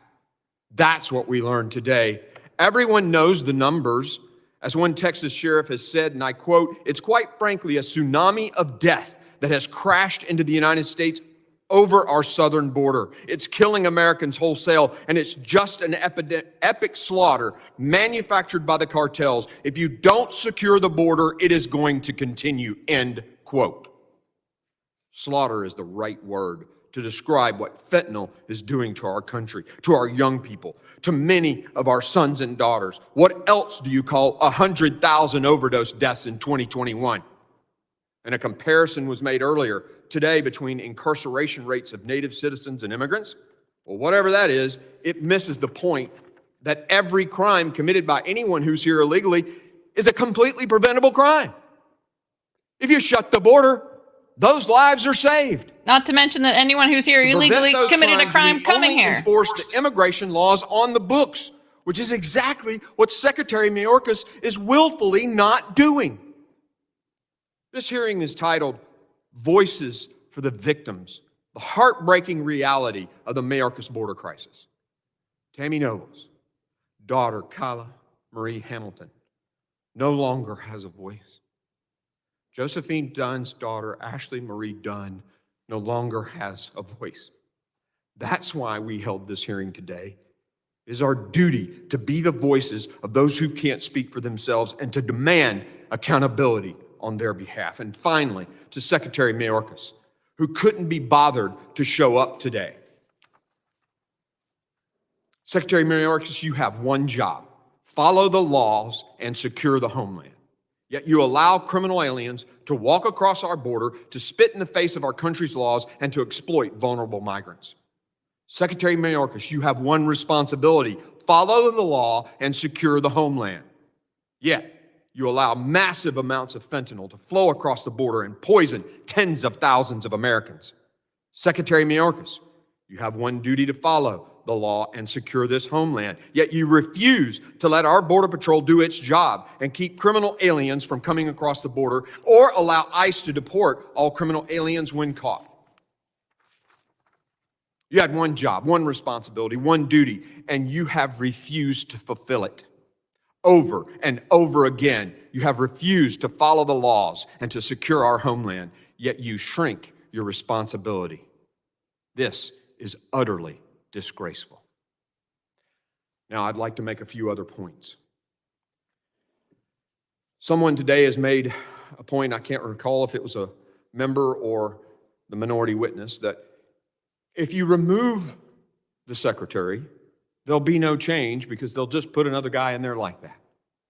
Well, I have a duty to the people of Tennessee and the people of America that if we have a lawless cabinet secretary who refuses to obey the laws written by Congress and who refuses court orders to cease and desist, totally disrespecting the two other equal branches of government in our Constitution, I have a duty under the Constitution to remove him. And it doesn't matter if the devil I don't know is worse than the devil I do. My duty is to remove him, and I will do my duty.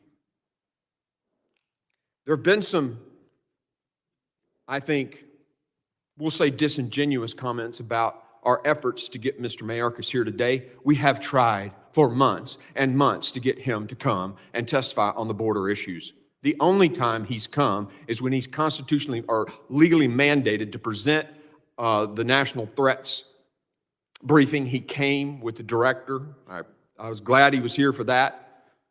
He has not worked with me to be here. In fact, today he decided to meet with some Mexican officials who come from Mexico instead of being present at this hearing. That ought to tell you where his priorities are. Now, some people have suggested, of course, that we could pass some more legislation. Well, again, I did say, what's the use if he's not going to abide by it? But you know what? H.R. 2 sits over there on the other side of the building. Well, actually, it's that way. I'm not directionally challenged. It's that way. Amend it. Take the parts you don't like out of it. I think that's the process. And then it comes back over here. We go to conference committee and we work it out. You don't just sit and leave it sitting on a desk and say, you're not writing legislation. Well, yeah, we sent it to you. And the process is you amend it in your committee, vote on that amended version in the Senate, and send it back to conference. So don't sit there and say we haven't done anything. That was months ago.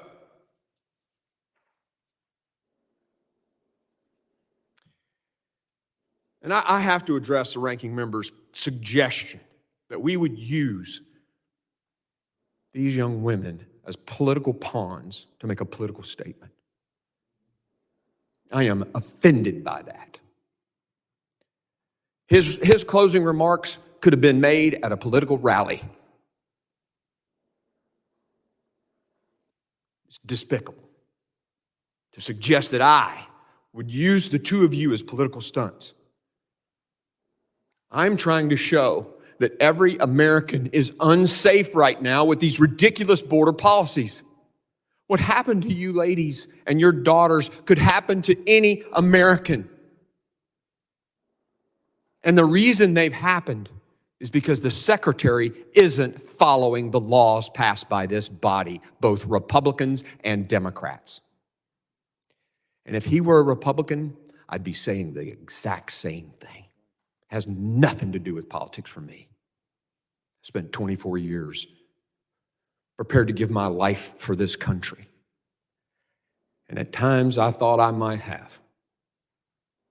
No, what matters to me is that document that I swore an oath to defend. And this secretary has spit on it by saying that co-equal branches of government don't matter to him. I'm sorry, he's got to go. I thank the witnesses for their valuable testimony and the members for their questions. The members of the subcommittees may have some additional questions for the witnesses, and we would ask that the witnesses respond to those in writing pursuant to Committee Rule 7D. The hearing record will be held open for 10 days. Without objection, the ranking member is recognized. You know, we've talked several times about the rules, and Oh, we can God, not disagree, him again. Come on. with Democrats and Republicans.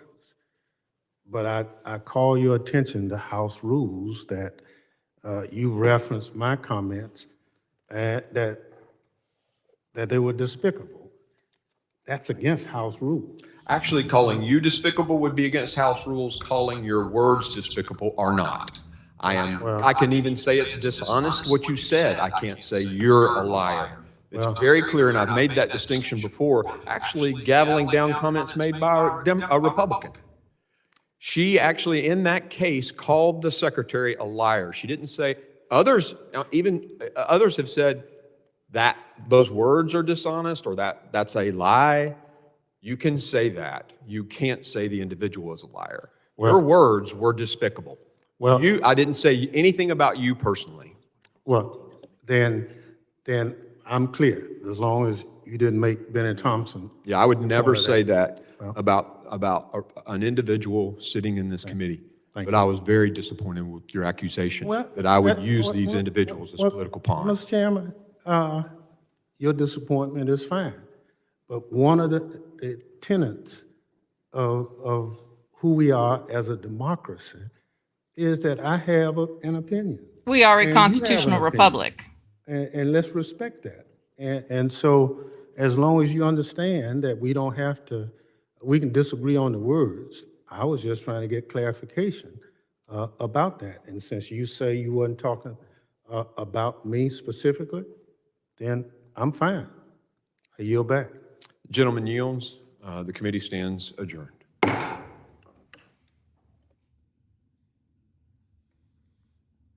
Oh, my goodness. Well, it was about like what we thought it would be, right? I'm sure.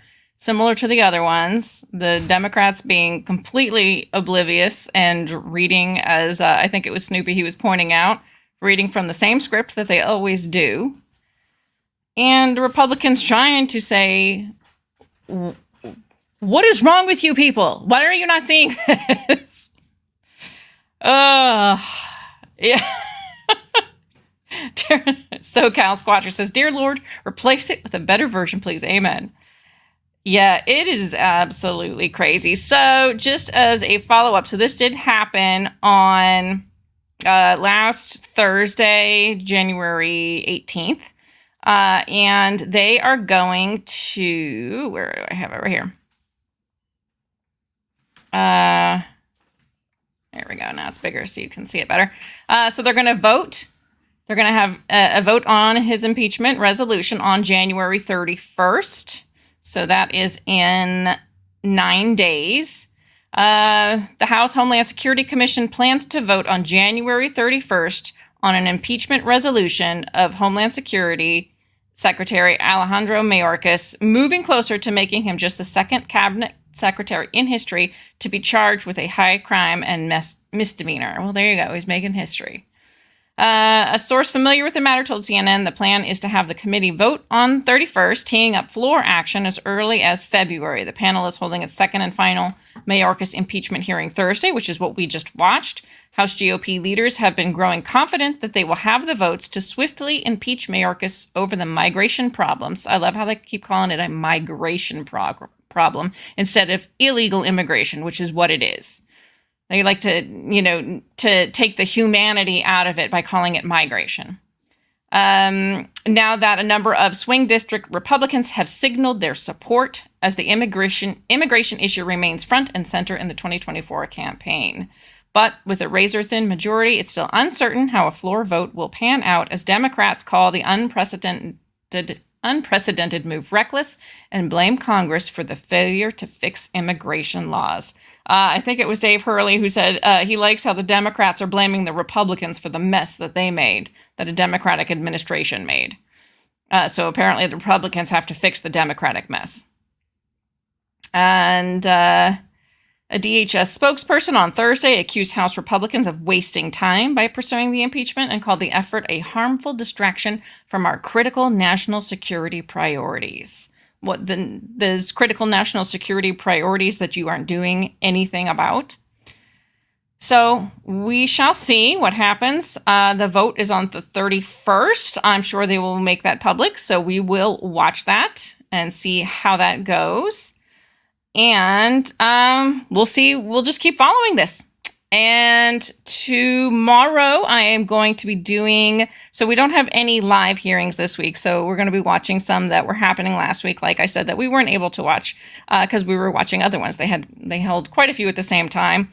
Tomorrow at 2 p.m., I'm going to be streaming. The Oversight Committee had a hearing last week entitled Toward an AI-Ready Workforce. So that should be fascinating. And I can't wait to see that one. I hope you guys will be able to join me tomorrow at 2 p.m. Eastern. And with that, I am going to say goodnight, and I will see you soon. Bye.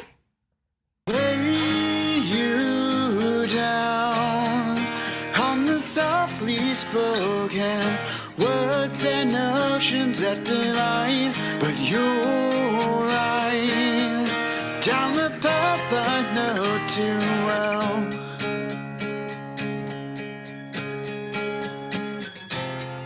You're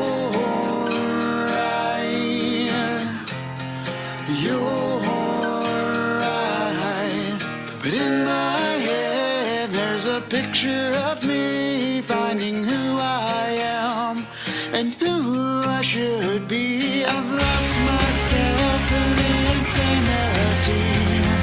I know now I'm finally free.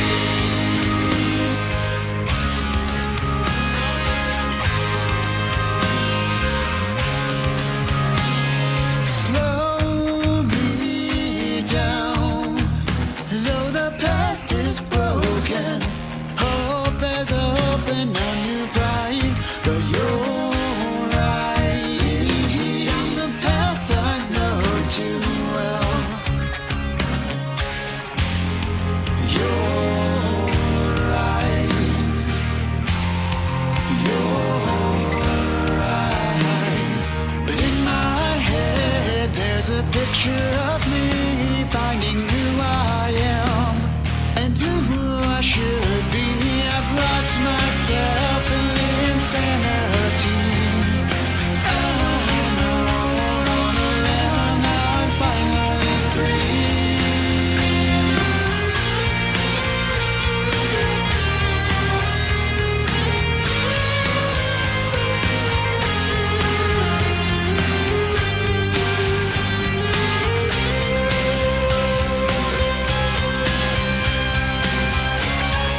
finding who I am and who I should be. I've lost myself in the insanity.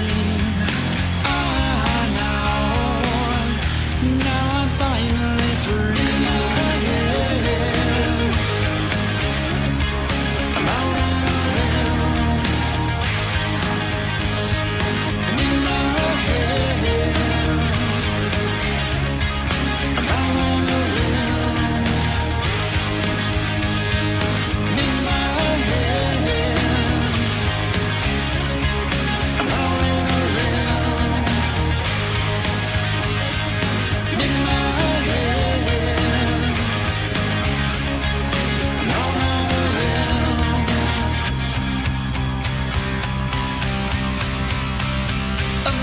myself.